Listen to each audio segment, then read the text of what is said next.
The topic for tonight is we're talking about, will for-profit claim companies become unstoppable as veterans' distrust for the VBA grows? Veterans Benefit Administration, that is. That's the question for tonight, family, because they're trying to put all type of controls. They're filing lawsuits and different things against these accredited claims companies. They're actually pressuring us and making it where we can't use our DBQs from outside doctors. And so, family, it's like it feels like it's having a blowback on us.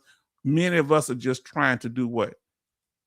Get the benefits that we work for and earn based on the injuries that we were affected by or occurred in military service. Now, family, so there it is. Will for-profit claim companies become unstoppable as veterans' distrust for the VBA grows? This is the question. Thank you, John Michael.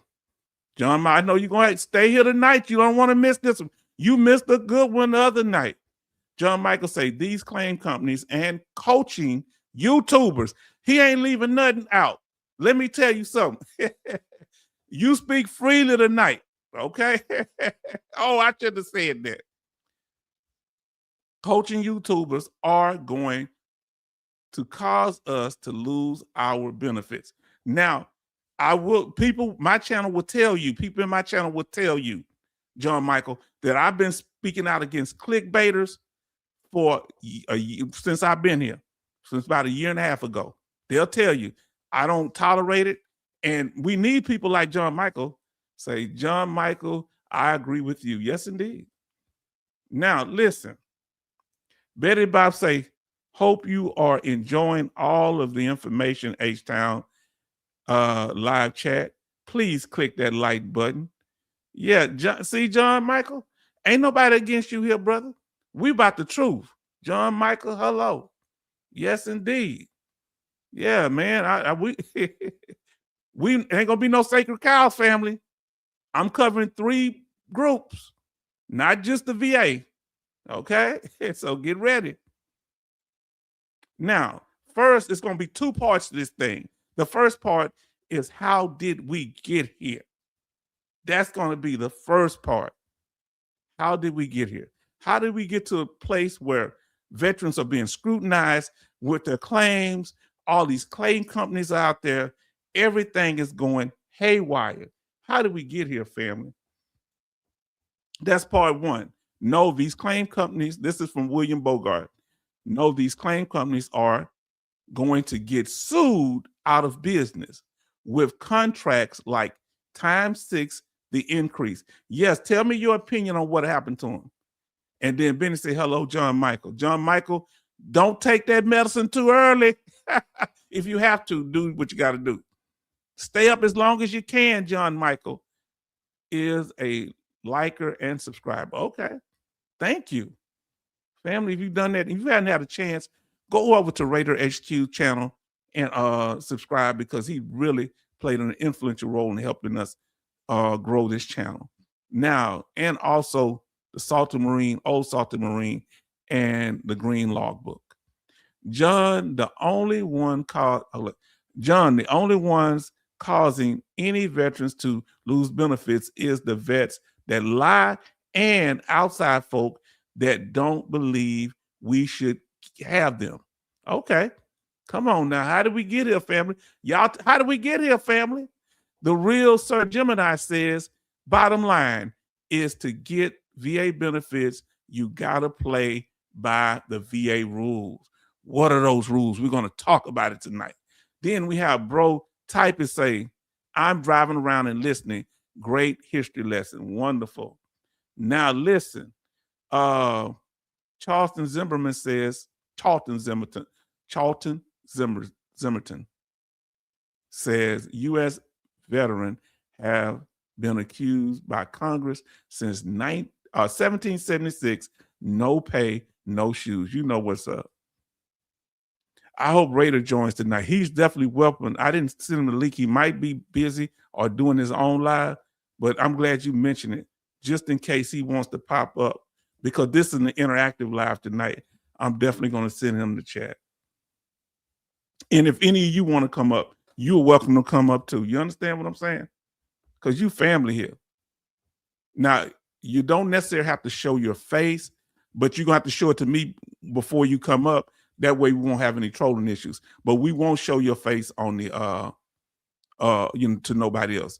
Everybody know me, I don't never disrespect people like that. I'm gonna tell you to turn your camera off so that we can let's see. Give me a second.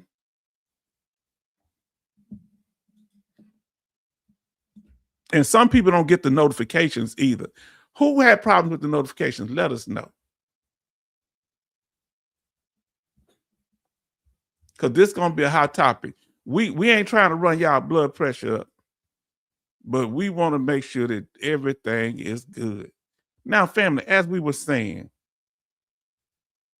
how did we get here with all this chaos, family? How did we get here? Now, San Diego Marine say the VA got to do better about the claims process and let VA doctors do a DBQ. The process will be better, or not let outside providers use. Oh man, I thought it was a good idea to have outside providers, but we're gonna listen to what y'all say here too. How did we get here, family?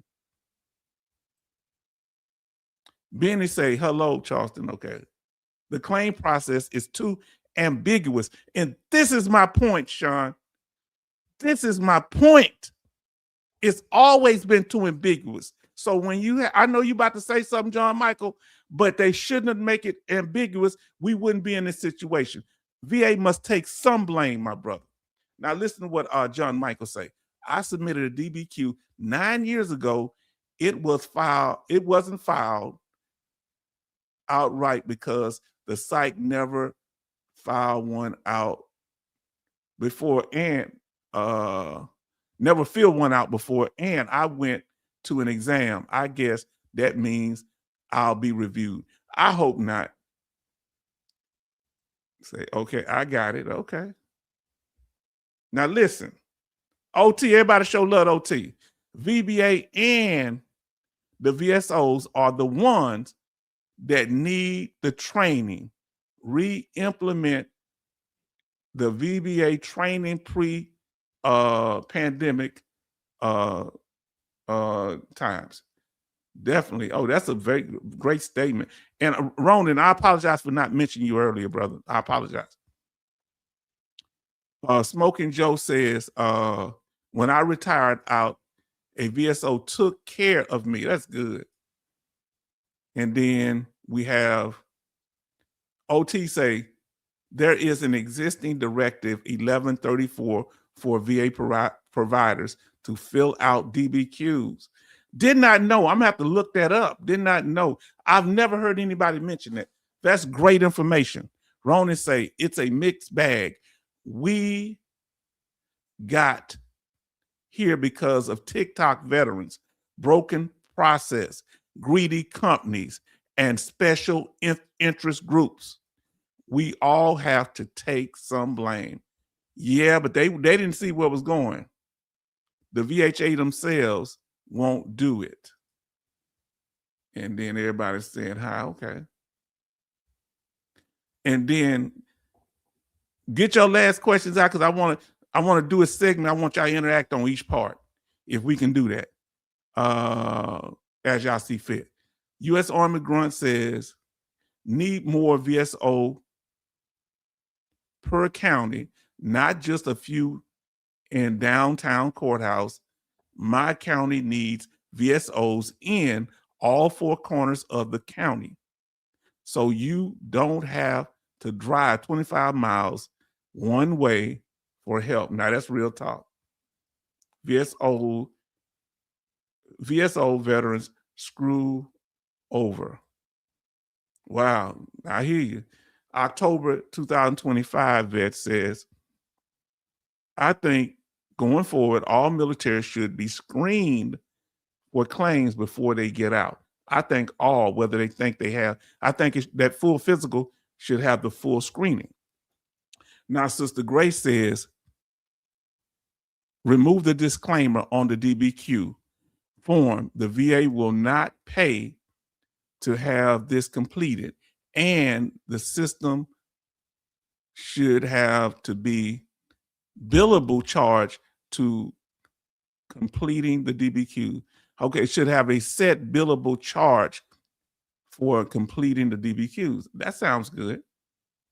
Everybody speaking here. Now, bro, Typist says that I went to VHAC for CMP exam, then doctor became my specialist. Oh, don't say that. Don't say that.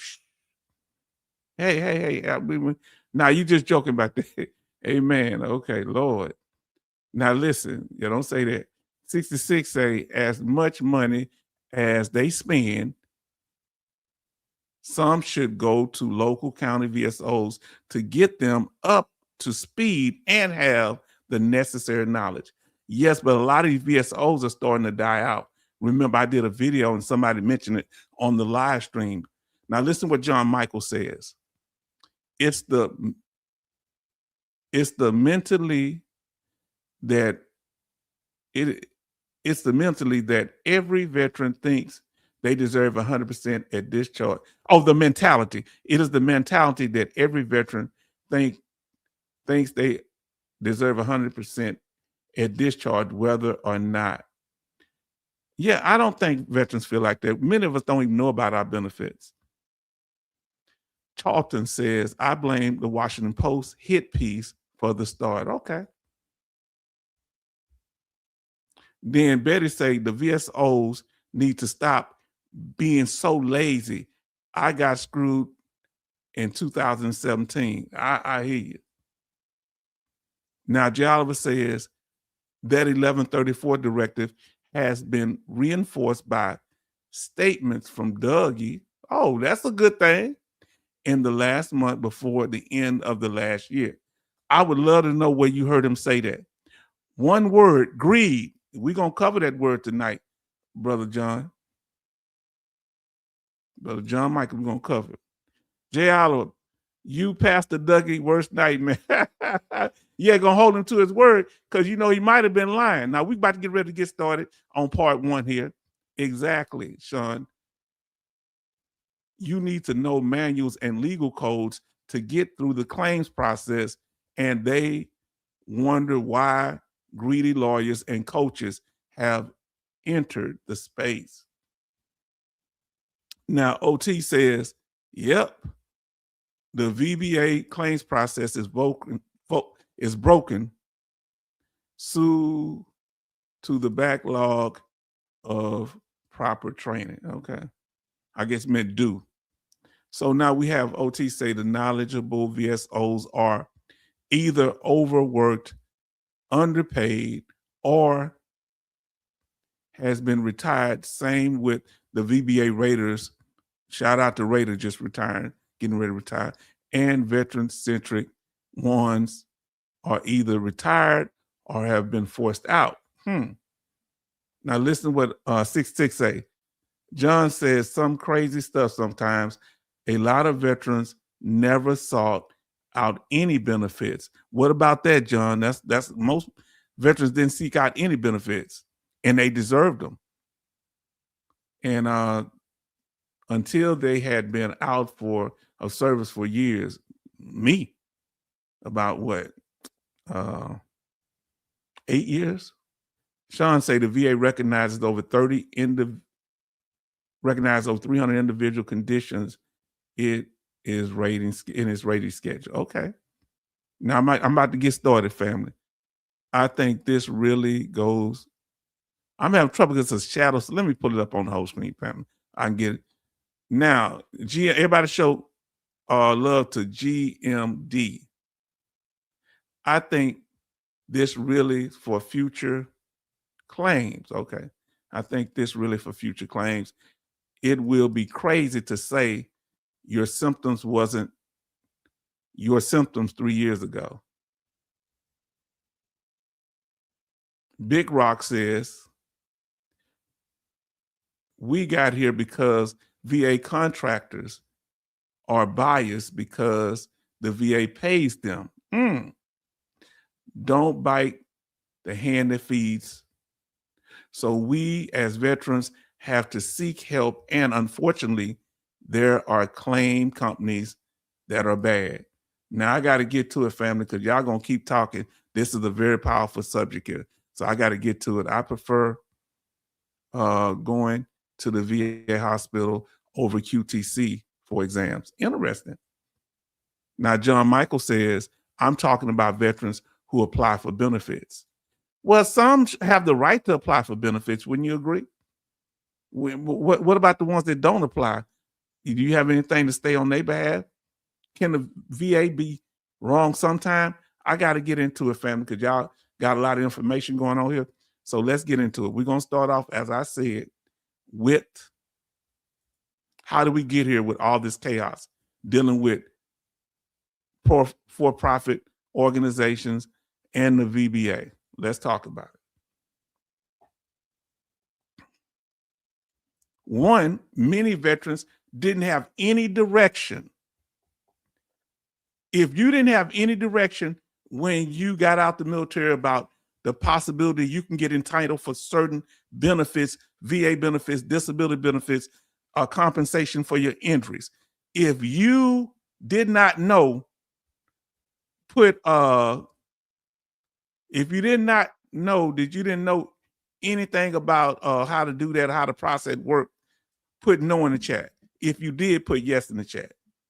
If you didn't fully know how the process worked or how to file a claim or what you was entitled to, put no in the chat. If you didn't know, you had no direction, no real direction, put no in the chat. If you had direction, put I had no direction, no real direction, put no in the chat. Now watch this here. It wasn't until, oh Lord, y'all moving fast, until I filed my VA claim. Okay. William Ronan had no idea. Neither did I as H-Town. William Bogart didn't have any idea. Now listen to this here. Watch this, John Michael. J. Oliver, no. And then U.S. Army Grunt say, in 1997, my 2 CMP exams were done by the VBA. So let's see. We're going to stick to the ones on topic. 66, no idea. Benny, no idea. Big Rock, no idea about filing the claim, what to do, what direction. Tired Me, 2. Everybody show love to Tired Me, 2, say no. San Diego Marine, no. Then we have October 2025 vet, no, when I got out in 2000. Well, I got out in 92. I didn't know. So that's amazing, man. We didn't know. U.S. Army, no. Listen what Sean say. Heck no. Grace didn't know, and she's in the Tidewater area with all them bases around. Man, Brewski didn't know. Man, this is amazing here, family. The real Sir Gemini say, no, in fact, was told I needed a lawyer to appeal. Couldn't afford one. Wow. So OT got out in 1990 and first claim was 2011. Nope for OT. Betty Bob say, no, I was honorably and medically discharged. No, didn't know. Wow. Now listen, John Michael, I'd love to know with him. John Michael say, there is no conflict when the VA sends you to a CMP exam. The provider gets paid the same regardless of what they write. On the other hand, when the DBQ from a claim company provider are, okay, we are paid based on, we're going to get to that. Let us get to that. Let's stay on topic right now, y'all, fam. And then he say, let's see, we're going to get to that. paid by whether you are highest rated. Okay, we're gonna get to that. So when we get to the topic, stay where we at now. Everybody stay on the topic that we at right now, okay? Let's see, okay. Examiner, we get to no, okay. Let's just walk with me here. I got all this in the slide, but we can't get to it. No BDD claim back then that I recall. No BD. H-Town should have asked for yes. Yeah. Well, yes. Who did? I want to ask. So put yes in the chat if you did do it. So who did know what to do with their claim? Put yes in there if you did know. I thought I said that. Bro type is yes. I was Walter Reed when my medical retirement came and VA rep was there. Who did know? Let's talk about let's stay on the topic. That way we're going to get to all that. Trust me, John Michael, we're going to get to all that, but I want your question. I don't want to miss it. So stay on topic where we at now, and we're going to get to all of it. I got a lot of slides, over 200, and we're going to get to as many as we can. OT say California just passed the bill protecting Cali vets from claim sharks. See, that was on topic. That's what we need to hear. John Michael, you are assuming. We are talking about claim sharks. We're assuming that all private DBQs are from claim companies. I have 2 sitting here from my VHAPCP. Okay, primary care physician. We'll get to that. The point is about being conflict. Okay, we're going to get to that. I want y'all to say y'all comments for that. On that, just answer whether yes or no, okay? I guess I'll let y'all talk it out a little bit. Now, we got DV Dog in here saying, I got put in 2003 after I got back from Iraq, had no idea about the VA until around 2016. I got out. Okay, now stay on the topic. I'm gonna get to y'all gonna be surprised. I'm getting everything y'all talking about.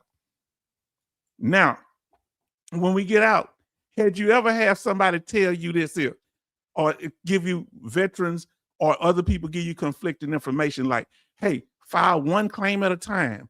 Hey, file several claims at a time. Get them all out the way at one time. Have you ever been told that? I've been told that. One telling you yes to do this, the other one say no. I'm more concerned about competency versus conflict. Okay. Okay. Now that's real talk, son. Now that VA claims office, do you remember in here the first time you went to a VA claims office? Put a 1 in the chat. Those of you that did not board out the military, say no. Do you remember the first time you went to a VA claims, what you was thinking, what was your mindset? This is where it kicked off. How did we get here? Put a 1 in the chat. If you remember when you went there and how you felt and how you were treated, did you get the information? Come on, talk about it. Now, why has the VA become irrelevant to some people, many veterans? And they're not listening to them. They'd rather listen to anybody but the VA. Where did they, as we say in the South, tear their draws? So Big Rock say he remember. Jay Oliver say he remember. Betty Bob say she remember. Charlton say he remember. The problem where the VA became irrelevant, in my opinion, now y'all can tell me how y'all feel about it, is because they don't really share information about how to file claims, what our benefits are, and things like that. It's on sharing information, I think they have a poor job of doing. They don't share information about benefits. We had to learn, some of us on YouTube. We had to learn from other veterans. We had to learn by scrounging different bits of information and try to bring it together, right?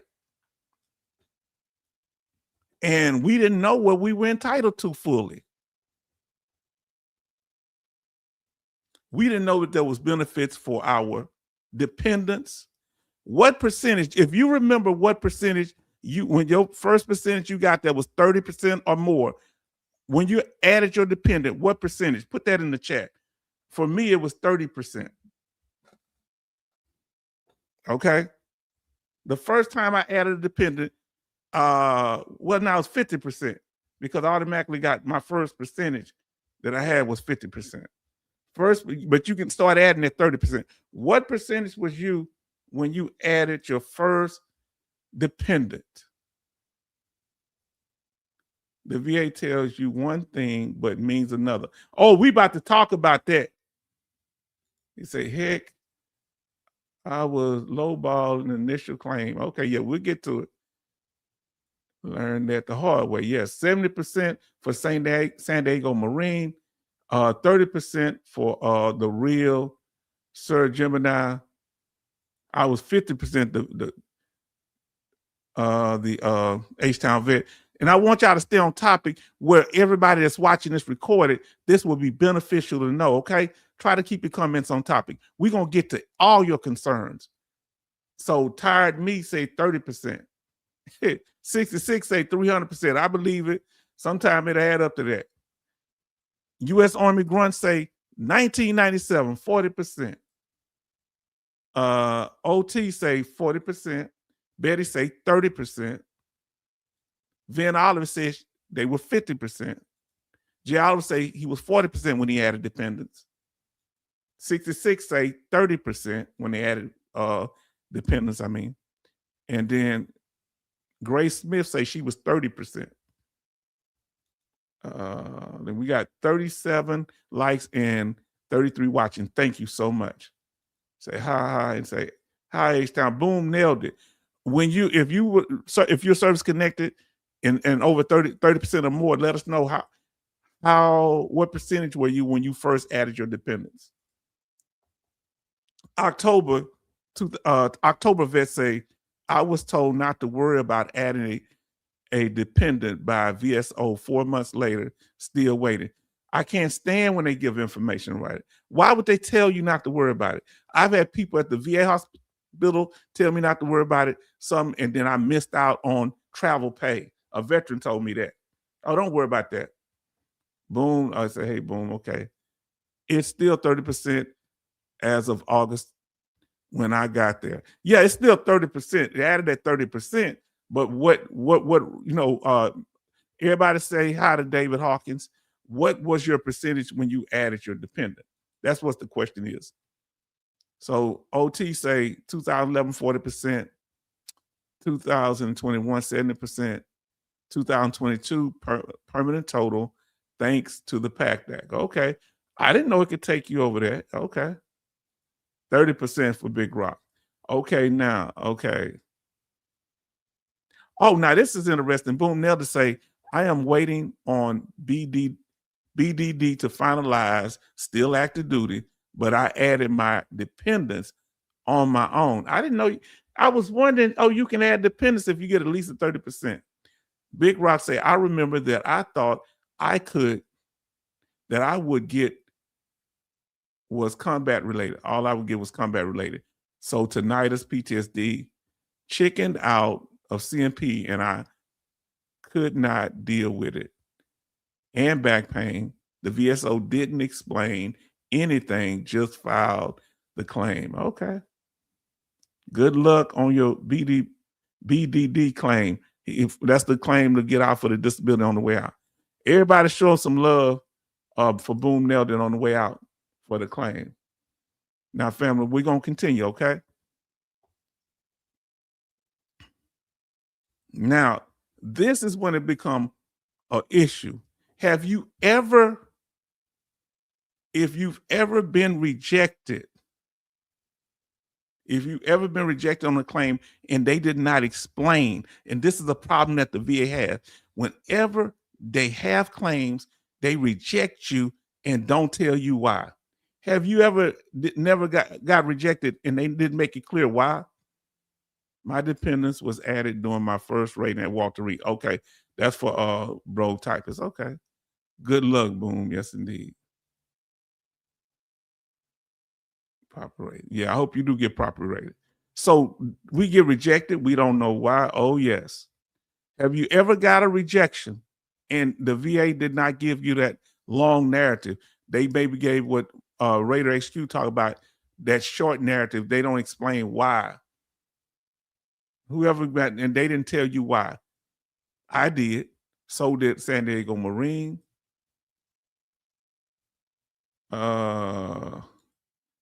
So check your entrance exam too, boom. You got this. Yes, indeed. Nah, boom, there's thank you. Okay, they're saying thank you to everybody. So we have David say 80% when I got from 10% to 80% that month. I'll get added dependent. Okay. They talk about it. Okay. It was more copy and paste, all short alternatives. Yes. Okay. We're seeing it was a short. I could not even see the rejection. Wow. That short? What? Man. They were short. Nailed it. Oh, boom, nailed it. Okay. Like that. Yes, 19 for Brother Charleston. Betty, that's something else. October, thank you for that comment. And Charlton said, yes, 1999, rejected for PTSD, explained for non-combat. Okay. And you don't have to be a combat veteran to have PTSD. I got depression, and I think it was stateside. Boom, nailed to say October 2025. Now, rejection, family, them rejecting us and not explaining it to us, that's another reason why we have mistrust for the VA. Another reason, the VA straight out lied to you.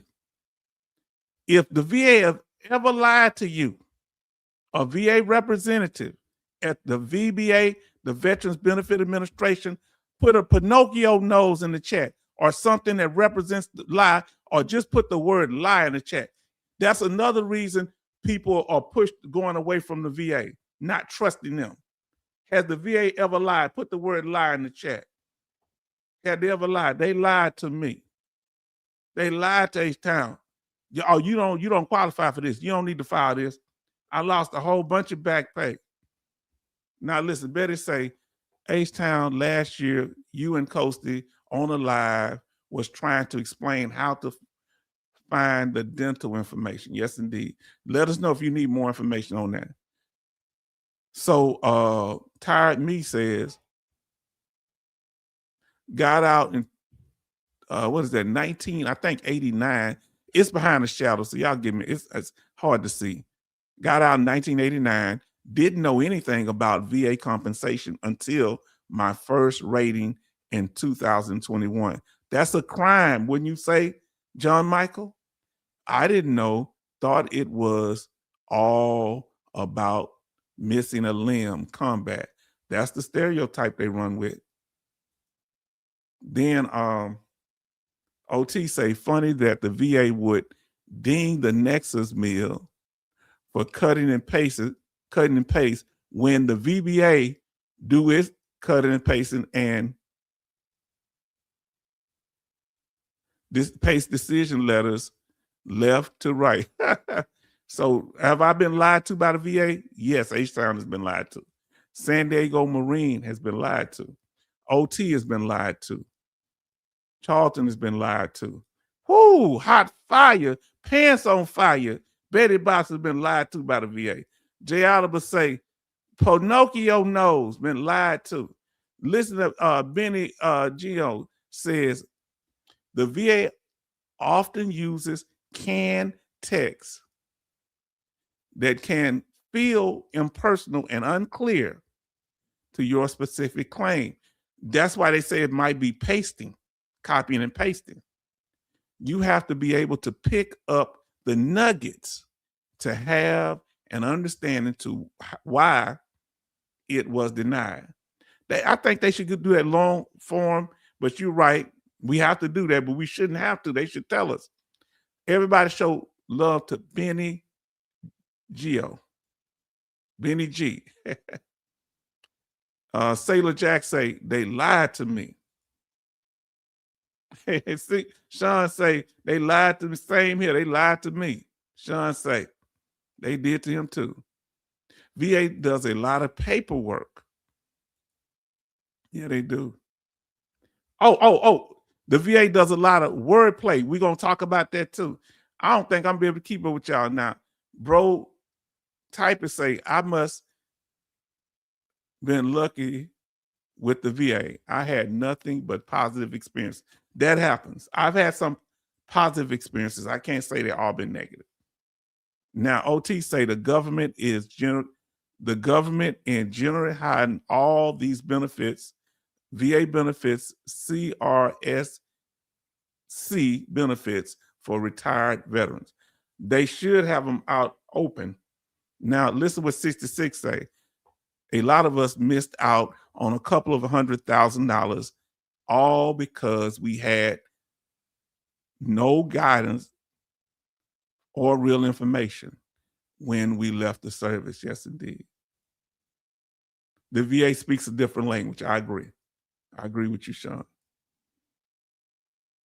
Now, OT say exactly the VA needs to provide long-form narrative on every decision that they put out. I agree. I agree. My first CMP was trash. Okay. From San Diego Marine, October 2025. Happy for y'all. We have 41 likes and 26 watching. Thank you, family, so much. 66. Okay. Now let's go with it. They be lying sometime. And sometimes they put out fake news. What fake news have you seen the VA put out? What fake news that something that wasn't true that you feel and I'm gonna put it out there. Yes, indeed.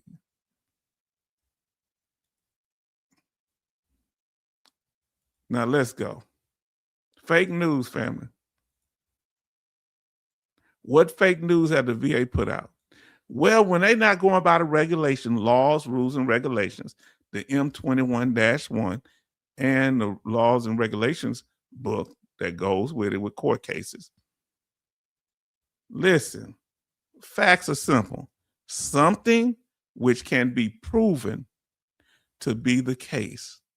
Verified, proven, verified. Huh? When people start telling y'all stuff to work y'all up, verify. Now, hey, this happened to H-Town. I'm going to give you my personal thing here. Charlton said, also, till I put in claims, the VHA didn't treat any of my conditions. Now, listen. This happened to H-Town, family. I did a live stream on this here. VA errors can be dangerous, could cause you to go to jail. They sent me a letter after me and my ex broke up in 2012 talking about, hey, we got a predetermination notice. What is a predetermined notice? Say important, reply, need, let me put this full screen. And, I changed the name, but, I put H-Town in there, a little other stuff. Important, reply, needed in 60 days. Whoa, you get something like that from the VA. You like, what's going on, fam, right? Then they say they need me to list all my sources of income. Number one, they a list of my properties, the values, the stocks that I have, my bank accounts. Number three, a list of my average expenses. How long? Number four, a statement of average monthly amount you give in support and child support. And number five, a statement of your spouse's income if you are married. So they saying if I had a new spouse, they wanted that money. They were going to use that to calculate giving an apportionment, which is like a child support, saying I was a deadbeat dad. But one, I had joint custody of my daughter. Number two, I was paying child support. But they didn't care. They said that don't mean nothing. That's what they said. Now you listen to how dirty the VA can be. Now listen, I ain't gonna be able to get all your say H-Town, say H-Town. I'll pull them up, but I ain't gonna be able to read everybody's stuff right now. If it's off topic in particular, H-Town, she was salty and reported you to the OIG and was already receiving child support. And I had state order child support. Family, I want to teach you how the VA will be complicit and reckless. All right.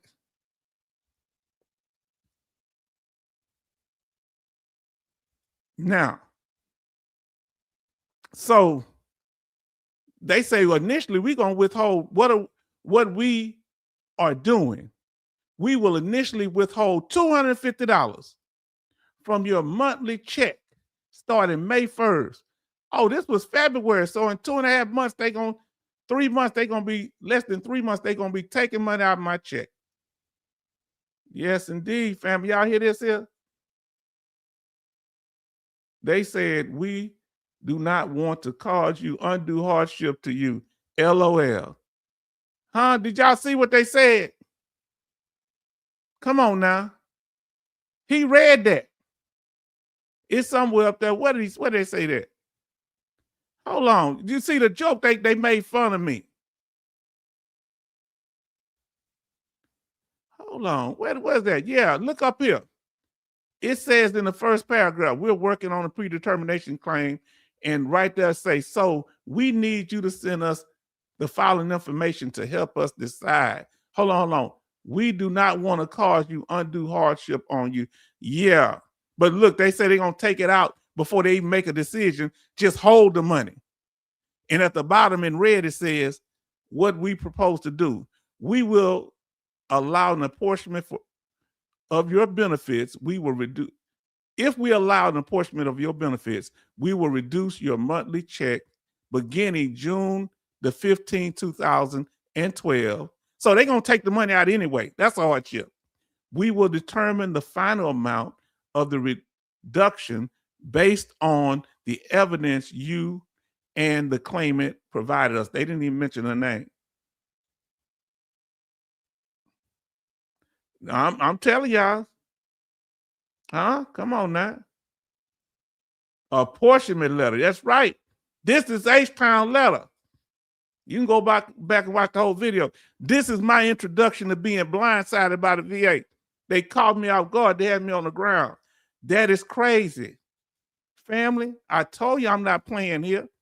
Smoking Joe says, you was Army, go, go that green weenie is coming at y'all.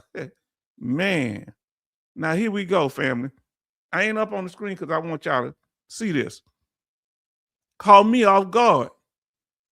And you got to watch the VA because they'll try to do this to you. See, I'm paying child support, current on my child support, never been behind. My daughters go to school in my neighborhood. I only pay child support to keep for she be all right at her mama house. I didn't want nothing to do with it. H-Town got snaked by the VA. Become to Club H. Yeah, to the Hundo Club. When I got to the Hundo Club, because I had to say I was 100% then.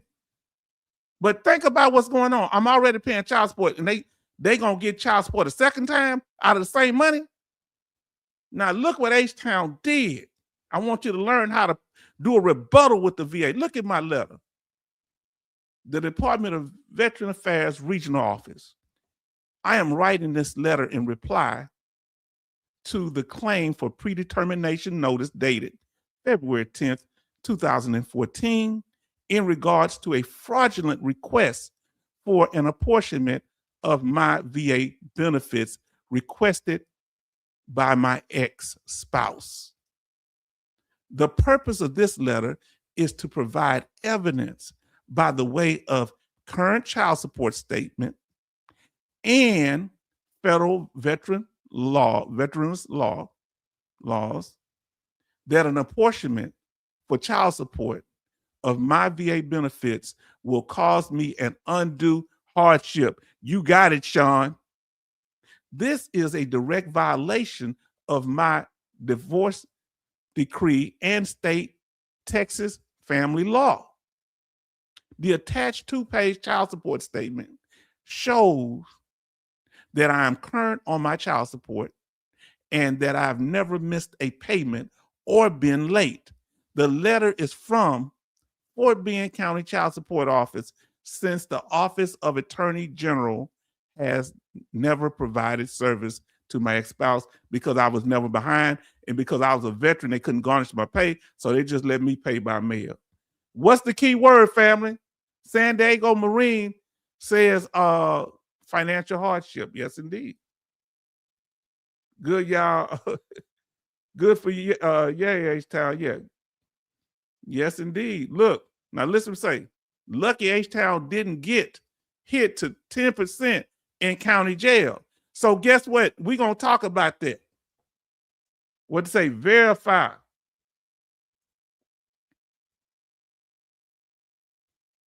You better keep it. Say, yep, need to open every single VA letter that comes to your way. You better. Come on now, family. H-Town being honest with y'all, right?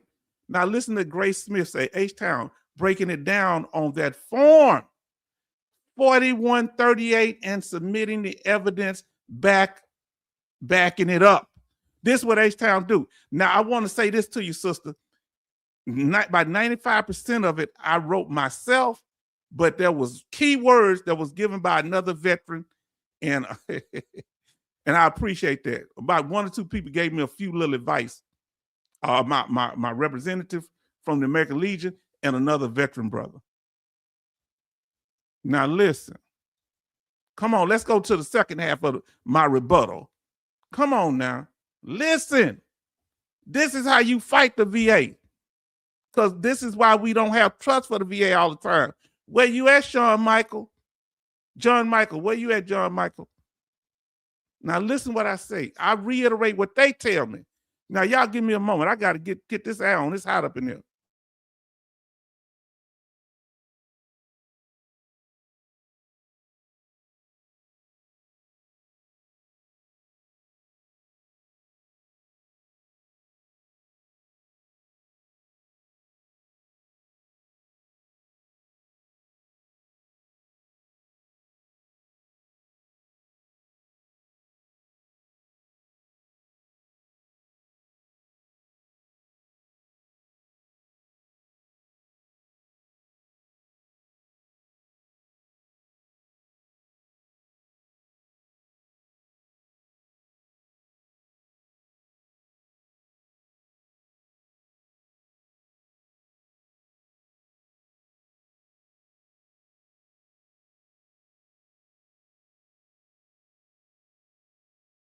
The air is on. It's just, excuse me, the air is on.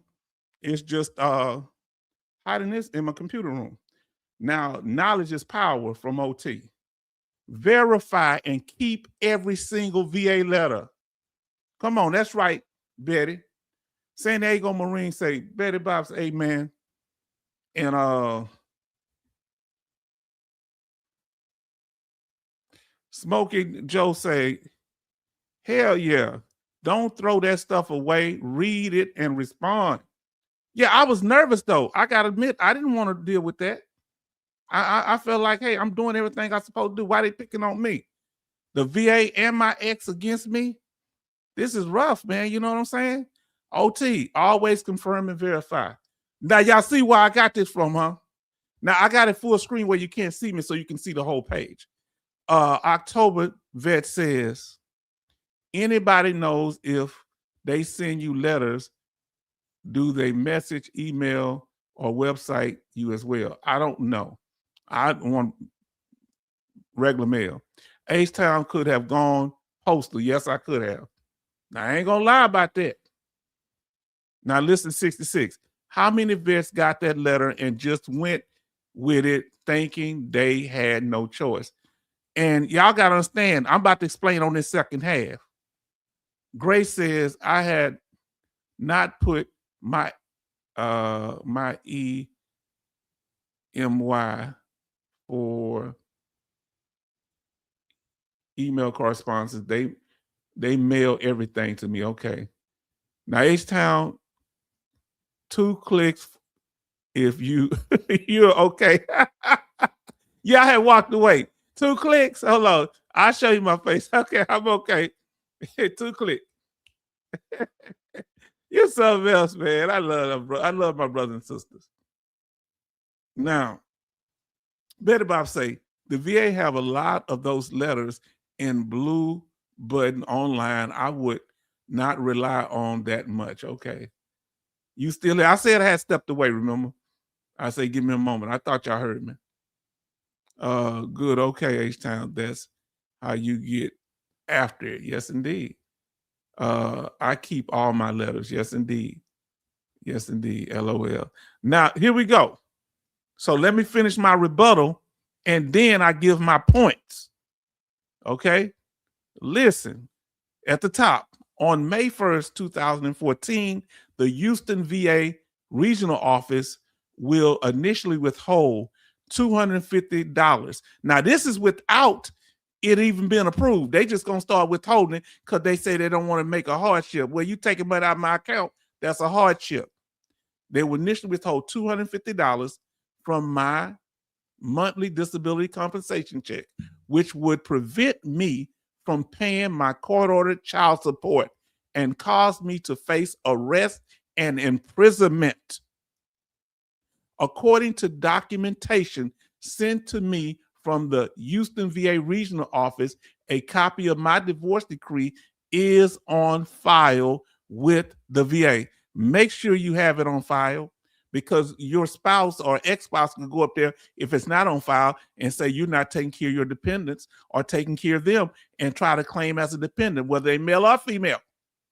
Now listen, the decree, I'm going on to say, the decree being received September 25th, 2013 on page 17 of my ex-spouse and H-Town vet final decree of divorce, suspension and withholding from earnings sections states. Now listen, this is what it states about the child support. The court finds that good cause exists that no order to withhold from earnings for child support should be delivered to any employer of H-Town vet, meaning you're not having no employer, just getting paid from the VA, as long as no delinquency or other violations of this child support order occurs, which I didn't want no delinquency, but if they took the money out, I would have became delinquent and I'd owe the VA and child support or state child support. And as long as the Office of Attorney General Child Support Division is not providing services to ex-spouse. I didn't want that because if I would have did that, they would have came in and did whatever they wanted. They say, forget what you're playing at the federal level. You owe us.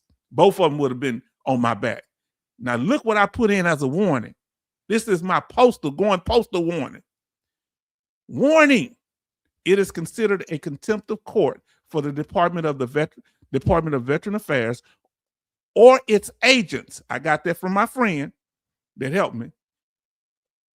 It is considered a contempt of court for the Department of Veteran Affairs or its agents and ex-spouse to disregard a legal divorce decree instrument that is binding and in effect as it pertains to H-Town vet, father and veteran, and ex-spouse, mother, as it relates to minor child. Did H-Town break it down? Come on now. This is serious here. Now listen what they're saying here. I'm gonna come up on the screen a little bit. I can't see nothing when I do it that way. Now Smoking Joe say, I know, brother, just don't let them snakes that snake you. We all need to stand together and not let them divide us. It's the people that never serve that are the ones digging us in a hole. Yeah. Many times that's what it is. Sean say, you don't want those constables coming to your house. No. Then they take me, put me on the perp walk. I ain't never been arrested or in jail. OT say, and this was years ago now, what makes the VA portal important since all correspondence from the VA and the VAX are within that portal. So even if they got caught up in the mail, I wouldn't have missed it. Okay. Now, family, I want y'all to see something here. Now you say, how much more were they asking you to pay? They was going to determine how much I should pay, but they was waiting on my ex. They did all this without her signing the paper because she would have to sign the form. She just put in a request. She would have to sign the form saying that she wasn't getting enough money. Now they can do this apportionment if you're married and not living with your spouse. They can, and you're not providing for your spouse or children, spouse and children, not ex-spouse. They can get an apportionment for them, and they can take part of your check or your whole check. Go watch my videos on child support, and I quote the law. Now look what H-Town did. Yeah, they was taking $250, so it might have been $500, $600, $700. I don't know. Plus so I've been paying almost $1,500 a month. Half of my VA check, right? Now listen, this is my rebuttal, and I'm doing this so you'll know how to deal with the VA when they come at you. H-Town is giving you the blueprint. Look at the top. It's hard to see this here, but look what we got here. According to current Veteran Affairs laws, rules, and regulations, I quote the law. That's how I help win my claim. C, no apportionments will be made where the veteran is providing for dependents. The additional benefits for such dependents will be paid to the veteran, meaning what you get for 30% or more, it goes to you. If you're already taking care of your child, that extra dependent pay go to you or children. Huh? Now I'm gonna go on reading this section so we get somewhere. Now look why this is my summary, my closing, and I got my points. This unjust and fraudulent attempt of ex-spouse to enrich herself from my disability compensation has aggravated my post-traumatic stress disorder because it makes me feel like the VA is at war with me. I feel under attack. The VA is supposed to help veterans, not help non-veterans take advantage of those of us who served our country. The battle has caused me to become extremely depressed.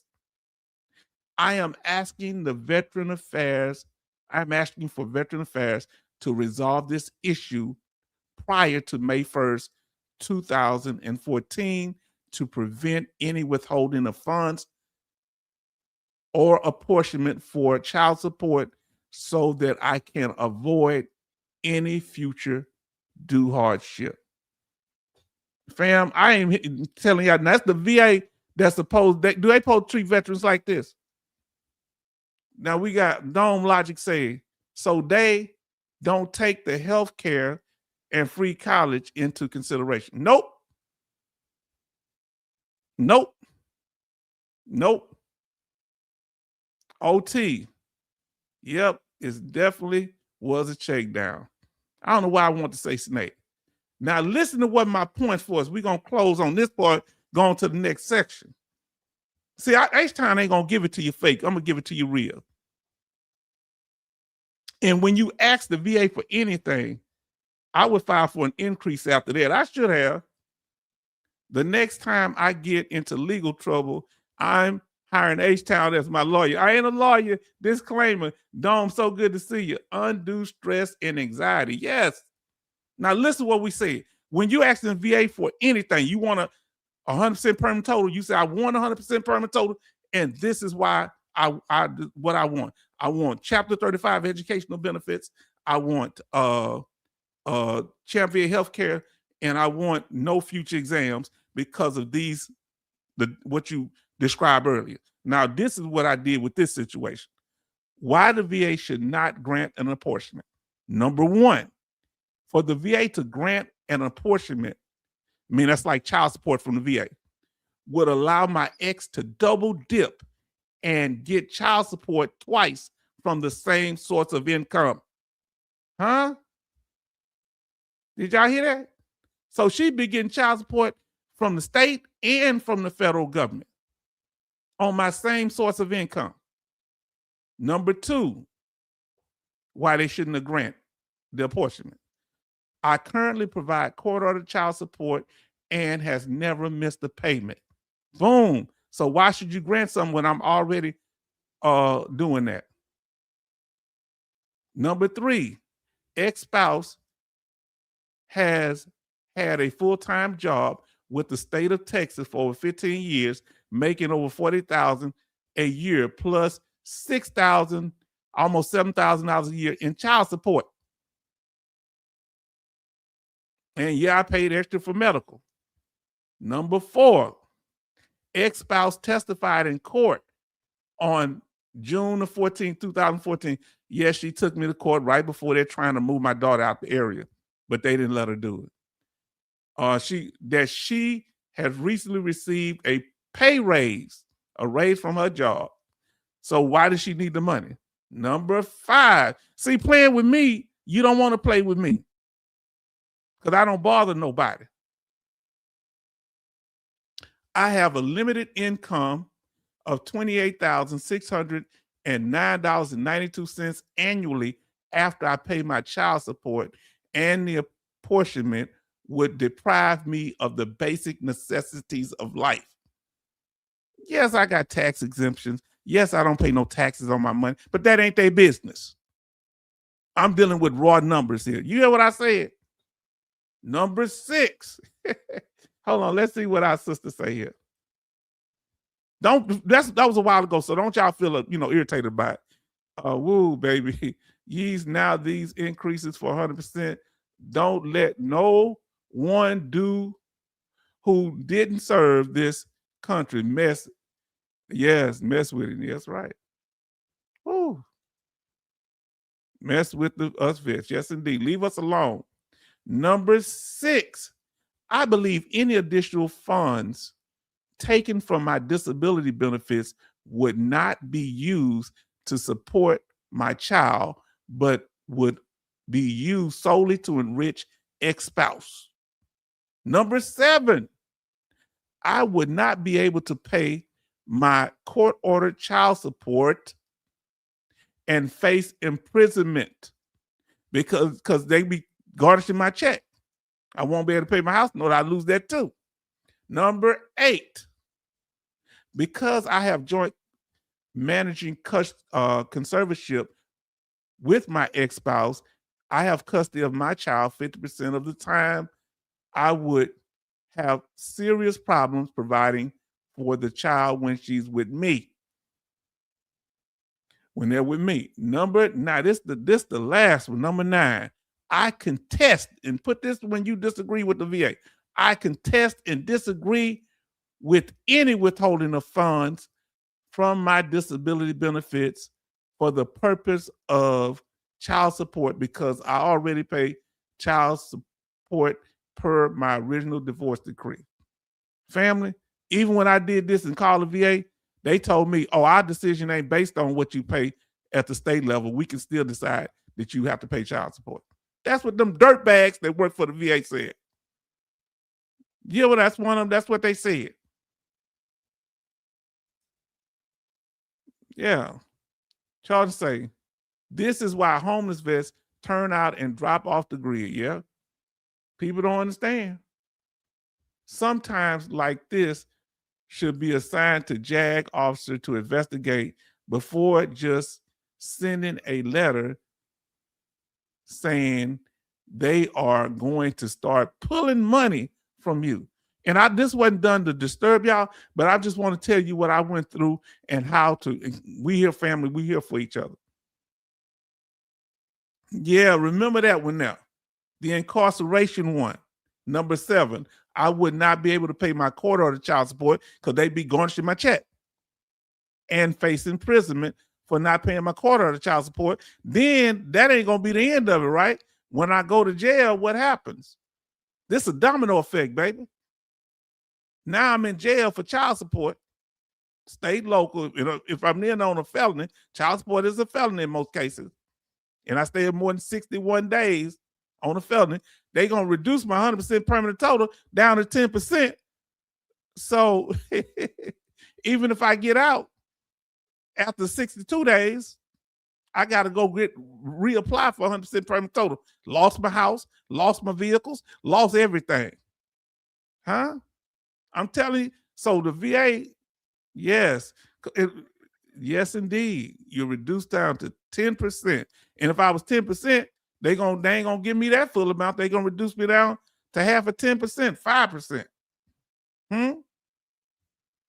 Now, another thing that the VA does is word confusion. Now we back. I had to give you that so you understand both sides, but we're going to get on veterans tonight and these claims agents if we make it to it. Now, word confusion. Somebody mentioned that earlier. Who mentioned word confusion earlier? How the VA use words to trip us up. Yes, indeed, they use word confusion. Remember when it's talking to, and sometimes it gets very confusing. I use the word when we was talking about the DBQs, we called them public DBQs. All right. But our brother Raider say they call them private DBQs. So how can they be both public and private? Huh? See, that's how I see that's word confusion. Wait, he say they're on a public database, yeah. But if y'all using the word private, and we use the word public, that becomes confusing. Now listen to what John Williams say. Wait until this fraud investigation kicks in. Millions of those VBA compensation. Okay, I don't know what that stands for. Wordplay. Yes, indeed, wordplay. Then you get to reduce to 10%. That's what I'm saying. And JL, you didn't say nothing how you felt my pain or not. Yeah, so they tell you 100% permanent total. You assuming that means it's permanent. That's the word play. That's the word confusion. Huh? We're going to talk about that. Seems like the VA skipped the evidence gathering process and went straight to the decision to garnish payments for your disability. Yeah, see what they're going to do, because she wasn't going to sign no paper saying that she wasn't getting, because she had to show a need.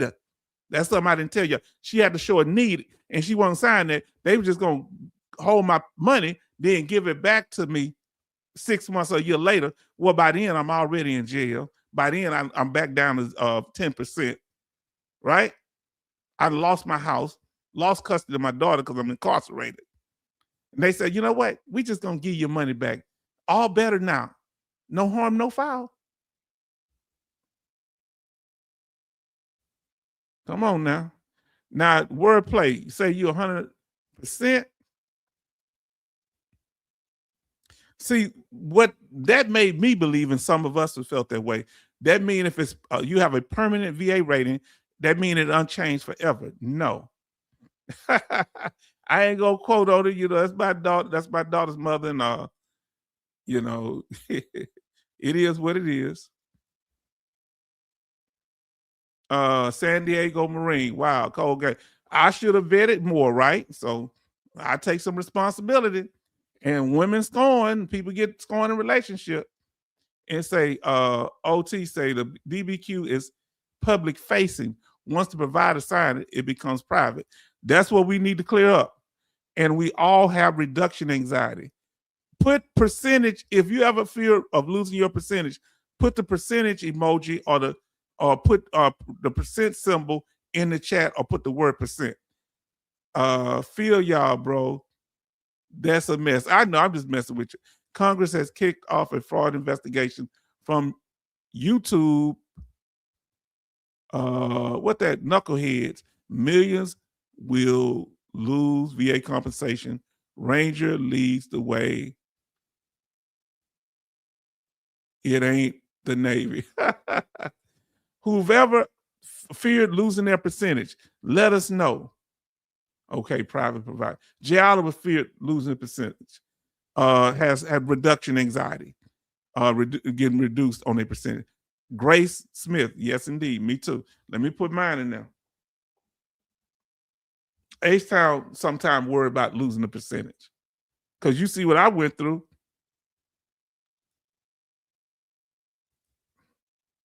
Now, that is crazy, brother. Glad you got to handle that handle intelligence. Yeah, because you know how I would have went. bro typers. If they try to separate me from my child, you think I just gonna lay it down? Huh? That's what kept me going, man. That's my hope. We supposed to put God first. I know that. But you gonna separate me from my youngin, my baby, my only child, in the United States? Now I think that's my only child.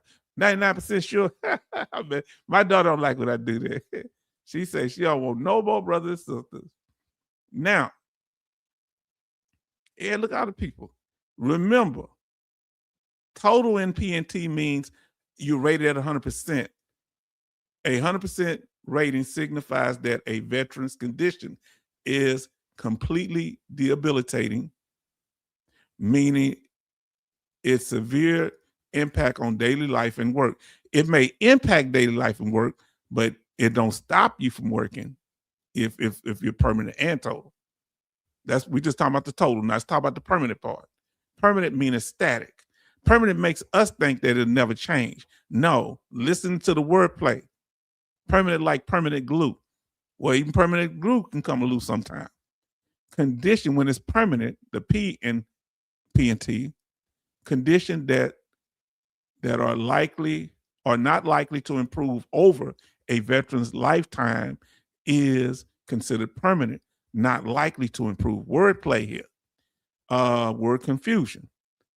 No future exam scheduled. That don't mean it won't be no future exams. And remember, one of the biggest confusions, because they say you're totally disabled and permanently disabled, that you could not work. Miss Tan said it before Congress. She was over compensation at the VA. She said you can work. Now, there are work restrictions. You can't work with unemployability. There are work limits, or you may not be able to work at all, depending on certain situations. You might put it at risk if you go to work. And if you don't inform them, that's fraud. So no work limits on 100% permanent total. You can do what you need to do. And here are the 8 reasons that you can lose your 100% permanent total. We have a video on that. Go watch our video, 8 events triggering reduction of 100% permanent total. No doggone. Now, John Michael, do you think there's any corruption going on at the VA itself? Or do you think the government is always right? And we talked about this where they were trying to, finish claims quickly within 4.7 minutes. And this was discovered in Pennsylvania. Our brother Tarleton Zimmerman's state. They were excessive speeds, high error rates. Hold on, I got to get that back a little bit. Oh. Give me a second here. I want to read those.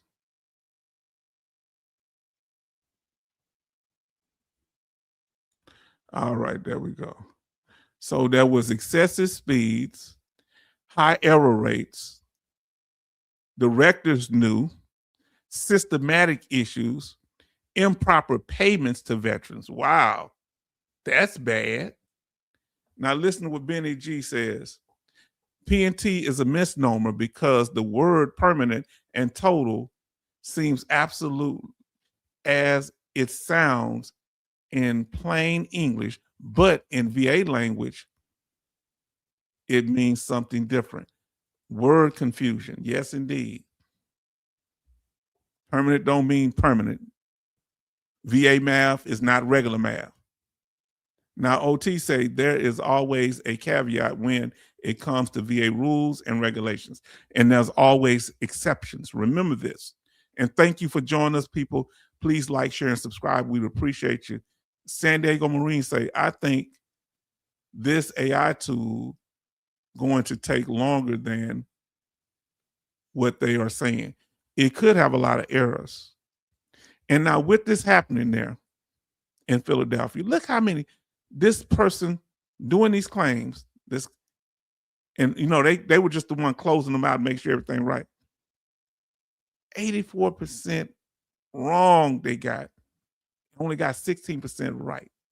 That means this individual messed up 13,200 claims and only got 2,112 right. Now, why do they put us on the perp walk? What about these people that pay to play? That happens too. Happened in Puerto Rico. Veteran Affairs employees and 9 other indicted in fraud, United States in disability fraud. This is why when I ask the question, how did we get here? I would mistrust for the VA. But some of you might trust because we're going to ask. That happened.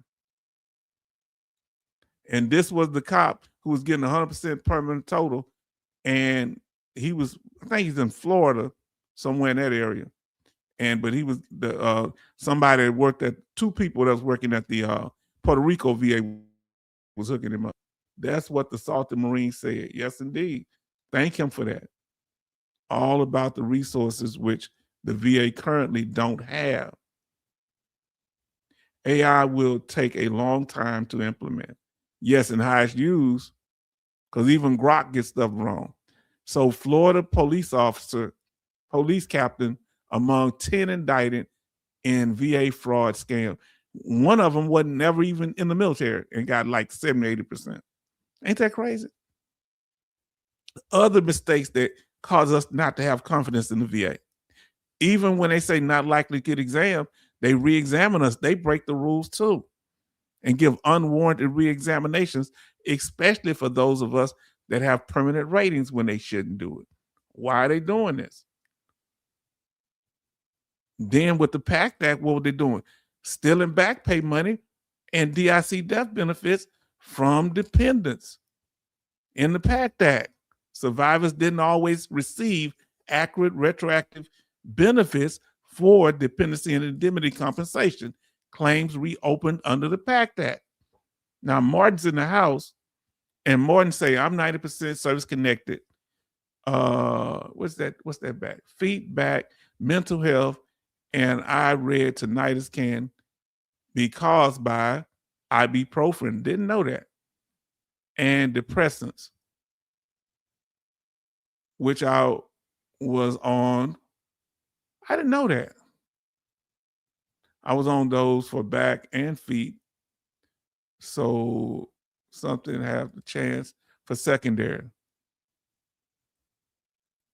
Everybody show love to Martin.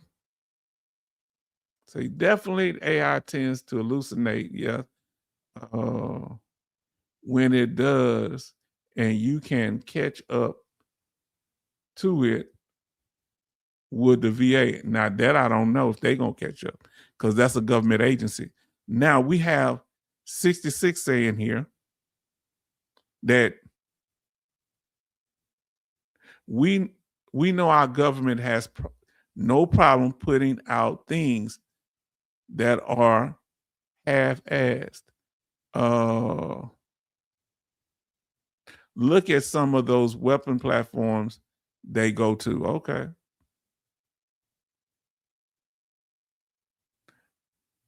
Only that have issues working correctly in real time. I'm gonna have to pull it up because I can't see it. I'm gonna have to pull myself on the full screen. All right, so I can see y'all things. When you have longer statements, it's hard to see. Now, OT say they all sweep that under the rug. My question is, what regulations are they going to use? Now that we don't know. We'll see. Sean says, why did the VA choose to go back 10 years to review the claims? That I don't know. And then OT say, ish, different rules 10 years ago. Yes, indeed. Now, 41 likes. Okay. Now, I'm going to get back to it because I want to get to something important here, family. Not that y'all comments are not important. They should hold these leaders of the VA accountable, right? Because they letting it, and they just sitting there. I've never seen them.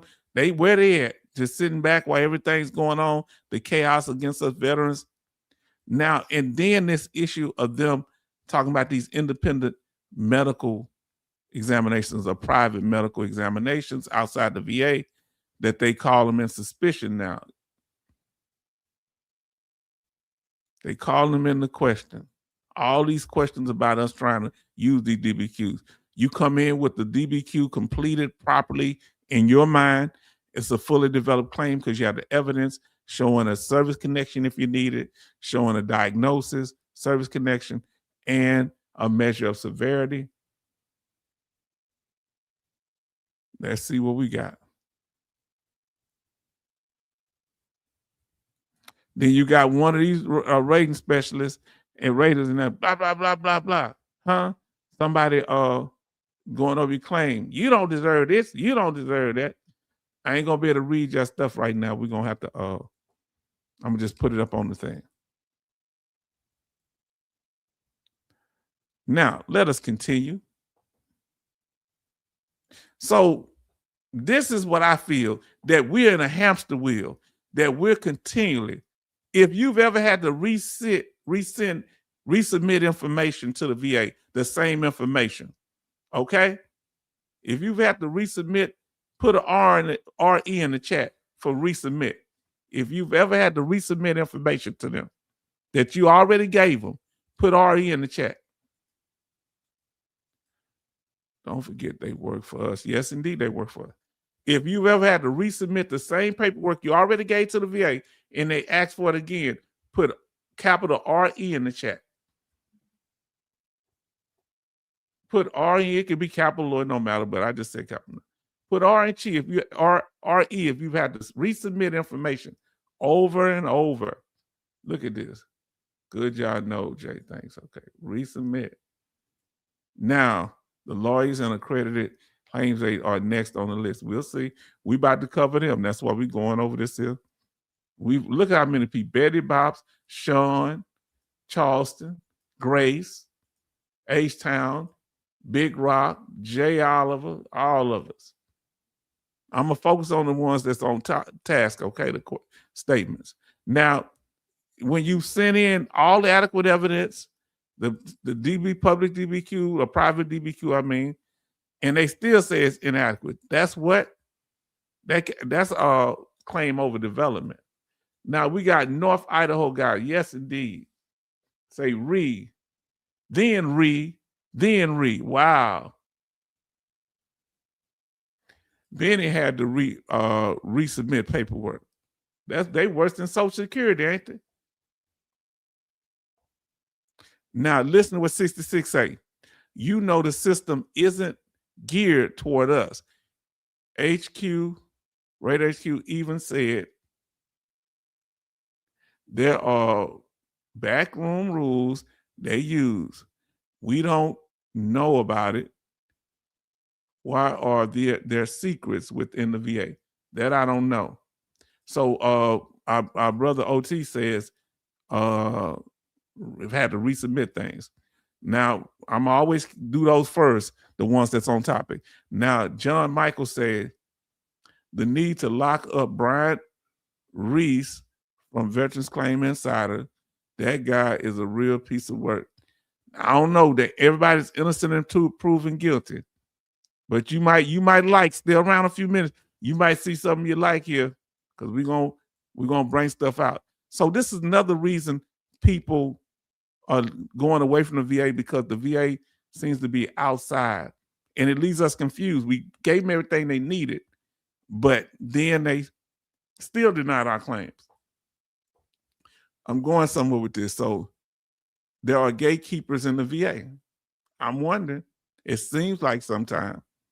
Now, Benny G says, I believe 10 years ago was when the claim sharks emerged as the reason why they are going back 10 years. Hey, how far back y'all remember the first people started, outside people, unaccredited for-profit claim companies came? How long ago?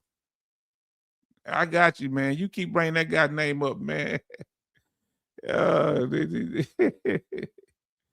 Oh, you just out there, you name dropping. I read it one time, brother. We don't want to keep. Now listen, the man is innocent until proven guilty. Now Martin say, I don't remember doing DBQs, so maybe VSOs did it for me. No, when they don't do it, the doctors do the DBQs. And a lot of people go because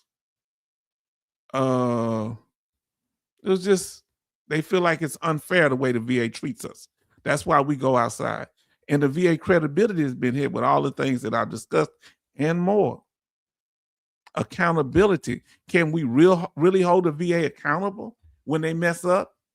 When they wrongfully do our claim? Do people get punished? If they do, we don't know. They only bring veterans on the perp walk. Then let's be honest, experience is the best teacher. Okay? All right, now we about to. So my experience, you saw my experience, and I didn't have all bad experience. I will say that. I've had some good experiences with the VA, but some things have left me confused and I felt disrespected and under attack, but not all. Now I want to ask you something now. This is for everybody in here that would like to answer. Say Blue Falcon. I hear you. Now here we go. Big Rock 0331. Question for the chat. Off topic. Comeback Craig Med team. Any good? Now we gonna stay on topic right now. Well, that's kind of on topic, Big Rock. Hold on. We'll get to that. But we ain't gonna sing on them out unless you got evidence. And I'll let y'all chat with that and I won't pull it up. Okay. Now listen, say it's when they start showing up in YouTube. Prior to the PACT Act. Now listen what our brothers say. John Michael, holy crap, Big Rock, that's the kind of stuff we're talking about.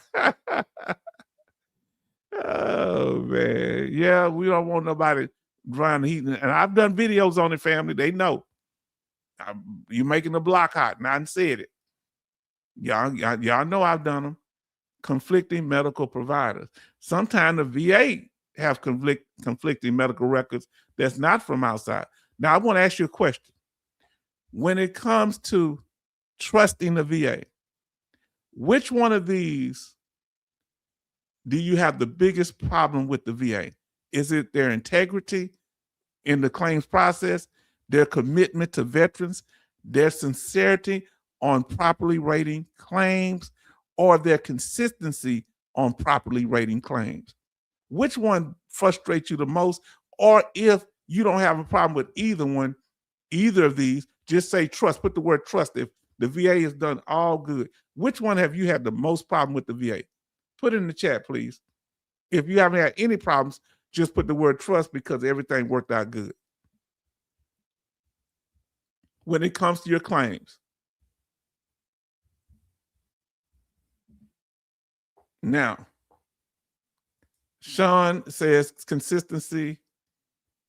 Now listen, OT say maybe his soul, may his soul rest in peace. Yes, indeed.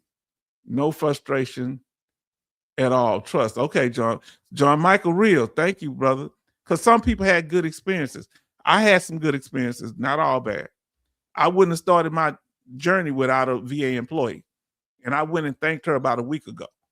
She's a big reason why I'm at today.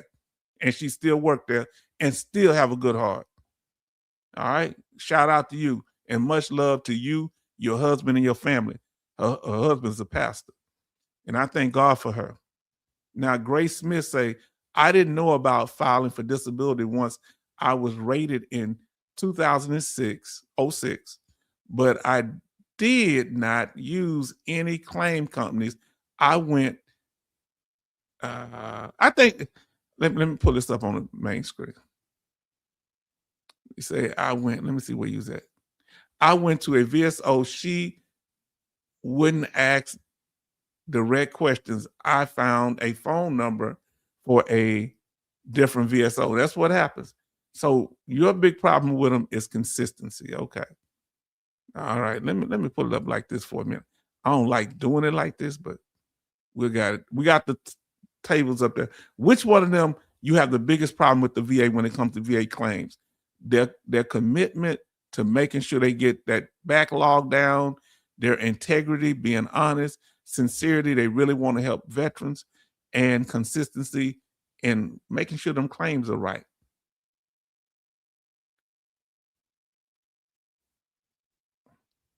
Now, H-Town say sincerity, consistency, trust, okay. For Jay Oliver, San Diego Marine says consistency. The real Sir Gemini say sincerity. Then we have San Diego Marine say it's a broken system. So for October Vet says incompetence. So I guess we would say integrity. Well, I say inconsistency. Oh Lord, yeah. And then Big say integrity. Grace say consistency. Benny say sincerity. Then OT say no trust on rating decisions. So you probably talking about they're inconsistent. Now let's see. Now we got John Michael says that just because you didn't get the desired outcome doesn't mean they lack integrity, trust, or sincerity. Real talk. I agree with that. Sometimes I just need to get my information right. Now, Big Rock says,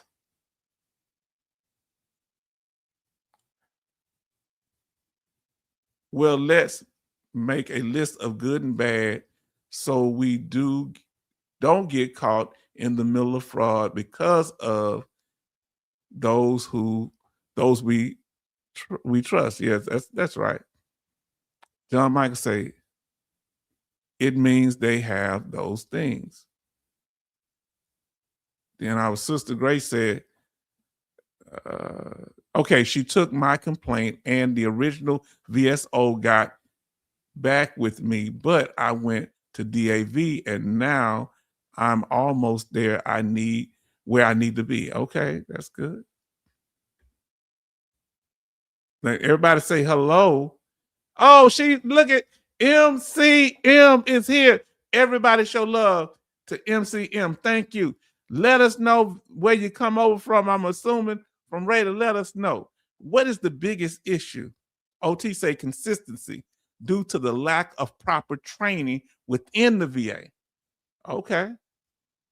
Now, the real Sir Gemini says still up for adoption by a new good VSO. You looking for everybody show love to MCM. Then say 1+1, Benny. Now let's see. I'm trying to get to as many of your statements. Y'all chatting pretty fast. North Idaho guy say consistency. So many issues could be solved if the Raiders would just pick up the phone and talk to the vet. Now, that's one thing I like about Raider HQ, because he say he called, and I had a couple call me for clarification before. Now, Benny G says integrity because of contractor bias in CMP exams. And MCM say hello all. Everybody showing love. Our sister Grace say hi. Benny says hi. Charlton says hi. The real Sir Gemini says hi. OT says hi. We thank y'all, family. Welcoming. Now let me get up here to our brother John Michael's comment. Says, until we see a single veteran dragged in for a re-examination over these DBQ controversies, we need to calm down. This is causing a lot of unneeded anxiety for what we don't know. Yes, indeed, family. I agree. You know, that's what the Salted Marine was saying too, and a couple of y'all said in here last night. Y'all really helped me to calm down. Now listen to what MCM 649 says. Y'all are very kind. Take it easy on the VSOs now. Yes, indeed, because my VSO helped me to get where I was. And that's why we're talking about it. But we're coming to how did we get here? Why are people starting to use for-profit claim companies? And we talk about the mistrust of the VA. And we ain't got no sacred cows tonight. I agree with John. Big Rock, respect. A lot of what he say, I believe in too. Now, and they say hi, the VSO dream. I think M is a VSO. I think so. So a few of y'all are. We will take it easy on y'all. LOL. Yes, indeed. Come on now, family. We going back to it. Family, all these slides gonna trigger you. We've been in there 2 hours. We're gonna try to keep it under 3, but we're gonna get to as much as we can here. Look, it blocked my vision. The VA, I felt like they was limiting me because they was correcting me, but not telling me what I was doing wrong on my claim. And H-Town felt like he was blocking my vision on me moving forward on my claim. And let's talk about it. Sometimes I wonder if people that work for the regional office pocket watch us. Oh, they already got this. They don't need no 100%. They'll be a higher percentage than me. A lot of people agreeing with John Michael. John Michael got a lot of good points. I guess, hey. Now we on part 2. First, we talked about how we got here. Oh, family, I want y'all to stay calm. We'll close out early if y'all get upset now. Okay? Look. Oh, like I used to tell my grandmother. Why that? Who broke that? Hold on, okay. You told us not to run in the house. I'm doing the Richard Pryor thing. Told us not to run in the house, right? I wasn't really running. I just kind of moved fast, but I wasn't really running. And I hit it and just fell over. Now, Big Rock say, I just had a great idea. Put a rater on staff in state VSO office, but they work for the federal government. How would that be? We got Jason M backing out saying hi to MCM. Family, here we go. Let's get back to it. Part 2. Why did for-profit claim companies become popular?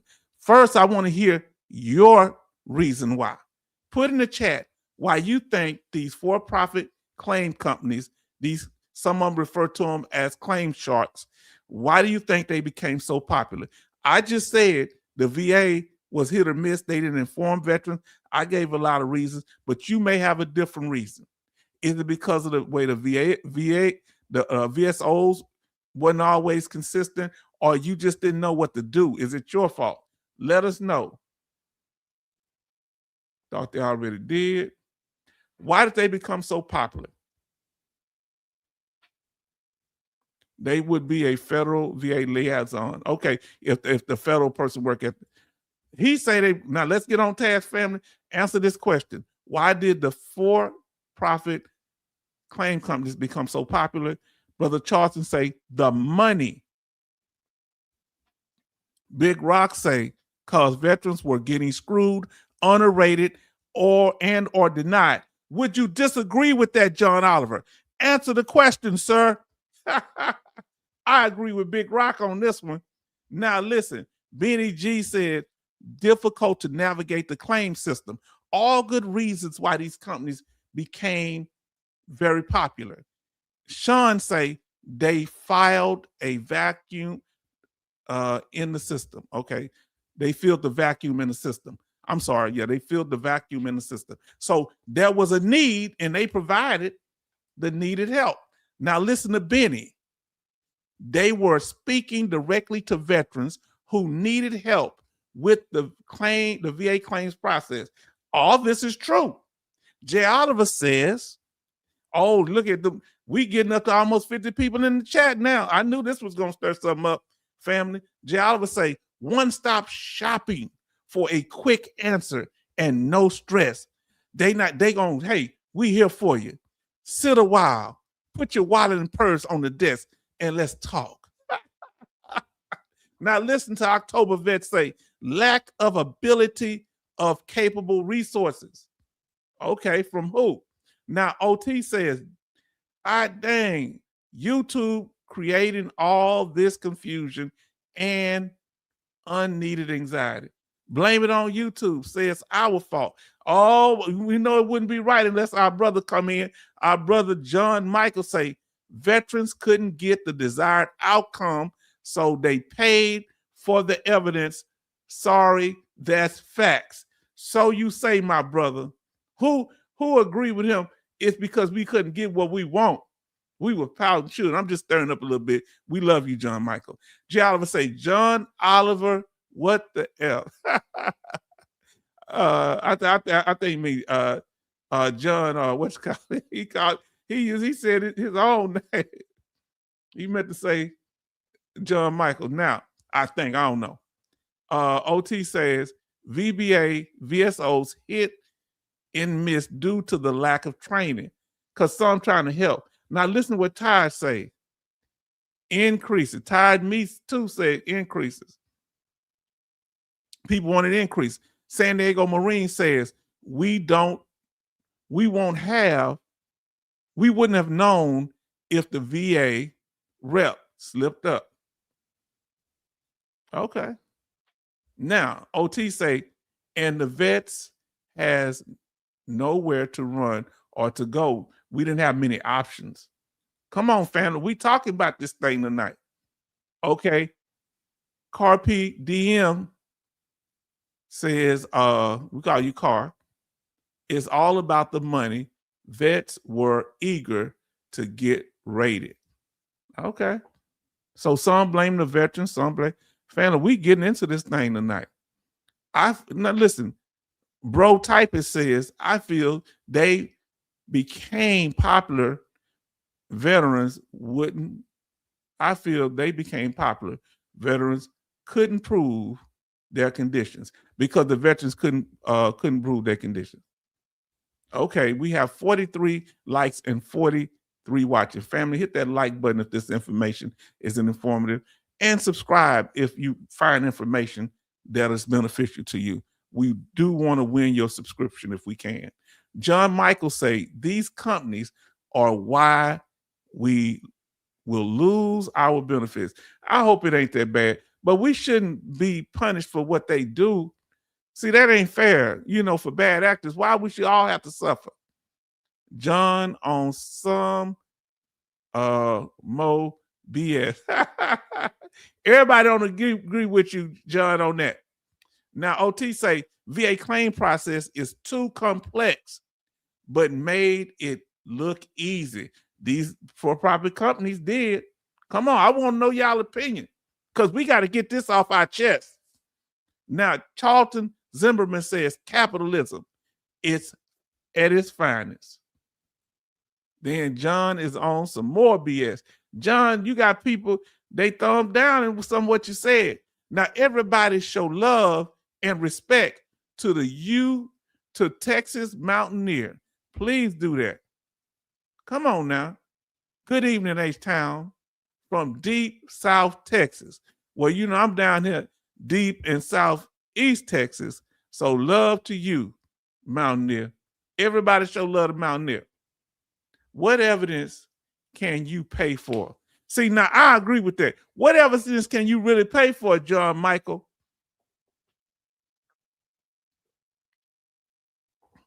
If you're missing a leg, you're missing a leg. But I guess he's talking about mental health and other things that's not objective. They got to be able to see the disability. You remember Lieutenant Dan. Benny G say, promising and guaranteeing 100% rating of a significant increase. Wow. Subjective conditions. Okay.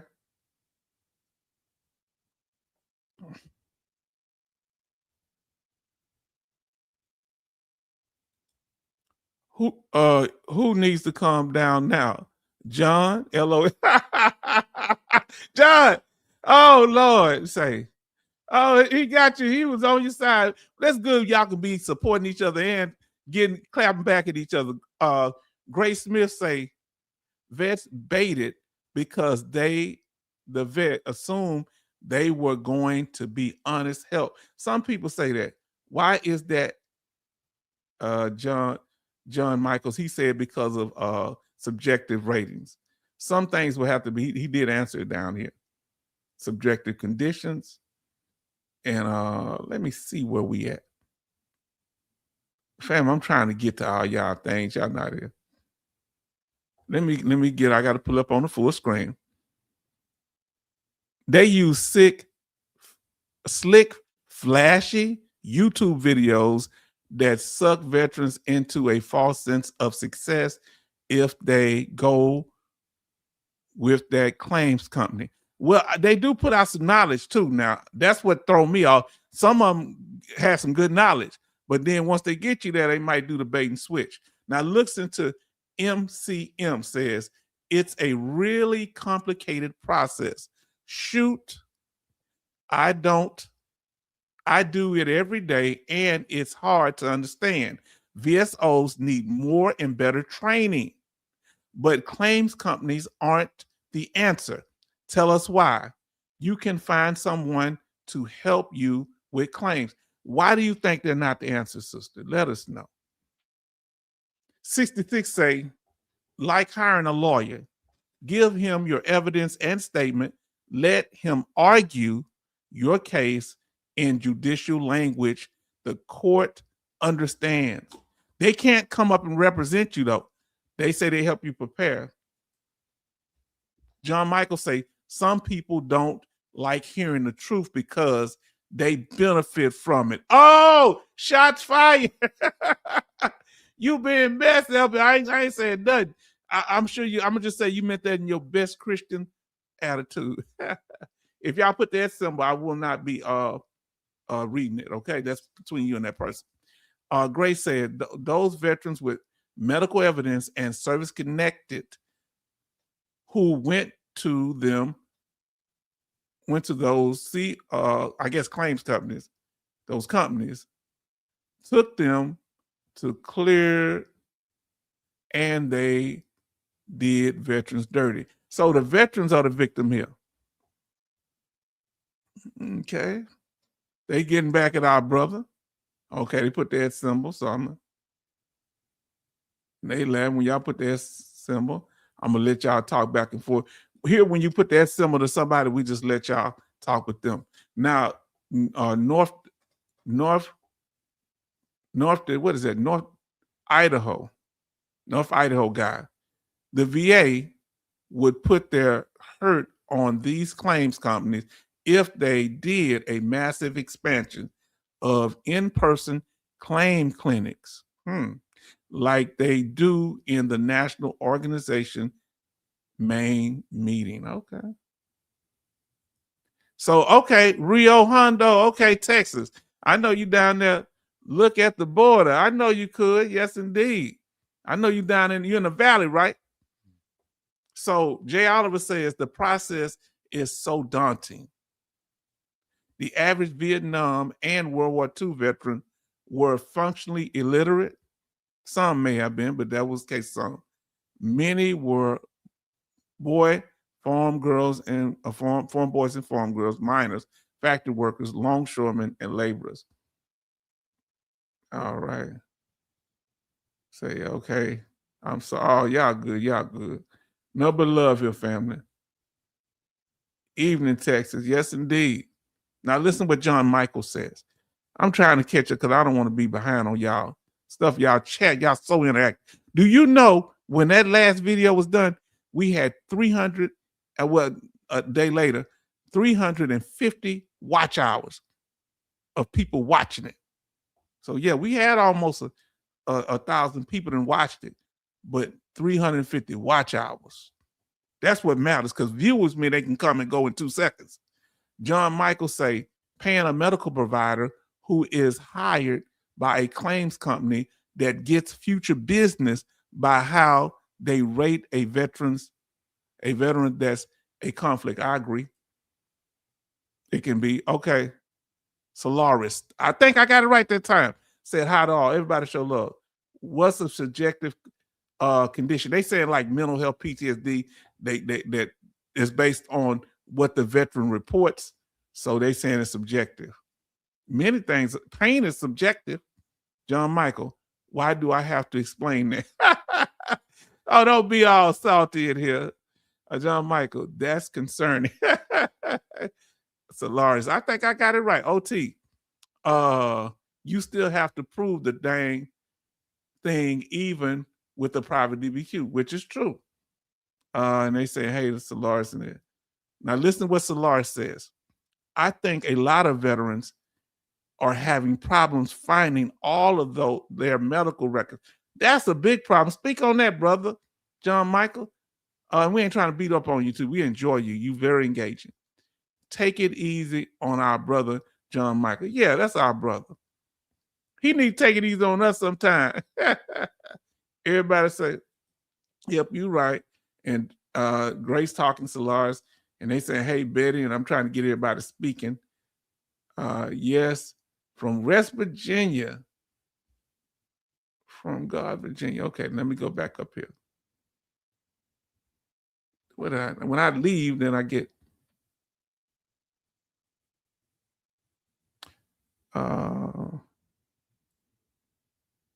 some are victims, some aren't and paid to play. Yeah, some are victims. I'm gonna have to start at the bottom. Okay, we have Arista. We said checking in from Katy, Texas, down the street. I'm in Richmond. Then we say the hardest part is service connected. Yes, indeed. If I miss some of y'all, I'm good. Everybody's speaking high. I'm trying to catch everybody, but I'm going to get back to the information. Okay, fam? Some of y'all try to catch up with your information. So why did for-profit claim companies become popular is our question here. Let us continue. People buy from people they trust. People don't trust the VA. Some people don't trust getting something free from a VSO. They feel like if they pay for it, it's more important. What say you about this statement? People buy from people they trust. So if they say, hey, they gonna help me, that's why I put the money in there. Is that saying too much?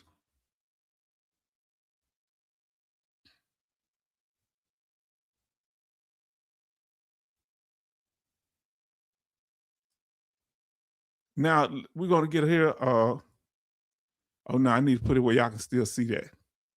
Now listen to MCM. Why do you want to give someone 20% of your money to do what you can get for free? I agree. I got mine free from my VSO, so I have to agree with MCM now. But I'm biased because of my experience. I think people like Raider HQ and you are doing the best service for veterans by showing them how to file their own claim. We want to personally empower the veteran. And thank you for making that statement, MCM. That is so incredible. Thank you. Man, I hope I ain't missed people's stuff. And Solaris says, I know I'm missing a large chunk of my medical file, and so far I can't find where they hid it. Some veterans may have been hoodwinked by claims companies.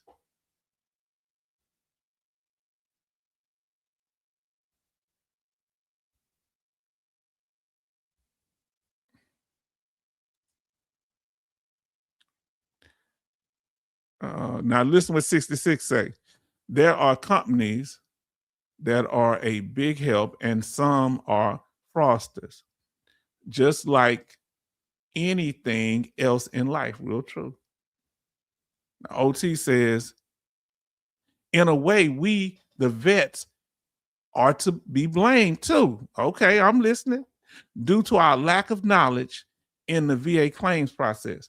Can you blame us? I just didn't know. I didn't even know there was even VA claims benefits to look for it when I first started. But at some point, I got to take responsibility, right? Now, listen to what 66 say. I understand that H just comparing to they research and things and help you structure your claim. So Lars, I think did I read this one already? I read that one already. Now let's OT say, oh yes, they can do the veteran lawyers accredited ones can help.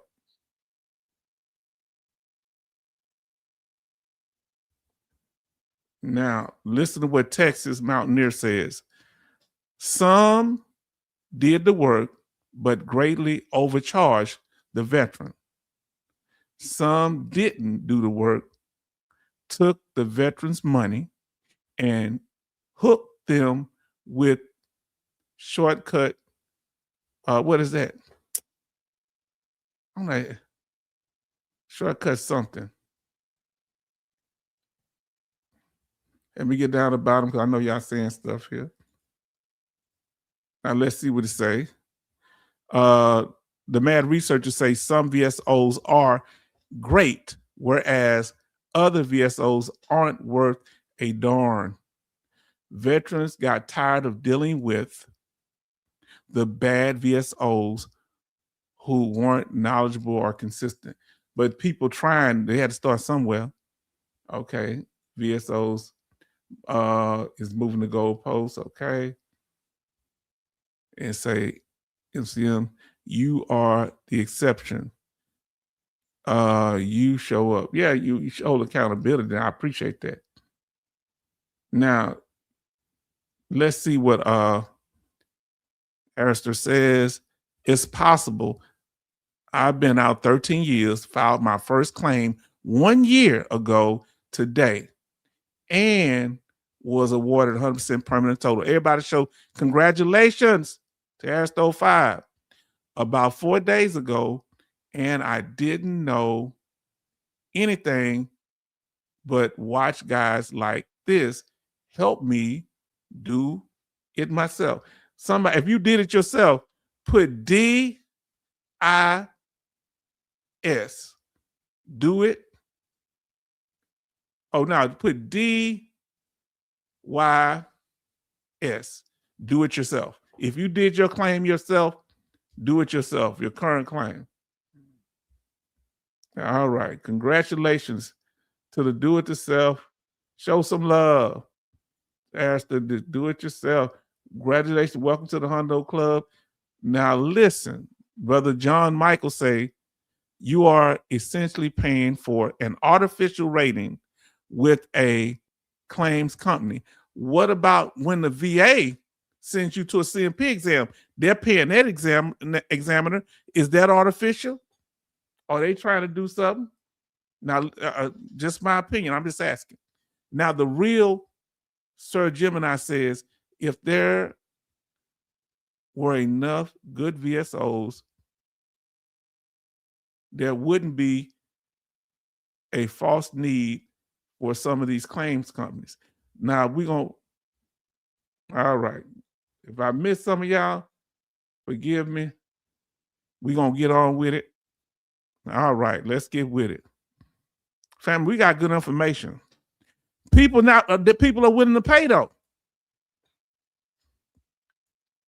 Let's get to it. Family, do you think that people that go to claims companies are doing it the easy way or taking the easy route?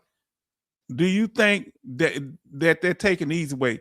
Put easy in the chat if you feel like people that are going to these claim companies are taking the easy way out. Let us know. Aster say thank you. Hundo Club, Aster. Yes. Do it yourself. So Bro Typist did it himself. So did OT, did it themselves.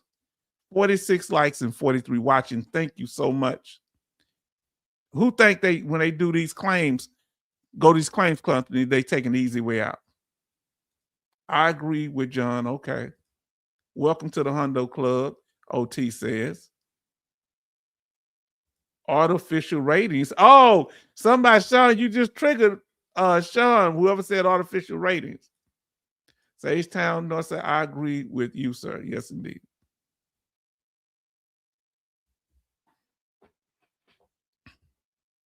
Now, John Michael says, if you agree, you lack integrity. Oh, no. Oh, Lord, don't say that.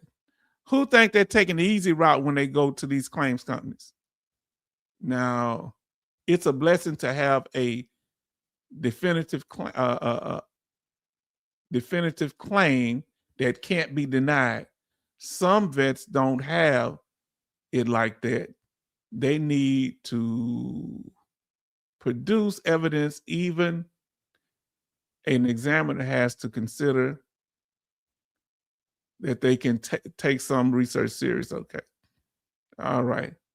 Easy but expensive. Oh, easy but expensive. My God. Then the real Gemini says, if the claim companies can deliver, it's the easy, expensive way. Very true. Okay. Let me get where I can see you. From MCM say, I think there is no easy way out. If you submit your own claim, go through a VSO or go through a claims company. The VA is the VA. It's not easy. Come on now. Who would say, Betty Bob say easy and expensive? Now, Big Rock say for John, the allegation effect is a bias based on who pays. Say Paris Island Marines. Here, respect. Now, the real Sir Gemini says, but the claims companies can deliver. Then it's the easy way for the veterans to do it by themselves. Okay. If they can't deliver, okay. If they can deliver. It's from Sean said, it's a lot easier if your claim is presumptive. Yeah, that's true. Ha, you just got triggered, Sean. You say, okay, here we go. October says, so if you pay a lawyer to represent you, you lack integrity just because you hired an expert? Couldn't some of these claim consulting companies be considered experts?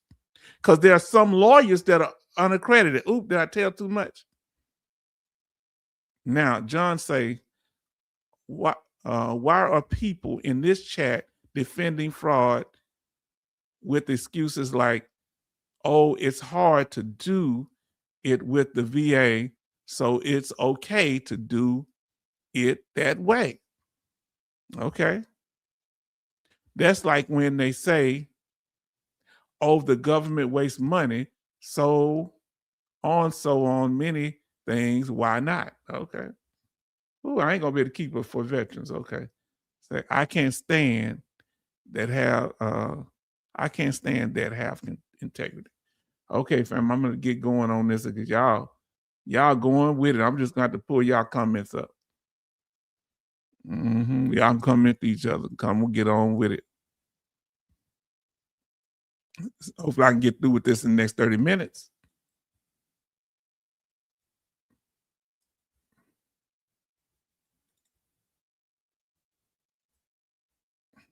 I'll read the short ones. It's true presumptives are easier claims. But I'm gonna put y'all stuff on the board. Now that's a good one. Why are you assuming it's all fraud, John Michael? Now that's a good one. Then Charles say, John Michael, I've seen Vietnam Army in country get denied for Agent Orange and died waiting on a rating. Now, what you got to say about that, John Michael? Now, no one is defending fraud, and not saying that you condone, anything. You just have your opinion. I respect that. Now they saying, okay, not accredited ones, okay. Now, family, I'm about to pull it back up. We talked about the easy route. Let's go with it. Uh-oh, there we go. Family. Y'all thought H-Town got these slides together. You know what's up, family. There used to be 5 ways you could do it. 4 and 5 is kind of the same thing, but let's say, let me know when you got your claim done. Listen, I'm saying you can put, we don't have a 7 on the screen. If you did your claim yourself, put 7. But if you had an accredited claims agent that's accredited with the VA, do your claim, put 1. They usually request 20% of your back pay, but you have to be denied at least 1 time. Accredited lawyers, they request 20% of your back pay. They really don't like dealing with you unless that back pay peels up. That's why I learned, because they ain't gonna make no money. So it might take long. Let me know which ones you use. Number 3, unaccredited lawyers. Whoever use if you use more than 1, put the numbers. Number 4, veteran service organizations like the Texas Veteran Commission, DAV, Disabled Veterans of America, Veteran of Foreign Wars, VFW. Also, what's the other one? American Legion. Now let's see. The real Gemini used accredited lawyer, accredited claims agent, accredited with the VA. That when we saying that. J. Oliver used number 7. He did it himself. Number 7 is do it yourself. We don't have it on the screen. So put 7 if you did it yourself. And you can put whatever numbers you did. October 2025 vet. Number 6 started with unaccredited claims company. What was your experience with that unaccredited claims company? Did you have a bad experience? Let us know. Now, Betty said she did number 7. She did it herself. Then Grace did number 4. She had a veteran service organization. Okay. John Michael say, he said, okay, Martin, do you use fraudulent information? He said, yeah, I'll just go ahead. Sorry, started with 5 and did 7. That's for he's doing a correction, or October doing a correction. Started with a state or county government. Charleston say number 5, state or county government, because they offer help for veterans with their claim for free. So does the Veteran Service Organization. That's why I'm surprised so many people go to for-profit companies. Look, what's the name say? The real Gemini say, oops, number 4, Veteran Service Officer. Okay, like VSO. Then we have Martin say number 4. A lot of people used Veteran Service Officer. I said it earlier. I can't say your name now. Solaris says 4, Veteran Service Officer. And we're talking about American Legion, DAV, and organizations like that do your claims for free. Now, Big Rock says, I got to go, y'all, tonight, except you, John. Just kidding. It's good to have some back and forth. Yes, indeed. So 66 says, we're going to try to be out here in the next 30 minutes, hopefully. Says number 5. OT say, last 2 claims. Okay. Number 5. Mountain say, use number 7. Did it themselves. Martin say, no, I don't, John. Do you? Okay. Then everybody show love to Montney Lake says VFW number 4. Okay. Then we have the bro typist say that to use number 7. Did it themselves. I'm surprised that so many people did their claims themselves. That's really surprising to me. I think I wouldn't feel that confident. And I don't know how did you read? I didn't know where to read. Benny say 4. Use a VSO. 2. Let's see. He say use 2 for the VBA. Okay, 2. So you use an accredited lawyer. How did y'all know when it was time to use a lawyer?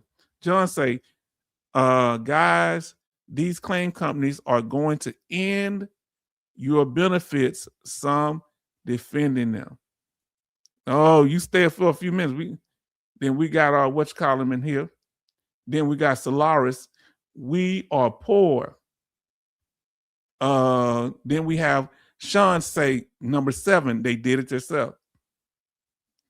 Everybody show love to Raider HQ.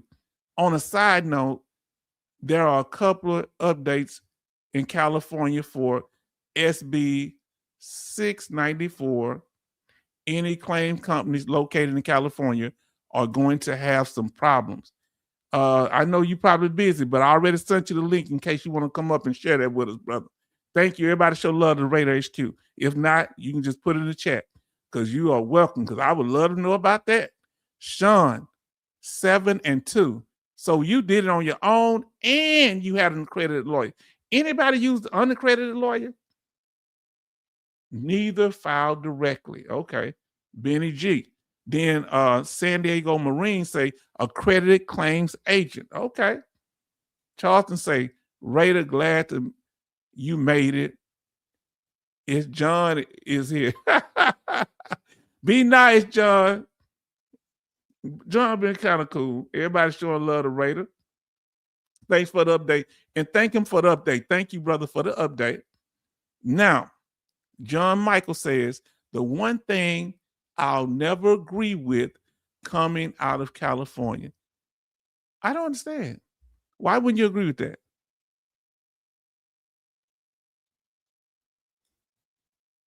That's confusing. That's a good thing, ain't it? I thought you were against these companies.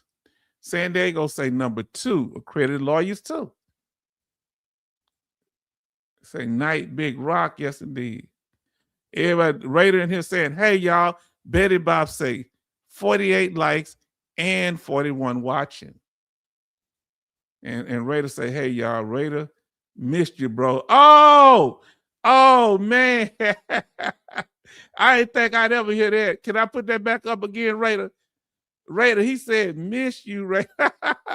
Please, everybody save this video. Screenshot. I think they will just base themselves out of state. That's interesting. All right, now let's see what we got in here. The Mountaineers say knowledge is confidence. Confidence is power. Power is higher percentage. Woo! Sounds like a slogan. And when y'all say something directly to people, when you put that symbol, I won't read it. Raider says, today is my off day. I'm not feeling well. I'm just here showing my support. Brother, don't stay too long because you're going to see something. You ain't got to come up, but you might see some in these next slides. Raider. Everybody's showing Raider. Now, let's get to it. Let's see. Doing my claim was doing months of YouTube and reading, and lots of denials and reading and doing over VHA, going over VHA notes, M21, CFR 38. Now I want to ask y'all a question. Put YT in the chat. Hold on. What is it? YouTube is Y to YouTube. Okay, now we got our brother Raider HQ. We not trying to bring you out of retirement, brother. We're not trying to bring you out of retirement. Huh? Sorry. Listen, this guy has been dropping names. I told him, I read it one time, but you can't keep beating up. That's a fellow Texan. He might be on the indictment, brother, but talking about my fellow Texas brother. This guy is something else. Now, brother, what's going on? Tell us about what's happening with that situation. Well, the California, the SB, what is it, 694? Mm-hmm. That one is an anti-claim shark law that was actually enacted, I believe, early this year, just not too long ago, but in 2026. And I can think of one company that ends in com that currently is based out of California, and they've probably got some problems. Why? Because you don't think they're going to, because of what they've done already, or you think they're not going to, because they got evidence that they are done some shady things?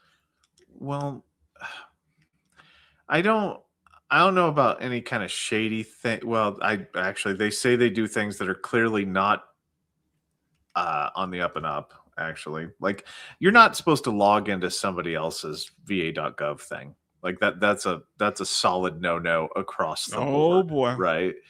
So, I mean, if they're actually doing that, like that's hearsay, right? Like I don't know that for sure, but I think they actually brag that they do that, that they actually go into your claim and file it for, like go into your VA.gov and file it for you. I don't know. I don't know. I'm not talking smack about them. I'm just saying that they're out of California, Mhm. and that law basically was almost directly, in my mind, targeting them. So, and it passed. So it is a thing now. So unfortunately for them, uh, they're gonna have to take kind of action. And Hello? are, I can't hear you, brother. are you there? I'm here. Okay, sorry. And they're going to take action. So goes California, so goes the United States. No, but it's gonna probably disrupt their business, right? Like I don't know if they'll be able to take clients from California. I don't know if that means that they have to move their business out of California. Well, yeah, but if they move out of state, they have actually a physical footprint in California. So I mean, like, yeah, they can technically do a lot of things, but I don't know what that's going to look like for them. That could be That's wire that. fraud. Couldn't that be wire fraud if they talk to people from California across I the lines? That is well outside of my knowledge base. I don't know what it is. I just think that it's interesting, but also concerning for them, you know? And this is one of those situations where that's California doing it, you know? So I don't know how diligent California is going to basically say, you know, you can't do that here. You can't park here, you know, type thing. You can't park here, you know, like, and they're parking there. So I don't know what that's going to look like for them, but I, okay. I want to yeah. ask you a question. Is Sure. it because of many of these for-profit companies have solutions that are systematic in their approach? Does that come across as fraud? Because you know, Um, is that the problem? well, no, I mean if you go from the top down, right? Like you're only supposed to be an accredited organization or person that helps a veteran file a claim. However, there are some exceptions to that. Like you technically can help a person, but then there's this thing where it used to be a criminalized thing to where you couldn't help a veteran. You had to, and then they decriminalized it, About and 06? yeah, there's a whole lot of moving parts to it that I personally haven't invested much time in really researching. But the way I think about it, you know, and I do want to apologize to MCM because she has a good point where I am critical of VSOs, but the only reason why I'm critical of VSOs is because if they, you know, if they, there wouldn't be a problem with claim sharks if the VSOs were trained up, and that's not their fault, right? Like a lot of the time, it's not their fault. Okay. So, you know, and like I'll sing it from the rooftops that I have nothing but admiration and respect for MCM because MCM wants to better herself on a daily basis. She's not just, you know, content with pushing a piece of paper, but some VSOs are, Mm. you know, and it's not equivalent across the board what kind of representation you will get. And sadly enough, MCM is the exception and not the rule. Mm. Now, I was surprised to hear you say something like that. Now, Why? because I thought y'all worked with VSOs a lot. I thought y'all had like this working No. relationship. I No. I didn't know. Look, she No, say, like "Stop it! I'm and blushing." but see that's the misunderstanding. This is where like and the reason why I popped on here is because this is one of those opportunities to correct something that is highly misunderstood is how connected the process is. Mhm. MCM can probably talk to you about it and say that, hey, look, once she files the paperwork, Beyond that, yes, she can track down who's touching it, who's moving it, who's whatever, but there's very little influence that they have over the actual process. Or it's not like we check in with one another. That doesn't happen. Yeah, they don't work for the VA. But Like, sometimes I got confused because they're in the same office. Sometimes they're in the regional office, and that throws me off. exactly. So this falls back on communication, where communication as to how the process really works and has not been forthcoming. They haven't really explained the process in a detailed way to where the average veteran could have a working understanding of what's under the hood type situation. And it leaves a lot of veterans to speculate. They speculate on how like what happens once you file a claim. They speculate on how claims actually get processed. That's where you can have these quasi experts come out and go, hey, look, this is how the raters think. And there is something about that specific topic that just pisses me off. Actually, like in all seriousness, it does, because I somebody that's never worked the job before, it'd be like me saying, like, this is how a nuclear physicist thinks, and it's Right, like, right. I've never been a nuclear physicist, so what the hell am I talking about? But there's nobody to fact check them, so they get to say just the weirdest nonsense. And yeah, MCM does need to come on sometime for a few and give us MCM's perspective. Yes, indeed. You definitely welcome VA level emails and such. We'll make you yes, famous. Indeed. Now, I'll make you famous. Yeah, no, you remember that. Yeah, you remember that, right? Yes, indeed. Now, but in a good way. You ain't got to mention the name here, but I use one example. This is something I went over before. Trajectory Medical. They don't put medical on there anymore. Their new name, I believe, is just Trajectory. We never charge any fees unless you receive a benefit from our service. So that comes across as very intriguing. Okay. Yeah, motivated for an outcome, right? Like, that's not a very good business model if you don't win, right? Like, how can you guarantee that? That's my question. How can you guarantee that and that be legitimate? But it's almost like lawyers. Lawyers say, yeah. They say you don't. Sometimes they say we don't get nothing unless you win. Now they say they don't use the claim representative at the hospital and the ones in the state. Now dealing with their go ahead. Actually, I just want to say something. Like, I'm not feeling the best tonight, so if I take a swing at somebody, I don't mean to be taking a swing at anybody. Man, talk, brother, talk. Well, these companies and whatnot, like, I'm trying to be neutral. Like, I was on the live stream with the Civ Div. I want to say my days are blurring together. Hold on, when did y'all had a live stream? When was the collab? Let me know when it was.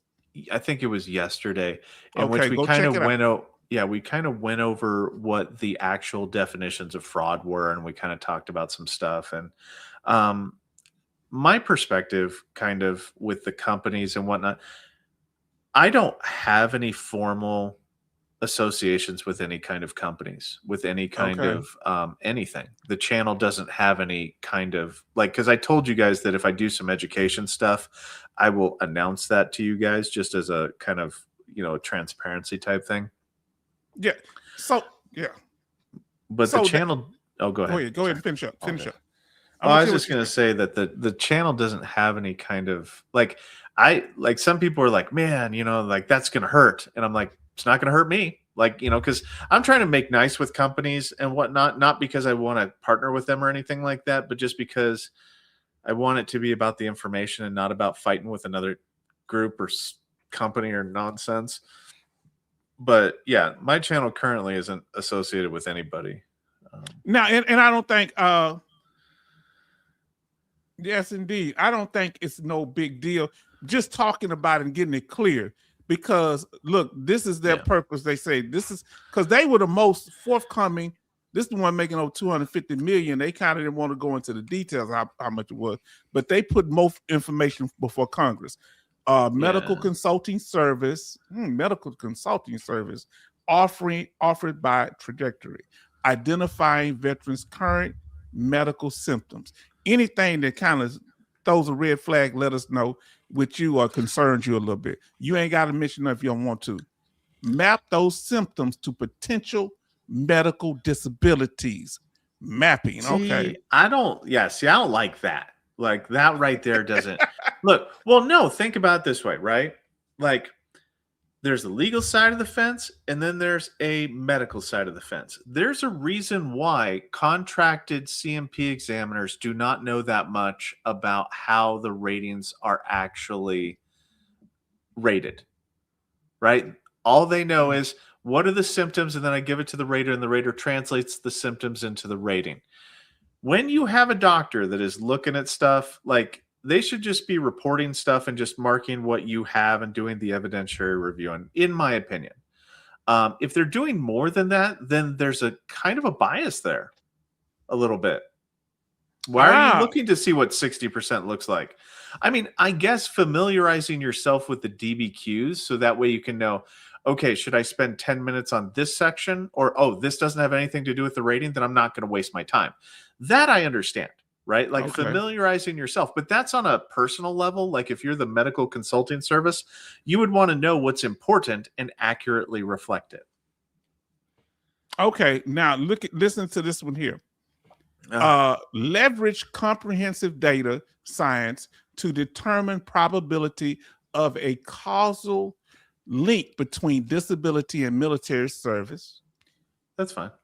And provide an independent rating evaluation confirming VA disability rating assignment is appropriate for the veteran existing symptoms.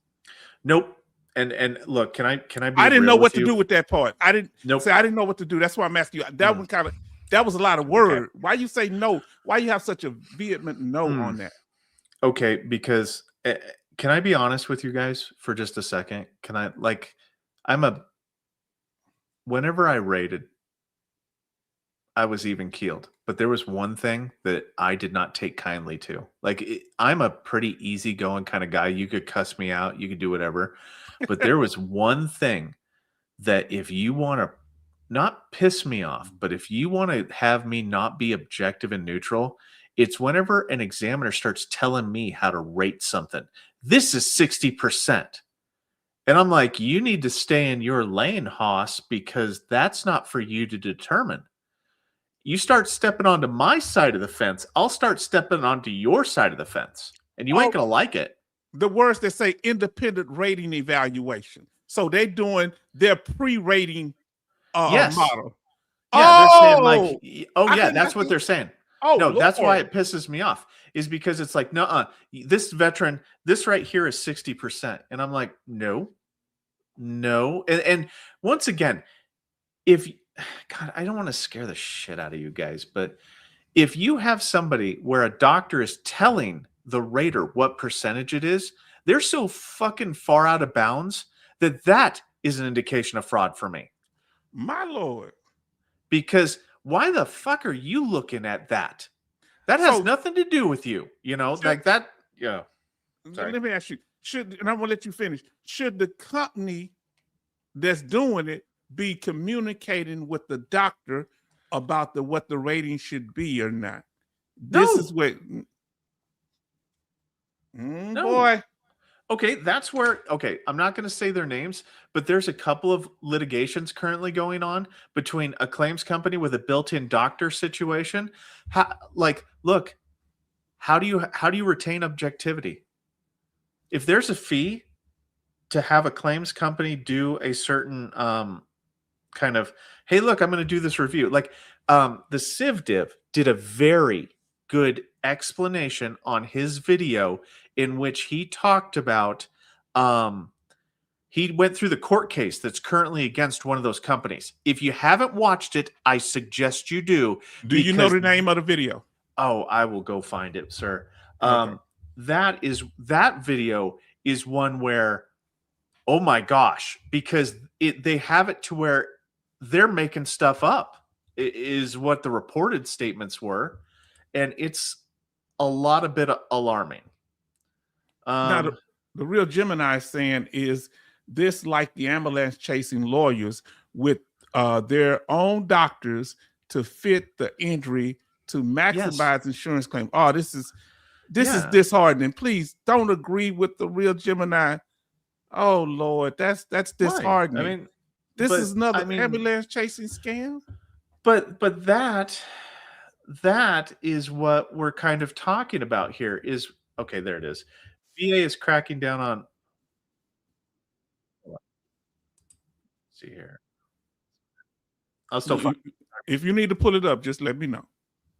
I can't figure out his videos right now, but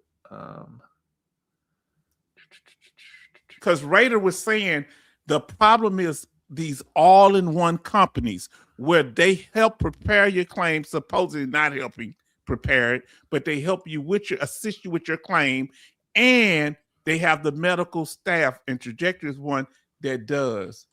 Now look what John Michael say. This is why I respect Raider. what? Well, I don't have a dog in the fight, right? Like I don't have a dog in that fight.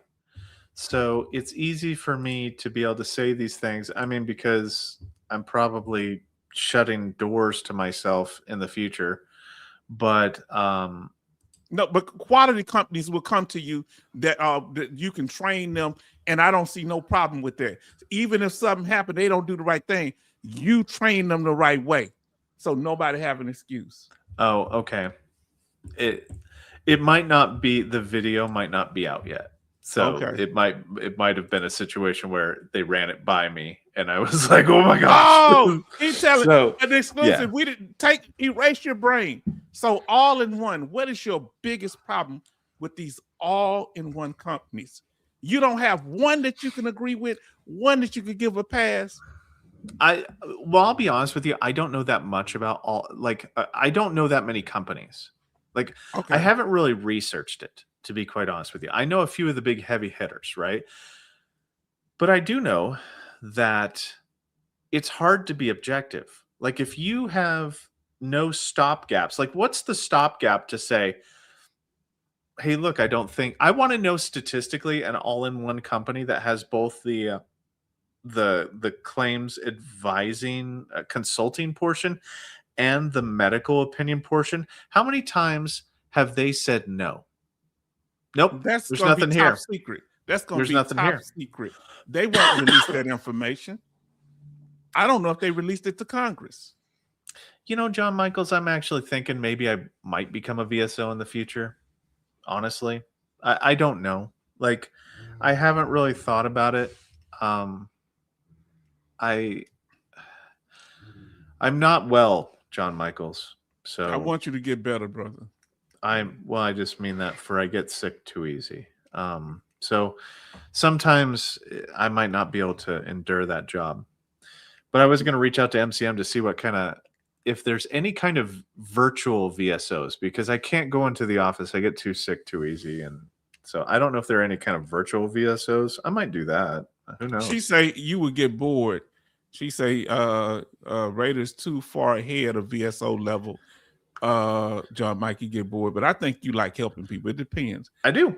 Give him the information, MCM. Give him the information. He might see it. Yeah. I still see it, pigs. But so go ahead. Well, I was going to ask, what was the question that you had? Like, what about these all-in-one companies? I just think that, like, perception is reality, right? Like, so if it's hard to perceive how this company is going to be authentic and genuine, you know, it could look worse than what it is, you know, like it could. But there are different flavors to this. There are companies that are consulting companies that have nothing directly to do with medical establishments. There are also medical establishments that have nothing to do directly with claim companies. They might refer to one another, but I don't think that's the same of I have it built into where everybody's getting a W-2 from the same company name. That's where geez, John Michael, you calm down. As you were. Oh Lord, stand down, disengage. As you were. Oh Lord. Take a cold shower. Cold shower. Negative Ghost Rider. The pattern is full. I didn't mean to put that up. I didn't read that second part. See, brother, I want to know this is H-Town's process of claims. Yours might be different. Focus on what you're claiming, the evidence, the law to back it up, submit the claim, Yeah. then get your diagnosis all the way up to exam. Are you saying if companies get you all the way up to getting that private DBQ on the public platform outside, that's kind of taking it too far? What can they help you with? Focusing on what you're claiming, gathering evidence. What would not be fraud? Well, okay. In my opinion, the thing, like, if you were to take my videos and the how are they rated type situations, and you were to Mm-hmm. take those and utilize those, like that education on how to claim, how to file a claim, maybe how like that knee is organized. So you're like, oh, okay, I see what they care about. Okay, so these are my symptoms. I just need to organize it differently. If you've ever seen anybody on my channel that's like, hey, look, I got this percentage thanks to you, the majority of the time it's thanks to how you told me how to organize my evidence, right? So Yes. it's honestly like if I were to start a company, which I wouldn't, Okay. that's what it would be like. It would be like, hey, look, how have you previously, some of the most important information that veterans need is what is how is it possible that this can get service connected? I've tried this way and this way. Are there any other ways that it can potentially be service connected? Oh, yes, there are. Okay, what are those? Like in a lot of claims companies do education like that, where they Okay. teach the veteran, okay, you understand that there's 10 different ways that you can claim this. You've only done 2. Mm-hmm. That's education. That's not leading the witness in any way, shape, or form. If your evidence supports that outcome, then that's between you and a doctor. That's how some of the claim companies can honestly have great advice for a fee that educate the veterans so that way they can never have to use them again or something like that. I mean, I get behind that, right? The same way that I get behind me putting out videos trying to help people for free. And I'm not conflicted, John Michaels. What is he talking about? You conflicted. What are you talking about? He said I isn't conflicted. So I don't have any formal No. relationships or anything like that. Like and John Michaels, to my detriment. But you should be able to have relationships with companies. That doesn't make you. Well, that's why I think you can be able to do it the right way, bro. Because the problem is, you said when they have these doctors on payrolls at these for-profit companies, that's a conflict of interest. Yeah. I'm thinking about potentially doing trainings of some kind, an education focused thing. Nothing to do with like helping anybody. Like I've got an LLC for my YouTube, just for my intellectual property, because I'm concerned about it. But I've also got another LLC that I'm doing for like education, maybe to train VSOs, or something like that. I don't know. I haven't thought it out much yet, but I got to do something, because if I don't, then I'm going to be kind of weird, Yes. I'll be stir crazy, but you'd be stir crazy. So what is going to keep you?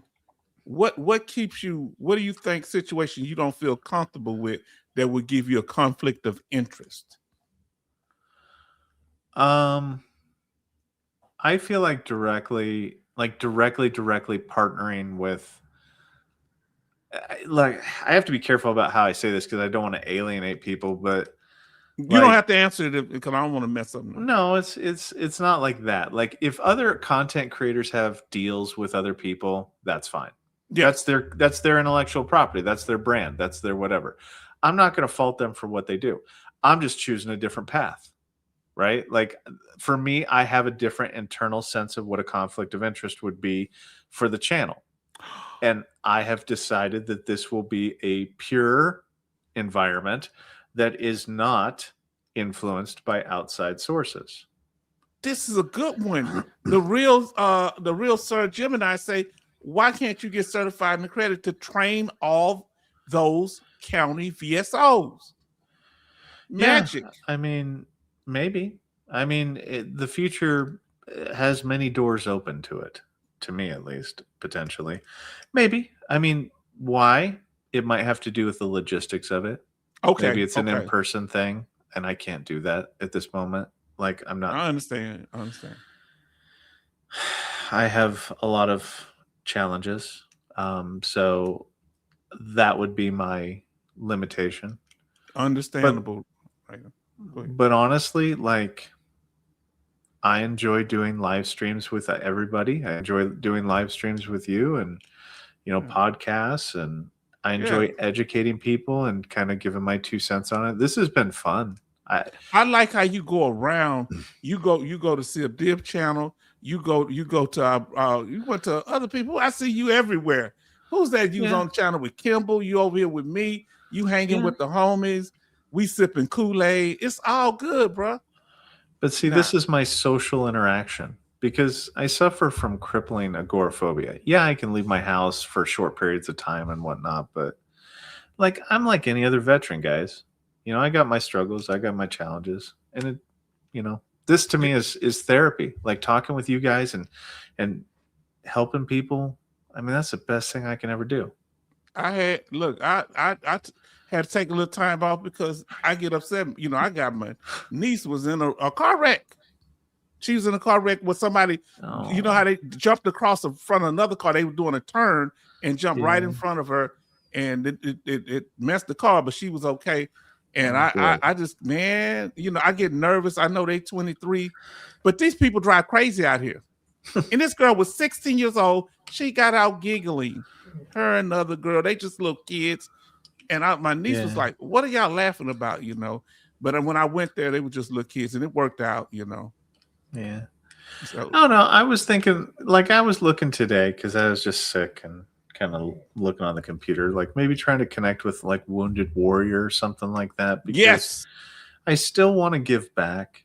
I don't know what that's going to look like, but you got this. You got the information, the talent. Raider is the glue. You don't realize how much of the glue you are. Yes, he is. When I get my yeah. food stamp dome, I'm gonna do something real nice for you. You hear what I said? Now listen, listen. I gotta make you laugh a little bit because I know you're not feeling well. Because when I got sick, I was sick for a couple of months. Yeah. Lord, Houston drivers are the worst in Dallas. Yeah, I've been to Dallas. This worse here in Houston. They crazy down here. Now I'll say John Michaels, they're not all 100%, right? But it's like, you know, it's like anything else. If you know how to do something, you know how to do it, right? Like, and you know what it takes to get there. A lot of that information that that I share with you guys, that's information that we're taught up front that just doesn't get disseminated down. It doesn't trickle down to the veteran population. No. And it's why I have my channel. Now, John Michaels, I know that you think that sometimes I am a bad person for sharing that information, but it's meant from a good place. Like it's meant to help the majority of veterans who are good people that just don't understand the process and not intended to help the bad actors in the community. That's So I what hope that you can understand that. like San Diego Marines say, don't hate the player, hate the game. Because I know what you're feeling that about him putting the information out, but you can't deny putting the information out because some bad actor is going to take the information and do something bad with it. Now, Yeah. what do you feel about, and this is something strong I've had issue with. Take your time, brother. No, go ahead. Obligations. I'm conflicted when people get with these for-profit companies, and you let us know in the chat when you sign the contract. I feel like you obligated. Then people want to come back. Oh, once they get their money, they don't want to give them their part. That's what happens when you obligate yourself to these companies. What you say, should they read the fine print, or should the government step in and stand for the veteran? I mean, I have a really weird take on this, but if the VA wouldn't have to go to such extremes, like the claims companies would go away tomorrow if the VA educated the veteran, if the VA educated the VSO, if there was skill at every single open door to file a claim, if there was a certain level of skill there, there would be no claims companies. Also, if they also trained the CMP examiners to a specific degree, there wouldn't be any private medical opinion companies. Because, I mean, people have made some pretty solid arguments for saying, hey, whoa. Why don't you turn this BI program inward at your CMP companies or your CMP examiners at the VA and see how many times they copy and paste things? Oh, they was talking about that earlier. Why don't we do that? And I mean, that's a persuasive argument. I am not in disagreement with that argument. But the VA has the final say. The VSO, well, I want to say the VSO organizations, not the individuals. This comes down to it's a problem that they made themselves that veterans have had to work around, right? Yes, like work around. That's the good word. It is a workaround. Like, how many times have you been, like, you can even take examples that don't even have the private providers, the private outside companies. How many times have you had the same evidence, you get denied? The same evidence, you get denied. The same evidence, you get denied. Then you do it again, and then you get granted, and you're like, wait a minute. If it was fucking possible here, how the fuck is it not possible then?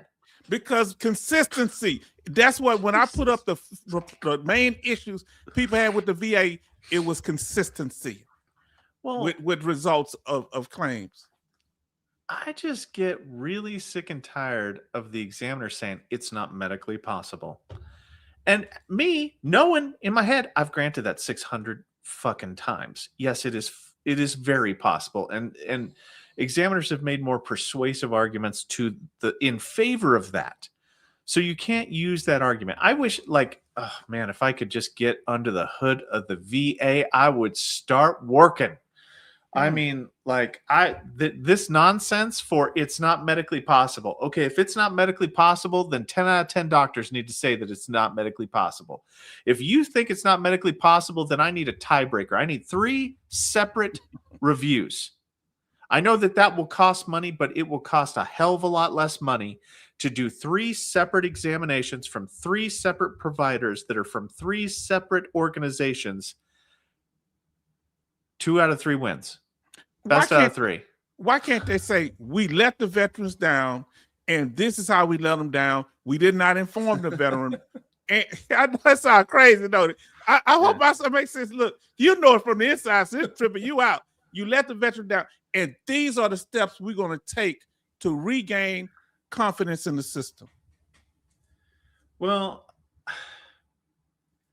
look, I have problems. Okay, and some of my problems are that you got Papa Bear, Doug Collins saying there is no fraud. You got OIG saying there's no fraud, but you got them making programs looking for fraud.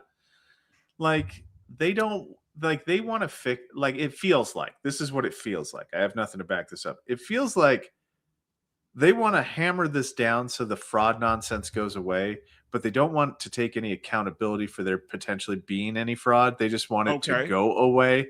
So that's why I think Mr. Smith's John Michaels. Was his statement, do you think he was coherent when he was talking? I think he made a mistake. I think he wasn't supposed to talk about that. I think that right there, like, okay, frontline staff didn't know about that program. Nobody knows about that. Like, that program came out of nowhere. That thing he said the quiet part out loud. He said something, in my opinion, he shouldn't have. Because Doug Collins gets before a camera. He'll tell you anything, right? Mm-hmm. He'll tell you everything. Like, when asked, like, I would have wanted to know that 6 months ago. Hey, look, we're organizing this thing. This is what it looks like. Like, I put out 2 shorts today. Short videos, minute-long videos, in which I said, hey, look, where's the transparency of the organization? Why not why not get in front of this? Say, hey, look, guys, this is what we're going to be doing. We're going to be creating a program. It's a BI program. It's going to be this, this, and this. This is Yes. what it's going to be searching for. This is what we're going to be doing. This is why we're doing it. I like the whys. I'm a why kind of person. Give us a full detailed, like you're the adult in the room. Give us the full detailed explanation, like you sound like you have control of this process. Do not drop a dime in the middle of, of a congressional meeting and just arbitrarily say half a sentence that freaks everyone the hell out. With no explanation behind it. Yeah. And then you have it to where, like, Mr. Smith said that stuff. And then I'm waiting for, okay, someone will catch this. Why is it that the talking heads on YouTube, like you and me, like we're just average people, right? We're not journalists. We're not anything. Why is it that we catch it and go, whoa, whoa, whoa, whoa, what's going on here? That's pretty scary talk. Can you tamper that down officially, VA? Can you put a lid on that? No, you're not going to? Okay. Advocates, where are you? VFW, if you could shut down the bar for 10 minutes, can you come up here and ask them some questions maybe about what the hell's going on? They're silent right now. They silent on this. Well, there's somebody with 6 figures. H-Town. Yes. This is what frustrates me. A lot of veterans give a lot of money to these organizations, and no offense, right? Like they do a lot of different things. They've got their thumbs in a lot of pies, or their fingers in a lot of pies. Fair enough. But I'll guarantee you somebody's making 6 figures at each one of these organizations whose job it is to figure out what the hot button topics are, and they're all asleep at the wheel. And to me, I want my advocates to be advocating for us, to figure out what that is, to maybe say, hey, look, that sounds scary and it doesn't sound like a good idea. What are you doing that for? What are you going to use that for? You just got done telling us that you weren't going to use AI in any part of this. Then you say that you're going to, and now you're going to implement it? Like, what's going on, Doug? You're kind of Lord. Oh, so they got him in a bind because he said one thing. Has he spoke? Have anybody seen Dougie? No. Since this happened? I haven't. Well, and I bet you that this, so, and other people on my channel, like I've been getting worked pretty hard in the comments section about this, where it's like, hey, look, this is, sorry, Zoe's talking to me currently. Good night, MCM. But I've been getting worked over in the thing talking about how, like, hey, look, this is this is this is that, this is, like, and I'm like, look, I don't care, because they're saying that, oh, well, this has to be above board. You get due process, you get whatever. I'm like, bullshit. If the VA decides to sever you, yeah, you get due process. Do you know what due process means, H-Town? What? It means that they delay taking action for 60 days to let you feel like you got a say in the matter. How do you know what to say if you're not clear what they're doing with that pause time? Well, they do have a process for it. So, like, if you're found to be fraudulent on something in any way, shape, or form, you get a proposal to sever or a proposal to reduce, depending on what the nature of the fraud was about. If you just embellished your symptoms, they might reduce you. If you lied about having the disease to begin with, or the disorder, then they'll probably sever you. Oh, okay.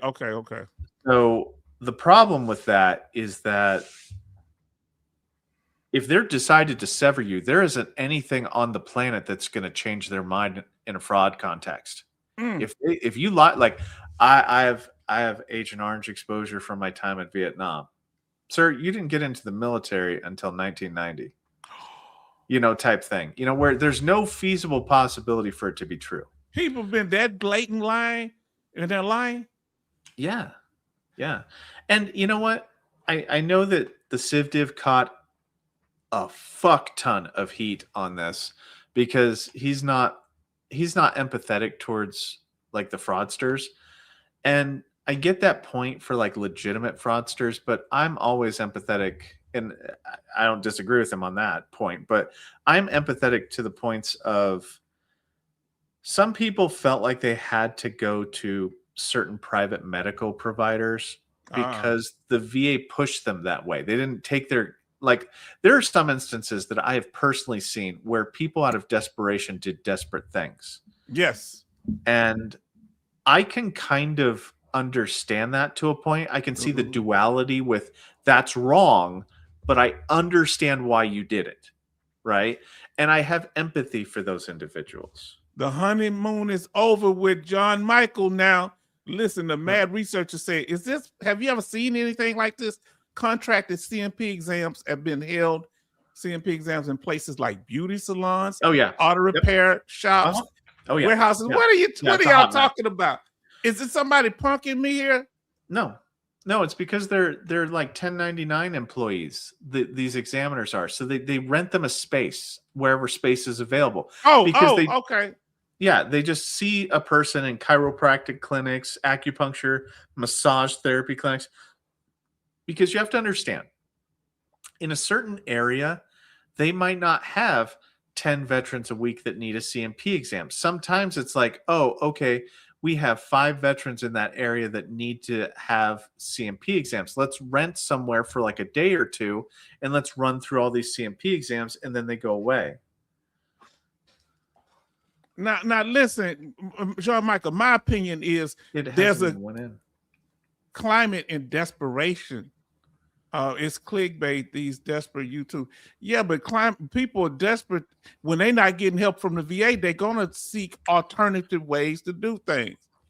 Well, now I will say, John Michaels, the problem with this is that it hasn't been enacted, but in front of Congress, under penalty of perjury to Congress, the VA is also denying, like, they're not signing up for that law, that bill that was put forward. They're like, look, we're against it because we're doing this. So that BI program, it's not AI, it's BI. The BI program is something that the VA is doing behind the scenes that is Okay. getting put into effect in the near future. It hasn't went live yet. That's why catching things now, advocating now, going, wait a minute, I want to know what you're doing with this thing before you turn it on. Like, why are you doing that? How far down the VA did people know? Do you think any of the regional office supervisors or directors knew, or it didn't get that far down? I This couldn't BI. tell you. The ivory tower is so far from where I was. Some of like the regional directors might know, like they Okay. might know but this, once it gets plugged in, what'll happen is the average veteran that submits a claim and submits a private DBQ, once they submit it after this thing goes live, what'll happen is that review will happen before it's ever assigned to anybody. If it'll be like the TSA. So if the thing is found to be fraudulent, if the DBQ or medical opinion is found to be fraudulent upon submission, that claim will be taken aside, like at the TSA, for a special review. If it passes the special review, then it'll be put back into the normal claims process. Okay. If not, it'll be given to the OIG. So that's how it's going to work. It'll be at claim submission. So all the fraud stuff will be reviewed for and before it even kind of starts its own claim process. Now, brother, the word's getting out there, and you doing this thing because somebody's gonna end up calling you. It's my true belief that you're gonna end up being called. Now, my question, hold on, where is it? Okay. Yeah. Yes, Now, this is trajectory that what they had. They had like if had different type of claims, so they just have like, wow, if a client at 30% is being paid $450 increase to a temporary 100%. This is real talk now. Being paid $3,000 with an effective period of 13 months, $2,550 times 13 equals $33,150 times 20%. Add another $6,000. $630 Are you fucking added shitting me? standard. Yeah. I wasn't making this stuff up. I blew it up, family. This what was on their site. I don't know if they took it down. CUNE This was, claims are 450 times 15 months equals 6,750 times 25%. So added to the standard fee. Well, what's the standard fee? Okay, I mean CUNE claims that those are challenging. okay. I mean, I'll get that, but that's still a lot of money. So appeals and non-conforming claims. So that was $450 times 6,000 times 10, 650 added to the standard fee. What's the standard fee? Is it I think I clipped it. It was from up top. I had the whole thing, but I'm just telling you. Pay 5 times 700 per month increase. I mean that's a lot of zeros and stuff, man. Like like my math is not mathing currently, but am I an idiot? Like there are some people like I think I'm just too naive, honestly. 900 times 5 equals 4,000. So they saying, wow. I mean 4,000 plus 6,000 plus all this other 1,000, like, and people are paying it. Like, and I feel why do you stupid. think they so willingly paying it? Most of them are willingly paying it because they say at least I have. Thing. But then they getting hit with their back pay heavy, and they might even owe more money. And these contracts, they are going. Wow, they are going to, what do you call that thing? They may have to go to arbitration or litigation. Yeah. So would you consider them being people not in the individual company? Is it kind of suspicious calling them? Is it possible they're claim sharks if they're working around the law, but there's no law right now, other than they're saying they're not preparing claims, but are they really for the veteran? I mean,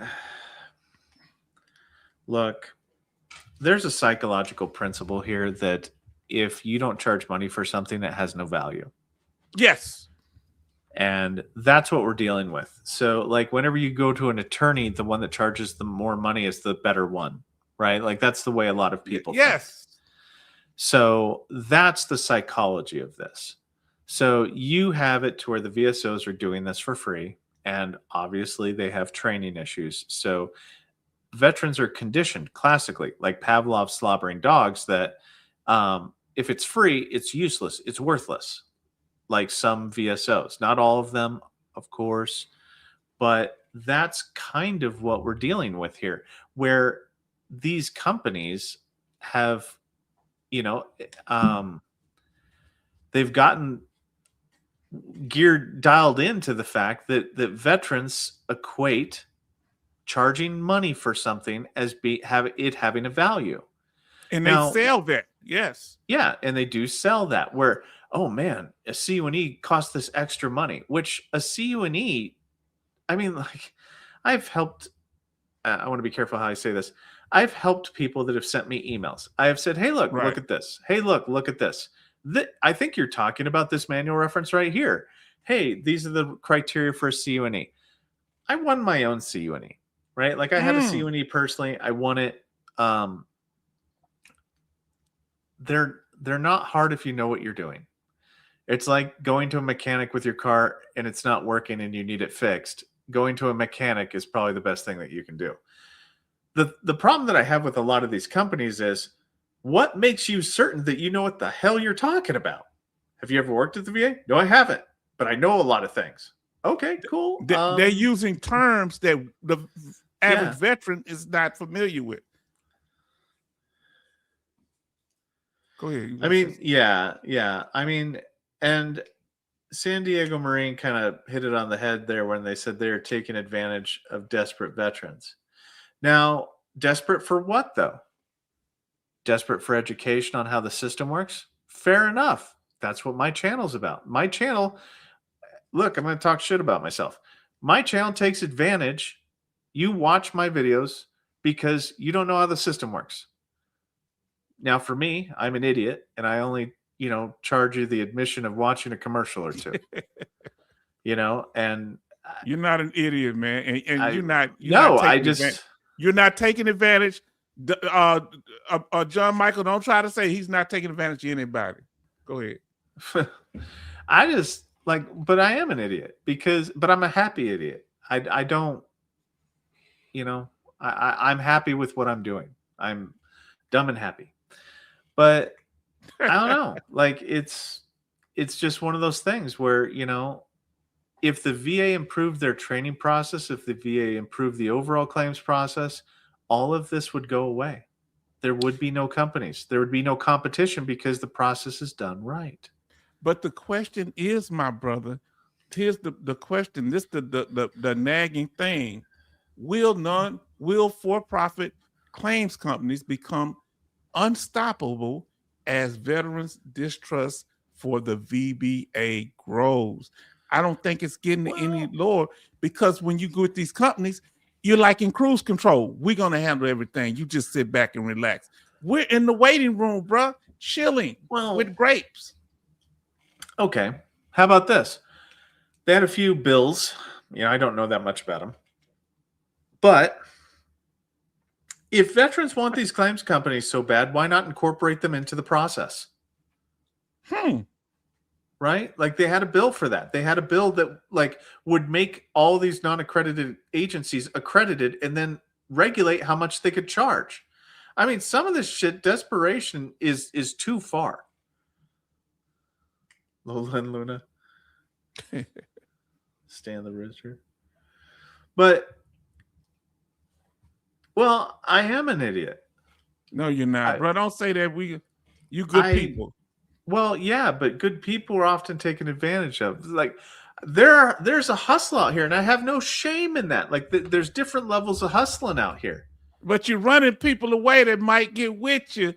I understand that, and you're supposed to, but you're so straightforward with it, and you're trying to walk straight on a crooked road out here, because so many they feel that you're a traitor in many ways, because they know that if they had your knowledge, you would.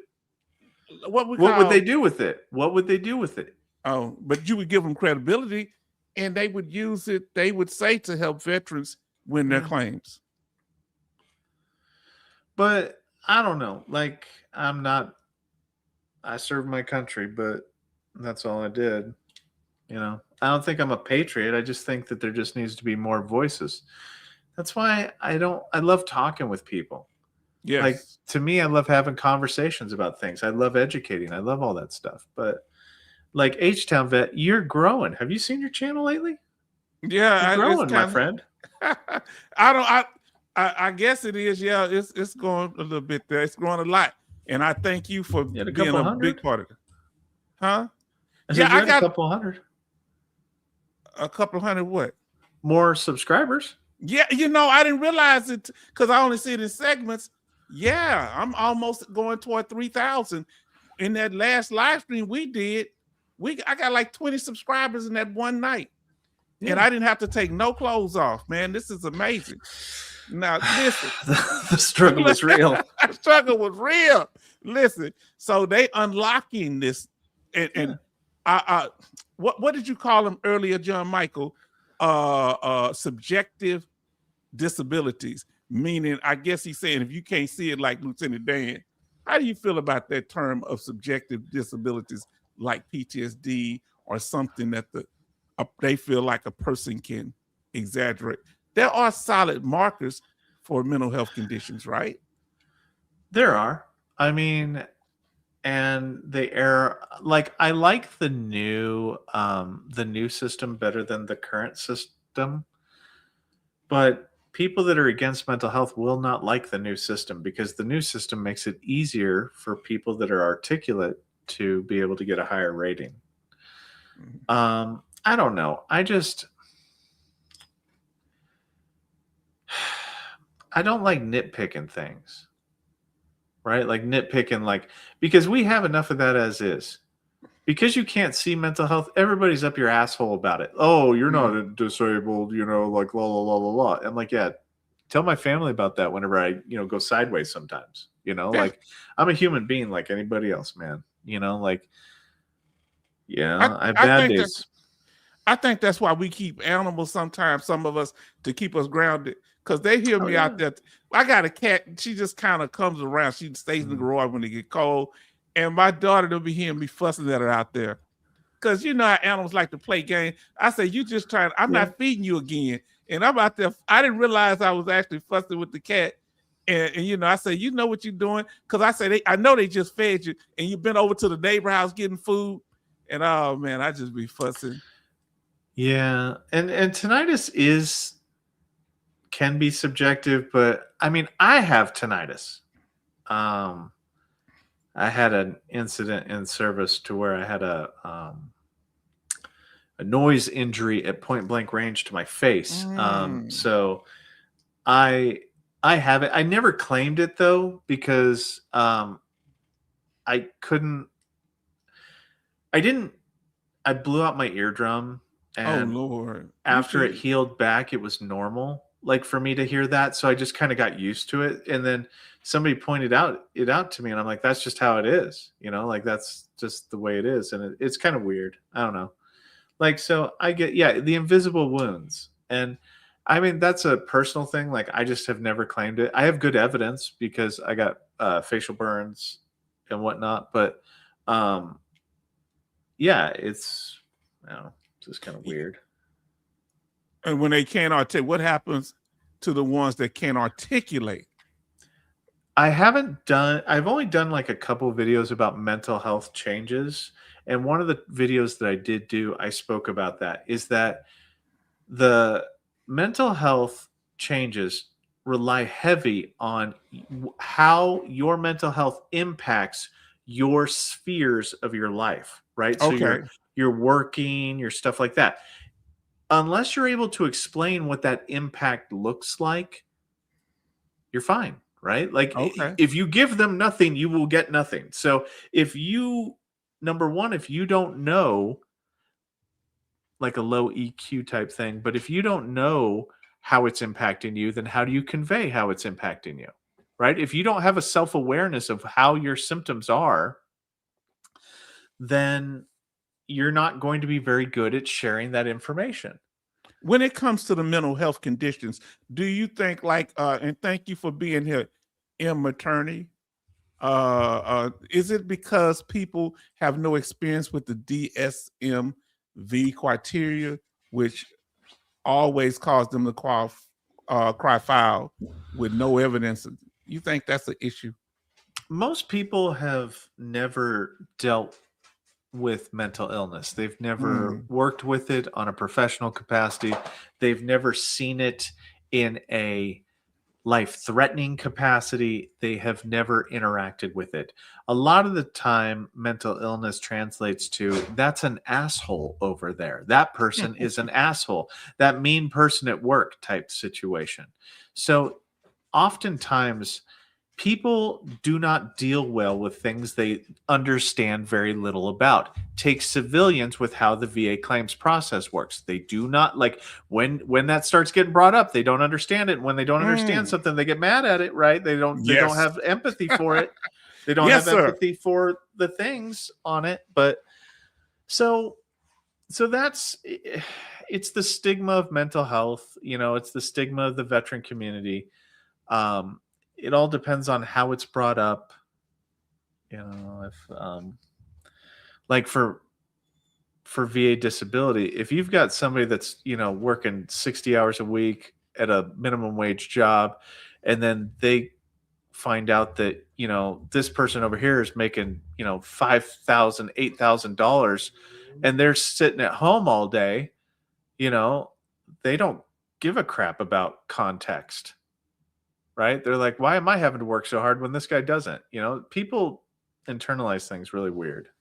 Now, yeah, Martin, you make an interesting statement. You say H Town is growing because he shows all comments and has professional slideshows,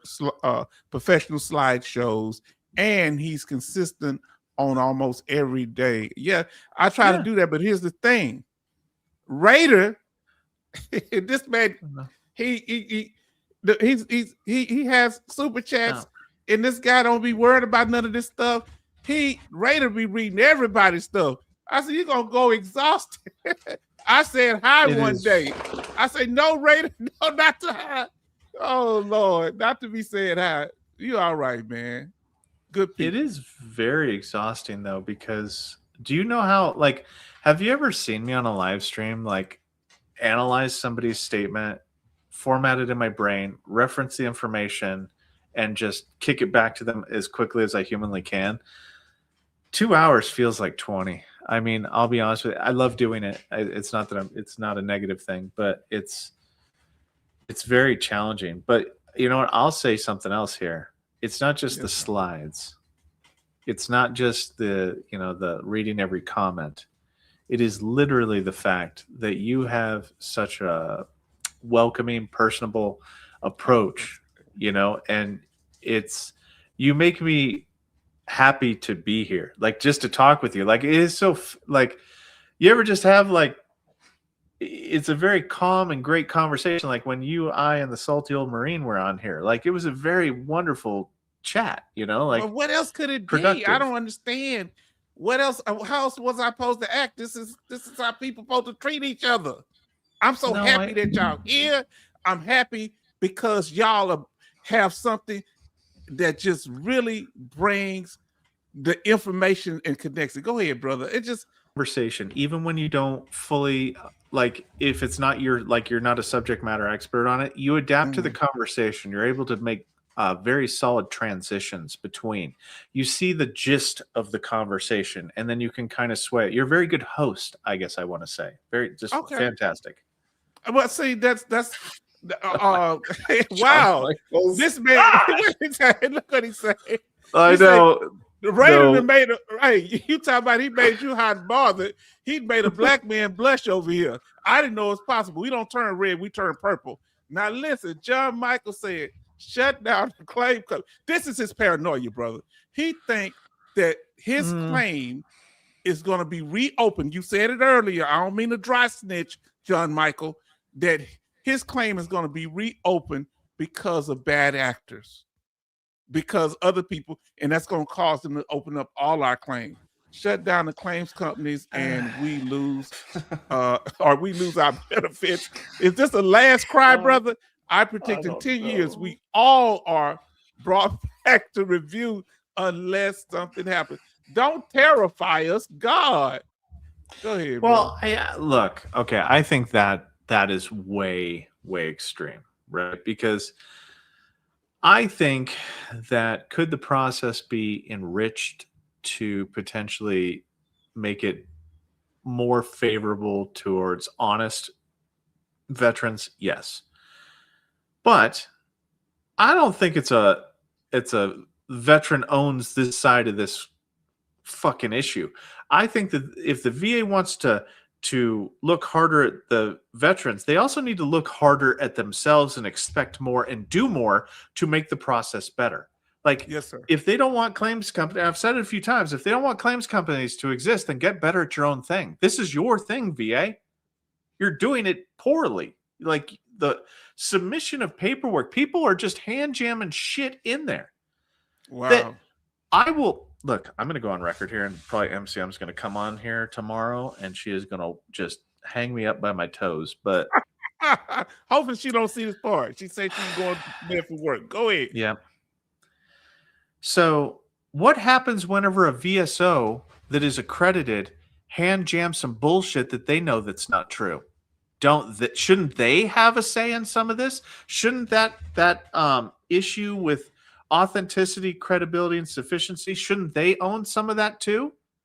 Like I get the fact that people want to take on claims companies, but the VSOs are doing just as much. Like I used a VSO one time, and they tried to give me a what was it called? They said that I had an inflammation disorder, and I'm like, what does that even mean? I didn't tell.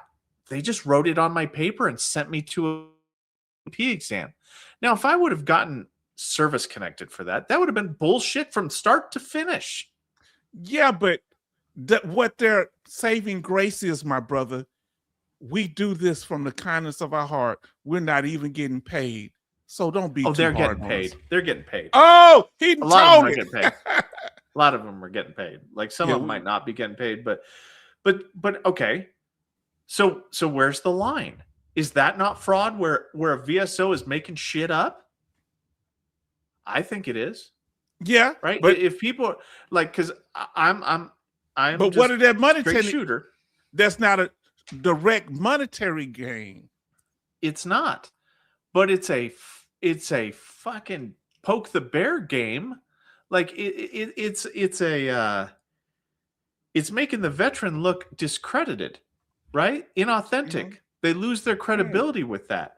I have a problem with that because what it artificially inflates the cry wolf situation where there's another person over there lying about their shit, and it's like I wasn't lying about anything. I just the person that submitted the claim just wrote some shit on here that wasn't true.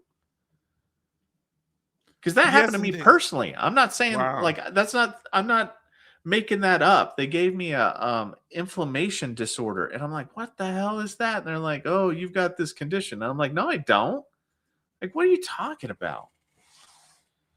Now, brother, what is it? Somebody? I don't know. Somebody, Michael. Sometimes. Oh, I you weird me she out. said something about paranoia and mental health. I forget what our sister said. Yeah, I'll get there. But brother, let's see. I got a few things we're gonna roll out because I know. Look at this here. I want to ask you: do you think there will consistently be, after all this pressure coming down, what happened in California, are they going to try to stop this copy and paste thing where they're coming? Oh, I hope so. Because they can't continue to do the same DBQs. Okay, well, I have a few thoughts on this. Like a weird, because nothing's come down, right? We haven't got any information from Papa Bear. We haven't got, like, they haven't implemented it. There's no instruction manual. We don't know anything, right? So what we don't know. And what weirds me out is I could see a reality where they're like, okay, Betty Bops, you're a CMP examiner, or you're a private doctor. Betty Bops is a CMP private person. Betty Bops has submitted 700 private DBQs over time. So what they do is they review all of Betty Bop's 700 DBQs to see if their language is the same between themselves, right? How many times did you use the same thing yourself? And I think that's what it's going to come down to. And there's a problem with that because medical doctors have templates that they use no matter what they're doing, right? So there's going to be a little situation there where it's like, look, I have a structured template for how I address this issue. Now, I will change the specifics depending on what the veteran's circumstances are. Yes. But you will come across some general, like how I organize it might be the same. I might structure it the same way. I mean, you're going to see at least as likely as not, or less likely than not, probably at least as likely as not, on every single one of them, like, so that's going to be the same across the board. Do they have anything that's like in a checklist format on the information, or they shouldn't? For the doctor? Well, for the DBQs, yeah, there's a checklist thing. There should be a criteria thing. Yeah. Okay. But for the medical opinions, those are kind of free text. That's where the medical opinions, guys, this is where a lot of the copy and paste is going to be. Like, that's where the meat and potatoes is going to happen with that copy and paste stuff. Because sometimes DBQs, as you saw me like go through the spine DBQ, it's put in the percentage degree that the veteran can move. Like, there isn't much space to ad lib. Right? Okay. Like, yeah. So you're going to see that most of the time in the actual medical opinion. Now, Jay Oliver brings up a good point with Directive 1134, which I wish the VA treatment staff could fill out the DBQs. That would also make the situation 1,000 times better. You wouldn't have, like, you would have veterans going to the VA for their treatment. You would have VA treatment doctors filling out the DBQs. it would ice out the private medical opinions. It would ice out the private companies that do medical opinions for the most part, unless you don't trust the VA, which, I mean, that's a thing. John Michaels, have a great night. Great night, brother. But I think that like Doug Collins has so much power at his fingertips to make these problems go away. If they were truly problems, you wouldn't need to spend millions of dollars on a computer program if you just turned on Directive 1134 and let the actual 1134.3 and you actually let the VA providers fill out the DBQs. Okay. Now I want to ask you this question. Solaris, I hope I said it right. Did I say it right that time? Yep, you did. Tonight I got it right. Mental health is partly articulation and also the paranoia of that level. Will they lock you up? How much do they tell? Everything. So if you I tell everything. Yeah, I tell everything. Yeah, I worry people sometimes. Not because it's weird. I've never been suicidal in my life. Like, I've never been like that, but I will make a situation awkward. I will be like, look, you don't understand. You want to know every single time? Like, come out with me to the parking lot for a minute then. Not because I want to hurt you, but just because if I come across anybody, they're going to say something to me and then I can't shut up. I'm just like, the fuck is wrong with you? Get away from me, or something like that. And I'm like, hey man, I want no trouble from you, but I will, I won't start anything, but I will, I will complete it.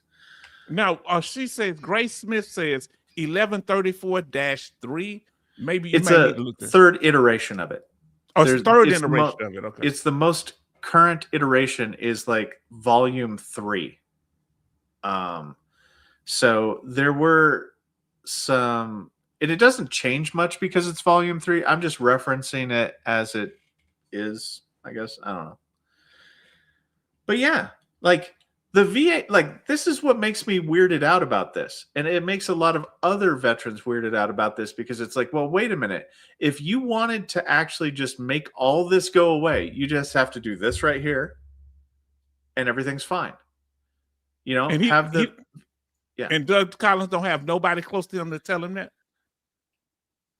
Well, why would we have to tell the director of the VA who understands the VA, who knows the VA, who is the VA? Like, he is the VA. Like, he shouldn't have to have anybody tell him that.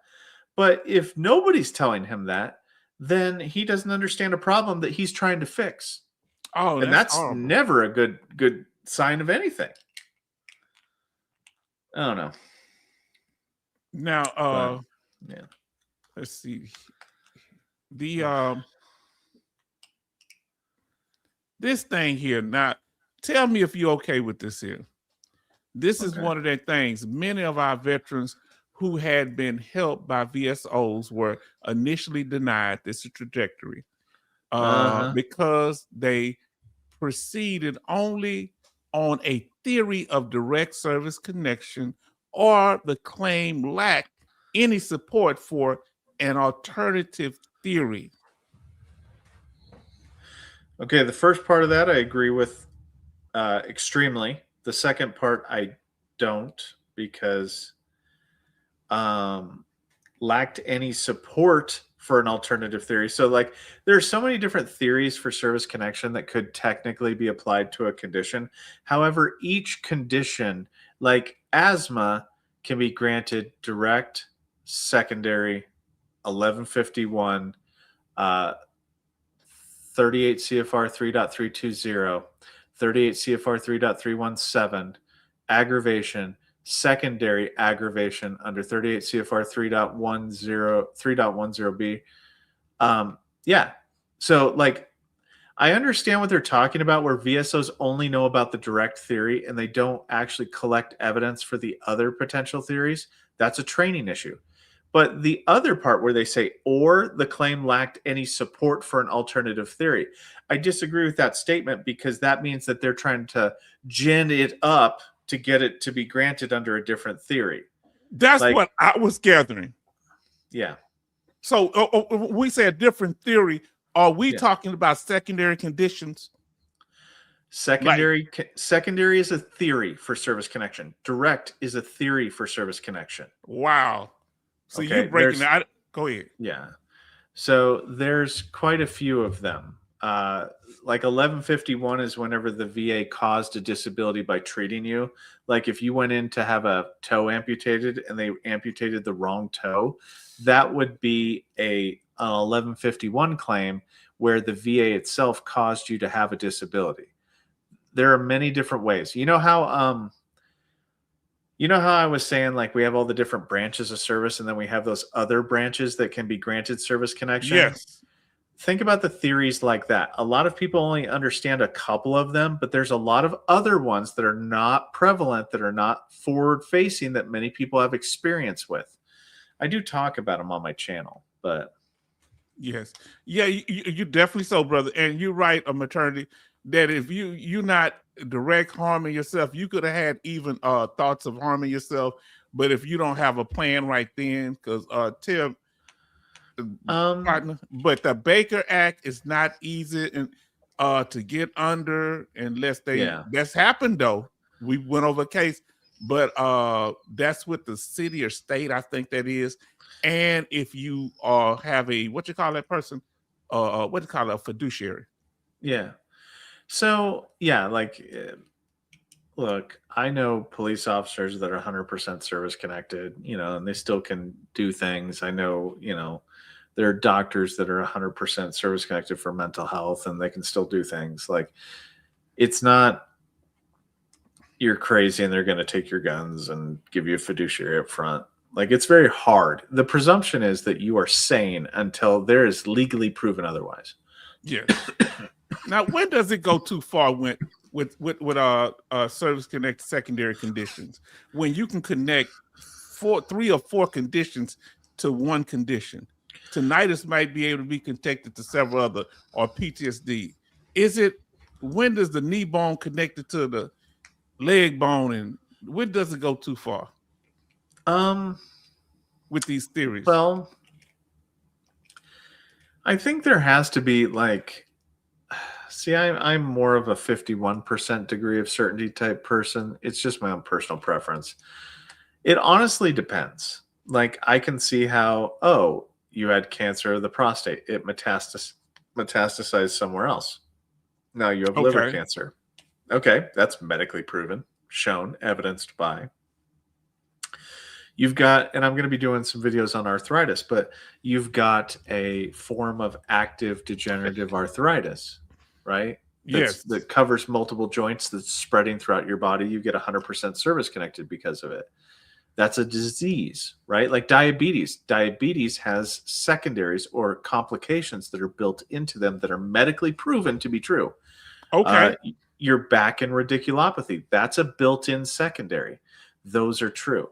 Now, I don't have a preference for when something is or is not secondary. Do I believe it? I have had that trained out of my body because a doctor will determine that. It's not my call, right? It's up to a doctor to say whether or not that is or is not secondary.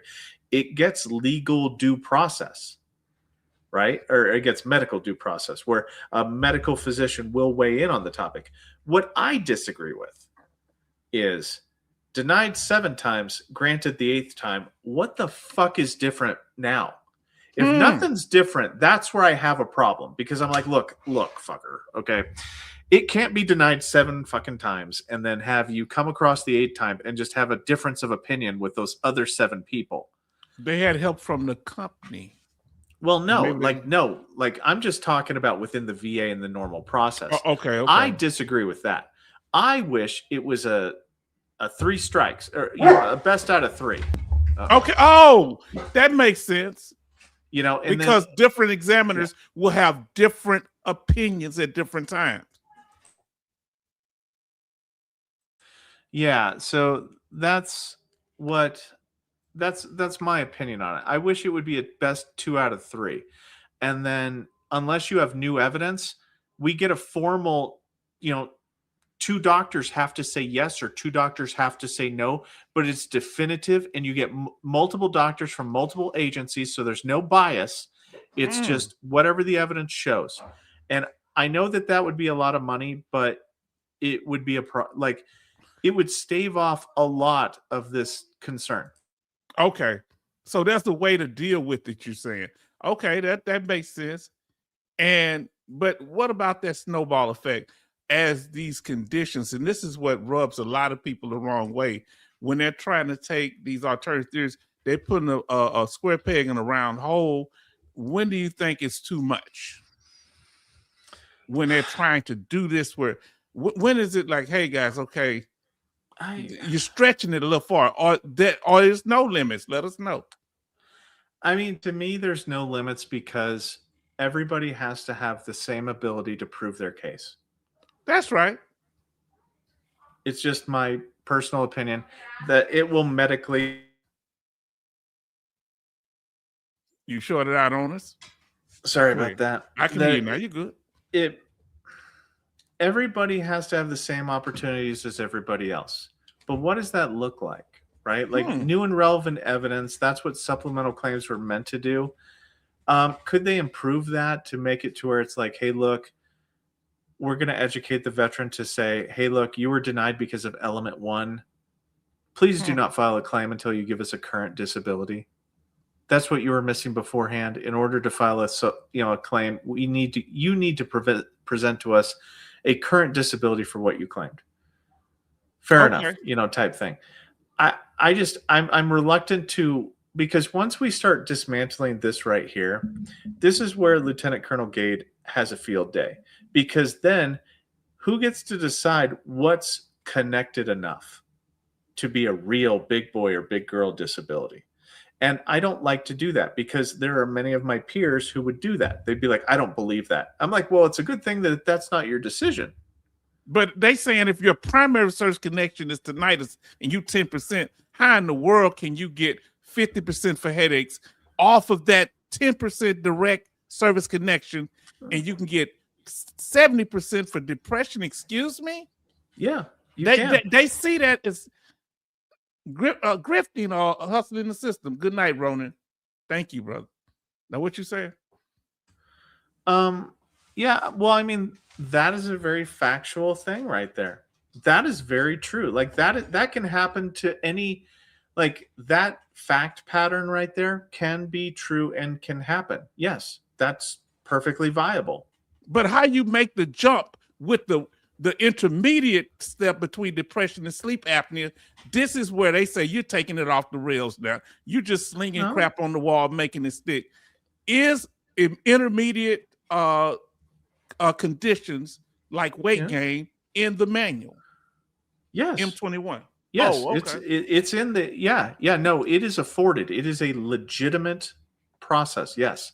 You can even have intermediate step being medications. Your depression medication of sertraline causes you to gain 50 pounds. It's notated in your medical records. Yes, that can happen. Wow. Like all of this daisy chaining here, this is a true thing. Like this can happen. Like this, I do not see any issues with this, except for maybe tinnitus and headaches. Tinnitus and headaches are rarely granted that way. Like rarely. Okay. Rarely. But I mean rarely, because a lot of CMP examiners go, tinnitus has nothing to do with the neurological condition of headaches. Like it has nothing to do with it. Like, and then it would have to be prostrating headaches. Like there are certain criteria that even if they did get granted, it would be 0%. More like migraines? Yeah, migraines would have been a better thing. But if you would have had it to where even like if you had PTSD, then you had headaches or migraines, then you had weight gain, then you had sleep apnea. But there's a lot of scrutiny that happens amongst these things because you have to understand the examiner can take the off ramp to, oh, those headaches could be, or those migraines could be caused by this medication you're on that has nothing to do with your current, service connected conditions. I think it's at least as likely as not that this medication that you're taking for this other thing causes your migraines. It's the same thing with depression. Well, it looks like that you're depressed because you lost your job. I think it's more likely than not that his depression is caused by his job. Same thing with the weight gain. Oh, well, he's a Twinkie eating champion, like on a daily basis. I ain't never heard of. he's a food. He goes to. He's that guy on the internet that goes to the challenges to eat all the food. Well, But go ahead. but you can actually, the examiner can take the off ramp to, this is better explained by this, and this, and it breaks the chain.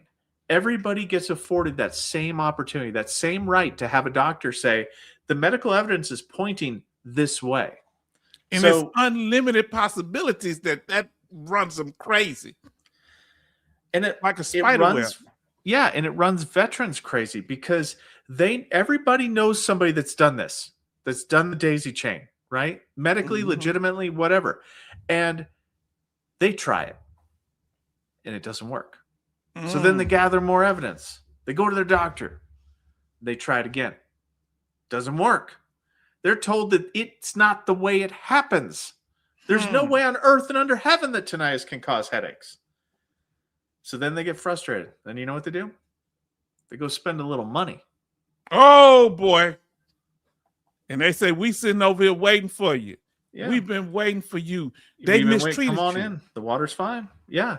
They mistreated you. That's totally possible. And the veteran feels validated by that because they know somebody that has got that service connected. Now listen what Grace say. I'm still trying to understand hypertension and what is DM? Is that diabetes? Diabetes mellitus, yeah. Mellitus and cardio, in which the order to which? When? Like which one? Like the secondaries, which one causes the next one? Diabetes mellitus can cause hypertension. Diabetes mellitus can cause cardio. Okay. Weight gain can cause diabetes mellitus, but typically hypertension and cardio do not cause diabetes mellitus. Hypertension can cause cardio. Cardio can possibly cause hypertension, but diabetes mellitus is typically the first one. But there is so if a diagnosed with hypertension, diabetes mellitus should be your first claim condition, and then potentially hypertension due to it. If the chronicity matches up, like if the order of operations matches up, like I was diagnosed with diabetes before I was with hypertension, then it makes sense that hypertension is the result of the diabetes. If the hypertension happened before the diabetes, then it's probably, the not going to be associated with each other.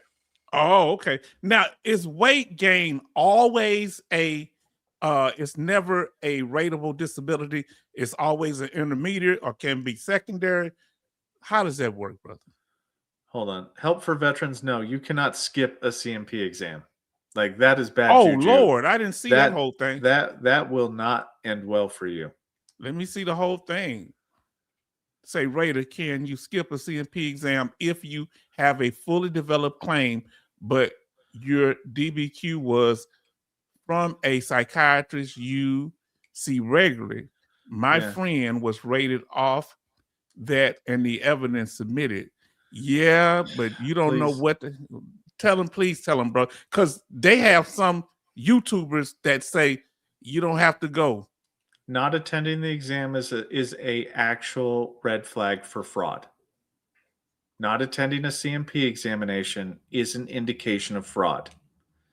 So if you don't do it, that particular DBQ that you're doing, and I get what you're saying, man. Fully developed claim, gotcha. The VSR disqualified it, said it was insufficient, got it. You have to go to the exam. Now, you can make a case later on to potentially like a DRO, a decision review officer during a higher level review and say, hey, look, could you please go back and review my original DBQ and medical opinion for sufficiency and make sure that it was, in fact, invalid?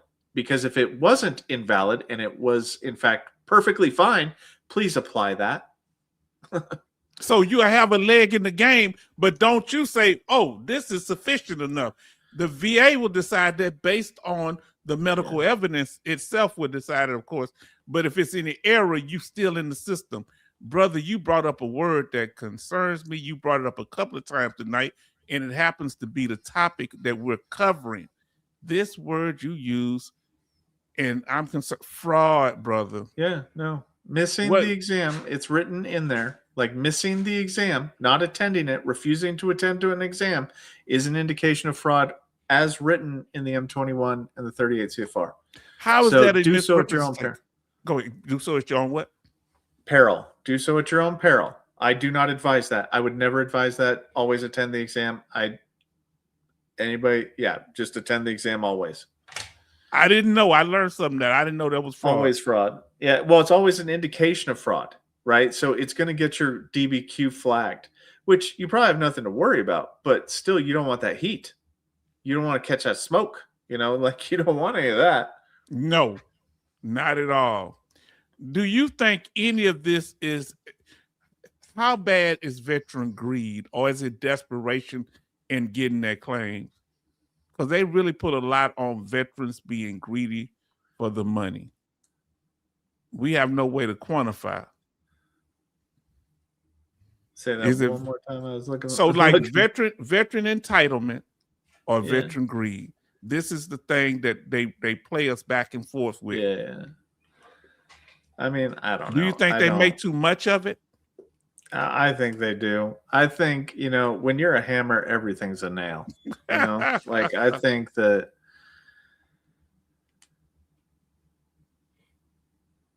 help for veterans, that is not what the manual says. Let's see what the manual situationally says that. If you have an increase, it says to deny the increase. Like if you go into the good cause review, if you fail to provide good cause for not going to an examination, the rater's choices are limited in what they can do. It depends on what it is. And I want to clear something up real quick. Okay. I'm going to clear something up. If your DBQ is deemed insufficient, it has no value and will not be considered in the evidentiary review in the case of something that is newly claimed. Because newly claimed, if you miss the exam, we will use the evidence of record.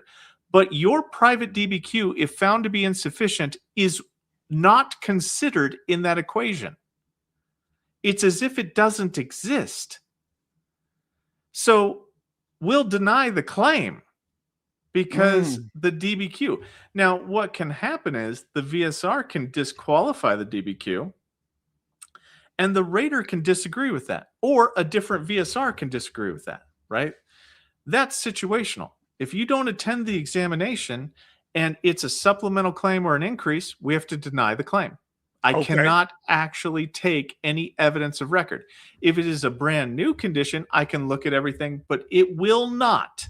And I need you to hear me that the DBQ will be deemed insufficient, right? And I guess his concern is, yeah, where does it actually jump to fraud? If you just say, no, I got one, I don't need to go. Where does it become suspicious in the fact that it's not necessarily fraud, okay? Fraud is one indicator of many. Okay. So there is a review of private DBQs. It's authenticity, credibility, sufficiency, which is the one that gets most people. You just type in M20, you just type in fraud in the M21. Exactly. And see, a lot of people are getting triggered by what you said. I know it's the right thing to do. If the VA schedules something, how do you know you're not a rater? How you know if the DBQ has everything that's needed on it? Where does it jump to under the authenticity? Authenticity and credibility. I don't want to try to trigger you. Rater's kind of under the weather now. Y'all don't trouble them it's fine. Like it's the same place where here, I'll share. Okay. Just let me know. When it comes up, I'll pull it up. Okay. Here we go. Okay, now are y'all ready? So there's an authenticity of DBQs. Okay.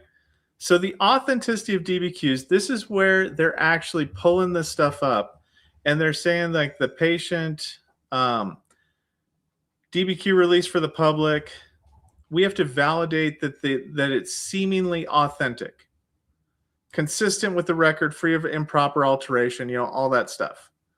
And there's an entire section here for potential indicators of inauthenticity. right? This is where you get the 100-mile rule. Okay? The contact information that is unverifiable. So this is the part where your DBQ, if your examiner if their NPI information doesn't match what's on the form, it's inauthentic. And if fraud is a form of inauthenticity. And the veteran may not know if the numbers are not correct. Correct. Man. So, yeah. And then we've got like information that conflicts with the overall evidentiary record. So if the examiner who filled out, or the person that filled out the DBQ, put some information in there that can't be corroborated by the VSR or the rater, that's also an indication of inauthenticity, which is highly subjective. Help for veterans, I'll agree with that. So you have some people that will actually just make statements and whatnot of, yeah. This is where it can like jump to fraud. There's no requirement. We just send it to OIG. That's what happens. The claim gets sent to OIG and then OIG investigates for fraud. But if one of these inauthenticities issues come up, then it's an qualifier for the fraud review. So is it somewhat of an indicator or a red flag? Yeah. It kind of whoa, that's irregular. Is that what you're saying? Or let me know if I'm not right here. So here we go.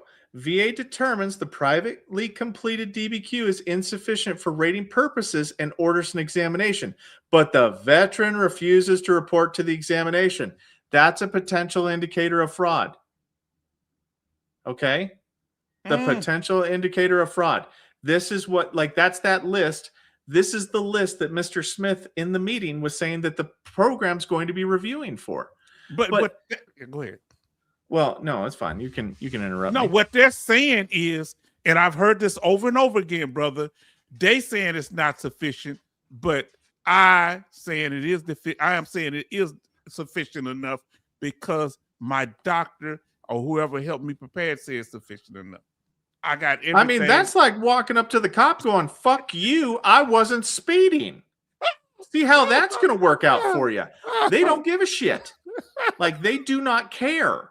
So I'm just telling you what the rules are here. Like, so you have authenticity, then you have a complete review for credibility, right? Which is a separate review, by the way. Then you have sufficiency. Now, authenticity and credibility, those are the ones that lead to fraud. So if you have inauthenticity or authenticity impairment and or you have sufficiency impairment, or credibility, I should say, credibility and authenticity are the two that lead to fraud. Sufficiency is like you didn't fill out everything right, or let's say that the examiner didn't fill out everything right. And hold on just a second. No problem. Do business. No problem. Hey, and good night, Vin Olive. Good night to Vin Olive. And thank you, Help. Appreciate you putting it out, like you're doing it. Go ahead. So the sufficiency side is the harmless one. Okay. That's where somebody actually messed up. Maybe they didn't fill out all of the DBQ. Maybe they missed the key words for the medical opinion. The DBQ or medical opinion can be deemed insufficient due to sufficiency issues. And that's the one where they're not going to get flagged. It's not fraud. So like, that's where I get Help for Veterans would say that there's many different types of insufficiency. What do they say if it's insufficient? Would they say non-relevant? Insufficient means it doesn't exist. They've disqualified it from review. Now, a rater can come along. So a VSR can disqualify it for review to say it does not exist. Like, that's whenever you get a subsequent examination. In order to get that subsequent examination, whenever you submit a private DBQ and medical opinion, means that the VSRs initially found it to be insufficient. Not worth the paper it's written on. Wow. You say, hold on. No, what's the name? He conceded. Fraud is a low bar. No, GMD, fraud is a low bar. Oh, that is a low bar. Like that does not. No. That is a low bar. What are they getting wrong about fraud? What are they getting wrong about it? They It's think like, that this is a court of law. They think that there's a oh, certain no, they have to prove it. No, they don't. Like that right now, private DBQs and medical opinions are supposed to be deemed insufficient and then sent off to OIG. A lot of VSRs and raters do not send it off to OIG because they're just too lazy and they don't want to put in the effort to send in the email. I've done it before. Okay, GM, gotcha. You mean high bar? It's a low bar. I mean, it is a low bar. It doesn't take much to get it sent off. Look, help for veterans. I get it. You've got one friend that this happened to. That's the exception. I'm telling you the rule. Okay? Like this is how this works. People spend a lot of time writing this thing up. Okay? This is how I'm not digging at you. I'm not digging at you or nothing like that. Help for veterans. I'm just saying this is why this is important, is because people think they know how this works. And because they know somebody, I just got done explaining that in a few slides ago, where somebody sees that their friend, this worked for their friend. So they think it will work for them. It's a powerful personal testimony, brother. Yes. And I mean, I get that. So this is what really frustrates me, because people get mad at me. Well, I've seen it happen here. Well, that's not the rule. That's maybe an exception to the rule. Yeah. And you don't know all of the nuanced situations. We can't stamp things and say, okay, since it happened to that one person, I guess that means it's going to be like that for everybody else. And then people come back. Well, Raider, I thought, because that's why we got to be very careful, but we respect. Go ahead, brother. Say what you have to say. Well, I don't think he is a fraud, and I don't think he isn't a fraud. What I think is that when this program hits live, that his claim will be flagged and reviewed manually for fraud, because it wasn't reviewed for fraud originally. Oh, Lord. If anything, it could be a clear and unmistakable error. How many times have you seen veterans awarded something under a clear and unmistakable error only to have it even years later revoked from them? People make mistakes in all directions. That's why I have so much concern with this program, because I want to know what the boundaries are of it. Right? I want to know, because this is what it's going to be looking for, is that section that I was showing you in the manual under fraud. We about to pull it back up. Yeah. He didn't go to a CMP, but he also didn't get a fraud review either. So he's going to probably get both. Oh, God. Oh, y'all see, this is why you need to listen when Raider is talking. He's telling it because he's yelling it because ain't nobody else telling it. You better be listening to what's going on here. Wow. A CUNE is also not a high bar to prove. Like, guys, what? And I'm being nice here, but like, who do you think you have to impress? Like the DROs here, okay, the DRO decides whether or not the reality of the situation. They interpret a lot of for like clear and unmistakable errors. I've won more of the errors I've ever been given. I've had them overturned. That process is constantly happening to where there's an argument. Like, they will pull 3 quality pulls a month. Sometimes you get an error. Sometimes it's stupid because the person that did it didn't understand the rules. There's a lot of people that don't understand the rules, and that could be a good thing for the veteran. It could be a bad thing for the veteran. But go ahead. It's not. I think he's trying to say high bar? I don't know. He's saying, why would they rate him? I think he meant then. Why would they rate him then? Things happen, I guess. What's your opinion? I have seen, why is fatty liver ever service connected? Oh, why is tinnitus? Why is tinnitus secondary, or why is vertigo secondary to tinnitus a lot of the times? And it gets called a CUNE. We're at what, 80-something% quality rate or something like that? I don't even know. But I mean, cool. You could be at a 97% quality. Hell, all the people that have fucked up claims day in and day out are at 100% quality. And tell me I'm fucking wrong. You remember how literally? You remember how our Secretary of VA Dougie said that he got all these claims through in record time. Yeah, I don't know about that either, but faster is not better in that situation. I mean, you know what? And you know what, GMD? Everybody has 100% quality October the 1st. So, I mean, it's fine, man. Like, it's cool. Like, I'm not beefing with you or nothing like that. What's in the manual? It's a high bar. It's in the manual. It's not. Look, the facts are in the manual. I'll agree with you there.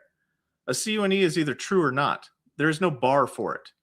Where's it in the manual? There's 3 prongs. I'm talking to him. Where's it in the manual? You keep saying it's in the manual.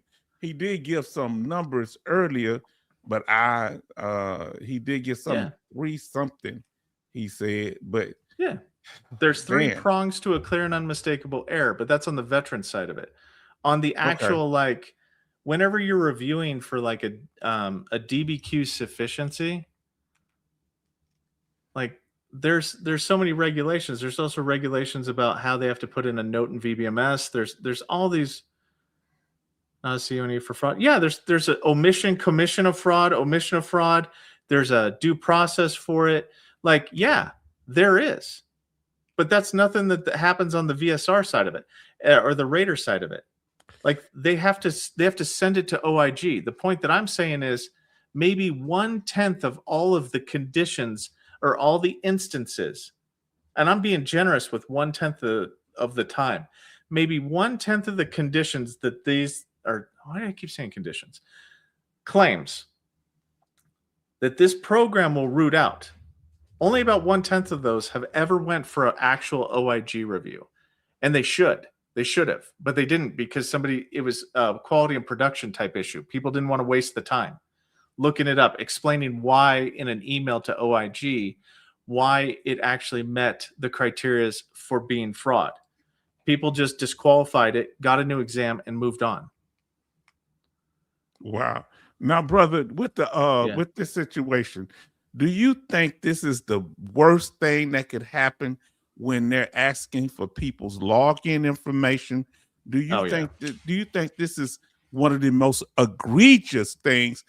Because I don't think VSOs ask for that. And you was explaining how y'all just can't go into someone's file for no reason. Yeah. You can't go in your own file for no reason. Yeah, that's true. If you mean like people submitting stuff for the veteran as part of the claim company type thing where they're logging into va.gov, is that what you're talking about? Yeah, I'm talking about like these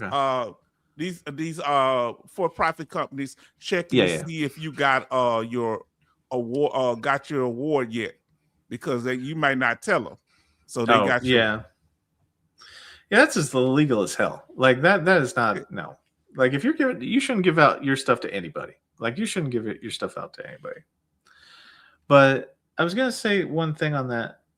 What was it? Yeah, the duty to assist error changed from being a CUNE to a non-CUNE in like 2018. 2018. Yeah. It's all about the training. All the claims M21-5. Yeah. He said, but guys, look, and hey, look, I'm just not feeling good tonight, guys. So look, GMD, I'm not picking at you or nothing like that, man. If I was a little rough with you, I'm sorry. I just don't feel good tonight. So I'm glad y'all don't take talked anything it out personally. Now, this is the question I want to ask you. Should unaccredited claim consultant companies be regulated? Yeah. Yeah, they should. Let us know in the chat how y'all feel about it. I just feel I just feel bad, GMD, because I like debate. I love debate, and I should debate better, but I shouldn't debate while I'm not feeling well, because I got a lot of things wrong with me, man. I know but look, we here together. Let me tell you something, Raider. I'm your brother. You know what I'm saying? I love you, brother, and I'm saying that now. And when I get off the phone, when I'm eating, I'm still talk about you and say, yeah, he all right. Now listen. Now it's just I don't know how other to be. Look, what I appreciate about you, I'm struggling with mine, you struggling with yours. A lot of times it's hard to understand people, but I understand, brother. I'm not look what Grace said. I'm not giving them any login. If it's gonna give you that big payout, sister, you're not gonna do it. What's to guarantee that? I mean, at this point in the process, what's to guarantee that it won't cause more harm than good? That any gains made will be taken in the future. Oh, yeah, you're right. You're right.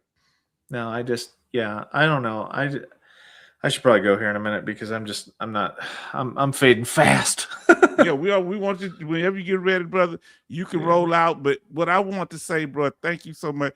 So appreciate it. You can get it's I don't know. Let me see. I may have if you have time about a question I want to ask you. I got at the end because I always keep some questions for you, bro. This is something that eats at me. Let me see, can I find it here? When it comes to veteran having all this paperwork, do you think they need to travel light? Do you think we submit too much paperwork with our claim? Yes and no. And this comes back to structure. I think that you need to submit all the raw data, but I also think you need to make a sufficient outline because raters, there's a speed component due to production, there's a speed component due to quality. Like the gist of it, are some raters taking shortcuts? Yes. They might not be very good at the job yet. So they're having to take shortcuts to make up for not knowing, like, I don't know what this form looks like. So I'm going to have to look through 700 pages diligently, and I'm going to have to cut corners elsewhere in order to kind of figure out what the form is. You know, like newer raters, newer VSRs miss things sometimes because sometimes they top sheet. You know, sometimes they're having a migraine, a headache, whatever. They don't know, they don't understand it, whatever it might be. So I say always include all the evidence. So that way, if you need to, you can appeal on a higher level review and say, it was sitting right there the whole time. Okay, that's how you do that. Yeah. Rater, go ahead, finish up. Sorry, I was going to say, but I like to have a good like 4138 that gives me a summary. Hey, look, I'm claiming this due to this. I'm claiming this secondary to that. And I'm using the intermediate step or whatever it is. But like, please tell us. That's what you should do, brother. What you need to do, what about that? Train VSOs and people how to spot claim sharks or to protect against that. Oh man, brother, you're like the what you call it, the people that used to be hackers. I'm not saying you was getting, and the FBI hire them. I'm not trying to powers for good. Yeah, use your power for good. You know, used to be the crack dealer, and now you up there telling them how to break down the criminal organization. I want to see what Help for Veterans says. So overall, you're saying you can't be rated for a new condition off a private DBQ and evidence without a CMP exam. No. What I'm saying is that if you submit a private DBQ and medical opinion, there will always be an authenticity, credibility, and sufficiency review of your private DBQ. If your private DBQ is found to be sufficient, then the rater will rate based upon your private DBQ and or medical opinion. If it has been found to be insufficient for rating purposes, it will have no value, and they will actually send you for a new exam and or medical opinion as needed. Wow. At which point in time, that disqualified DBQ and or medical opinion will likely be reviewed using this new program that they're creating, the BI program. Okay, thank you. So that's not fraud. Okay. Yeah. Yeah. Well, okay, but it still could be fraud. See, here's the problem with that, is it still could be fraud. If you said, I've got cancer, okay, if your private DBQ says you have cancer, but you know for fucking certainty that you don't have cancer, but you tried to get one over on the VA and they send you for an examination and it comes back, no, he don't have no fucking cancer. You sure as shit are going to have fraud. Like, because that's the context to which it got disqualified. If it got disqualified because the the examiner didn't sign the form, then that's a sufficiency issue. It wasn't completed. The form wasn't completed properly. That's not fraud. So it's all about the context of what happened within the DBQ. Like that's what makes it or doesn't make it fraud is the intent, right? Look, go on. I think GMD, the area for fraud, right? Where it says the omission of fraud, the commission of fraud. If you could pull up that manual reference real quick and give that to help for veterans, that would probably help them out because you can, by omitting something, that shit ain't real and you still submit it. That's an omission fraud. You're omitting the truth, hoping that you get the benefit of the untruth statement. Oh, there's a lot of different ways. Trouble. Even if it gets you in trouble. Yeah. Wow. So now, there's that's part of the reason why I don't think a YouTuber like me should be explaining this. I think that the secretary should put out something formal, giving everybody the boundaries on this. So, and if they're real, then you don't have anything to really worry about, right? Like, I mean, if they're real and factual, then that's not what the concern is for. It's for people that may be on the gray area of that circumstance where they're like, I didn't know what the hell he was saying. He was using medical jargon. I don't know if I have that. Do you agree with? Thank you for being here, Melvin. We got about 2 questions. We're gonna get to wrap it up. 2 or 3 questions. Yeah. So Melvin say VA process is unpredictable. Some instance they'll schedule a CMP exam. Some instance they'll use your private DBQ, DX, and other evidence and just rate you. No CMP. Yeah. So who did the DBQ? Yeah. And just help for veterans one last time. He'll probably have his DBQ reviewed regardless. It'll probably just come out fine. But because of how it worked out where he had a DBQ, it was disqualified and then it was undone, it'll still get reviewed, but it probably won't come to anything. But anyway. So the last question for you, brother, and I'm going to let you go on our podcast. What was that one that we just did? I don't think I answered it. I think I just went what was that? Tell me who help for who? It was Melvin. Let's give Melvin. Apologize, yeah, I'm Melvin. Sorry. Yeah. Some instances they'll use your private. Yeah, so that's true. And that has to do with the eye of the beholder, the VSR, the person that initially screens your private DBQ and medical opinion. It's based upon their training and their bias as to whether or not, and the contents, right? Of course, if something's purely fraudulent, and it's coming in, hopefully they do catch it, right? Yes. But sometimes they can misunderstand it because of a lack of training. Sometimes they can misunderstand it because they're interjecting their bias when they shouldn't be. And they say, well, I don't believe that to be true. You can have a lot, there are so many different scenarios to this that it's not a cookie cutter thing. Yes. And that's why it's hard to explain it, is because there's so many moving parts in here and people like to just make it so simplistic that it's not accurate or factual. It's not as systematic as they say it is. Now, my last question before you leave, brother, is which type of claim do veterans make the most mistakes? Dealing with, secondary, primary, presumptive, DIC death, law changes, decision errors, conflicted opinions, hospital injuries or death when they file for an increase or reopen claims. What do you mean by the most trouble? Meaning they make the most mistakes when they're filing for their claims. Hopefully I'm articulating this right. When they file the claim, they get some things wrong. They may file on the wrong form. They may not present the right evidence. Which ones tend to be problematic that they have to go back for, they need more information? Let me put it like this here. What kind of claims usually get deferred a lot? Deferred? Yes. See, there's a lot of different things here. Boy. Let me go with the shorter list. Presumptive conditions are pretty straightforward. They have the least amount of problems. Secondary claims also have the least amount of problems because they're also dealing in the here and now typically. Okay. DIC claims are tougher because you have to have like a substitution of claimant. There's a process to that that's not familiar with most staff members that Okay. work the 290 claims. So DICs can be a little problematic. Direct service connection can be very problematic for veterans because they're like, well, I had it in service.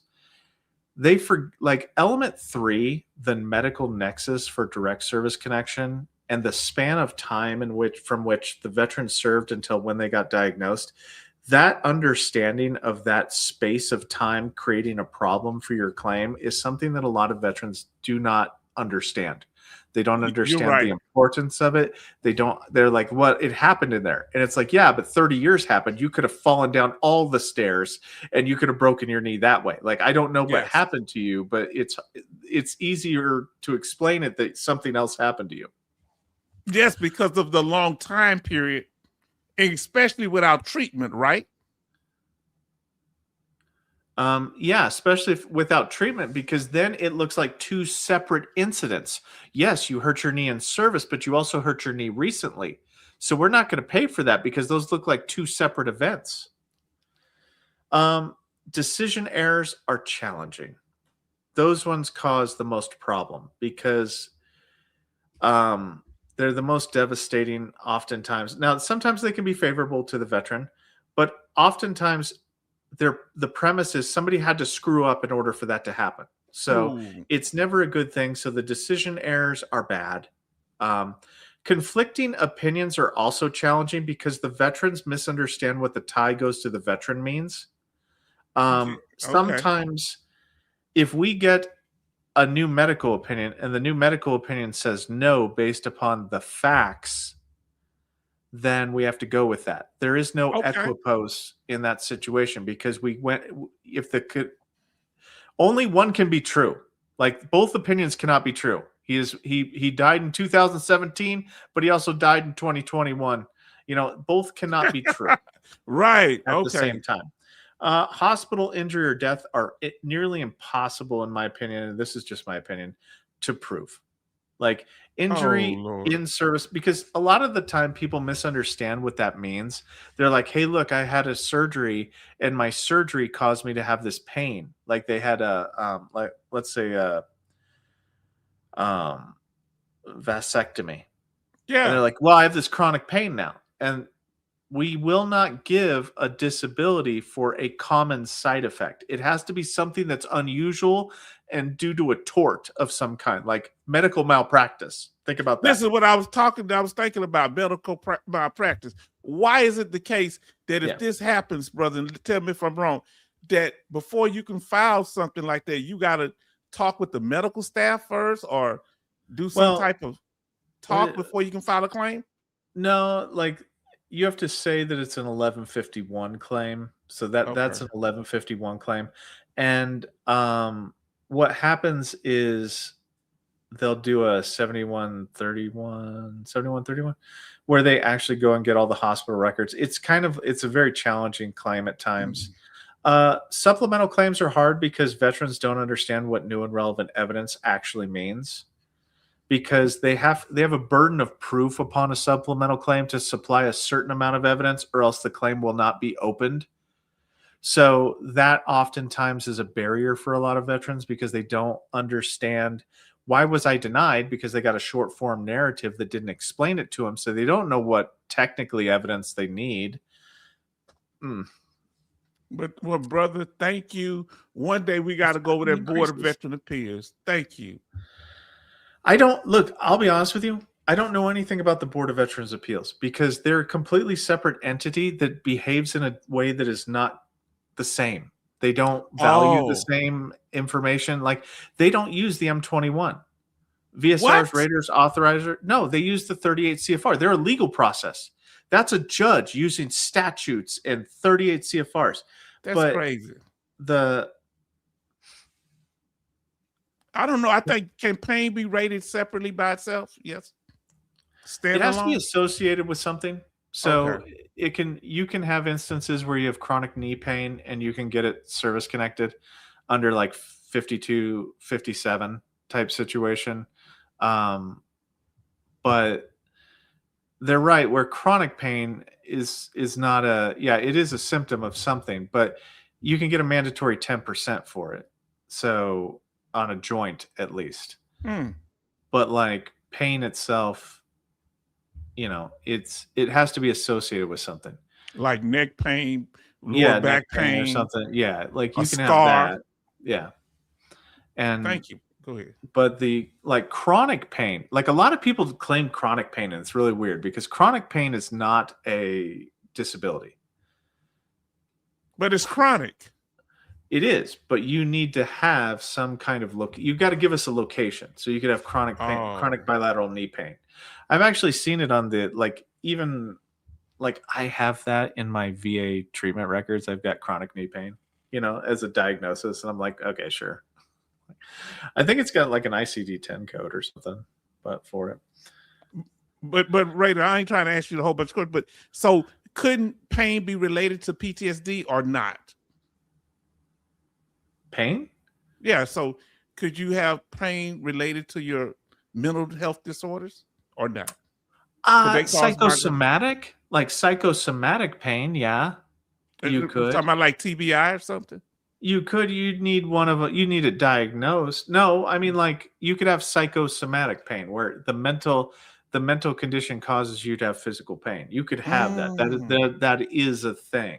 Like, but it's yeah, you could even have, well, I don't want to call it fake pain GMD, but you could have it to where you have phantom limb syndrome, like where somebody has an amputation, they feel like they have pain in their amputated limb. But yeah, so I wouldn't get too wound around the axle about this one, guys. Like, Okay. it is what it is. Whenever it comes to like, if I had a condition of shoulder pain, it's still going to get a 20% minimum. There you It's go. not like diagnosis doesn't matter too much because if they fill out the DBQ, then it's fine. Anyway, Thank I you. do have to Thank you go. so I'm much. gonna be Thank you so ill, much. but Thank you. Go ahead, have a brother. wonderful night, all. Thank you for entertaining me and my poor attitude. So I apologize, guys. Anytime. This makes my night. This is Oh, therapy for me because I want you to be able to express yourself. You got to have somewhere where you can come and you can say how you feel. I look, one of my uncles and my uncles and my cousins, my mother's first cousin, they had fell out over some gambling, and they were able to go to my grandmother, which is one of them sister and the other one's aunt, and they both came with pistols, talking. And I said, oh if man. both of them would show up at the house at the same time, it's going to be a shooting. And I'm glad they did. But my grandmother was able to diffuse by letting them express themselves. But I was stressed out, like, man, if my uncle show up right now, or if my Yeah. cousin show up right now, it's going to be hard. But thank you. Everybody say good night. And wish him well on his health. Thank you, Raider. Good night, everybody. Good night, brother. Have a wonderful evening. You do the same. Did y'all see that family? Family, and say thank you. Look at this here. Grace say good night. GMD says thanks. Family, you supposed to speak your mind here. This is what we here for. Huh? That's what we come here for. Come on, fam. Lord, y'all say H-Town all over the place. H-Town in winter. Let me see what I got here. We went over it though, fam. I ain't shaved or nothing tonight. Y'all forgive me. But we went over it tonight, fam. Raider, one more question. Is that how I go? Thank you. Good night from GMD. Melvin says, thank you. Look at the family. Solaris says, thank you both. Thank you. And our Raider might be sitting in the background. He might be back there singing in the background. And the real Gemini says, Night Raider. Yes, indeed, family. And listen to GMD. This story is wild. Yes, indeed. Yes, my brother. Evening. Yes, indeed. Now he say, help a veteran say all the private. Okay, he said that. Good night, family. We good on the court. We've been here 5 hours and 20 minutes. Family, I'm gonna have to cut this up. Awesome. Did we do it? New record. Now, 5 hours. Guess what our record is? 5 hours and 59 minutes. Yes, indeed, fam. Fam, 5 hours. Come on now. Come on, let's say good night, everybody. H-Town, will all private DBQs be ran? Probably, most likely, if the system catch it. If it doesn't catch it, it's because it was an error. But they kind of seem like they flag all private DBQs, bro. Now listen, maternity say, be blessed all. Come on, show love to each other, family. And then San Diego Marine says, get well and rate. Yes, indeed.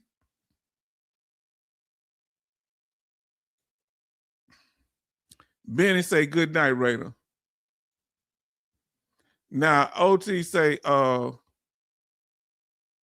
dang, H-Town, a long stream tonight, H and all. I didn't mean for it to be that way. Then help say, got you. Thank you, sir. We talked about it tonight. Awesome job, H-Town. Let me tell you, we doing this thing here. Good night, all, family. And good night to the fam. Did we answer the question tonight, fam? Family, did we answer the question? We talked about it. You answered the question. Will for-profit claims companies become unstoppable as veterans distrust for the VBA grows? Hopefully people like Raider HQ can help dispel that. So I want to say thank you. Y'all can keep putting your little chat in because I'm try to get them in quick because I'm about to close out. And I like y'all to, have y'all last statements because I'm about to close it out. So family, I thank you and I appreciate you. Put your last. Look at bro typist says, good. Let me ask y'all, did y'all get something? What did y'all get out of this live stream? We've been over here almost and a half hours. Tell me what you got out of the live stream. A couple of you, all of you don't have to say, what did you get out of this live stream? Why did you stick around so long? Why? Good night, everybody. I'm going to stay around for a good 30 seconds. Why did y'all stick around so long? Why were y'all so engaged to the process? Less stress. Yes, indeed.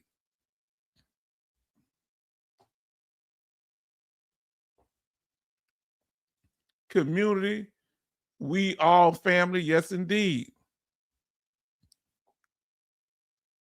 Benny say, yes, awesome stream tonight. Yes, indeed.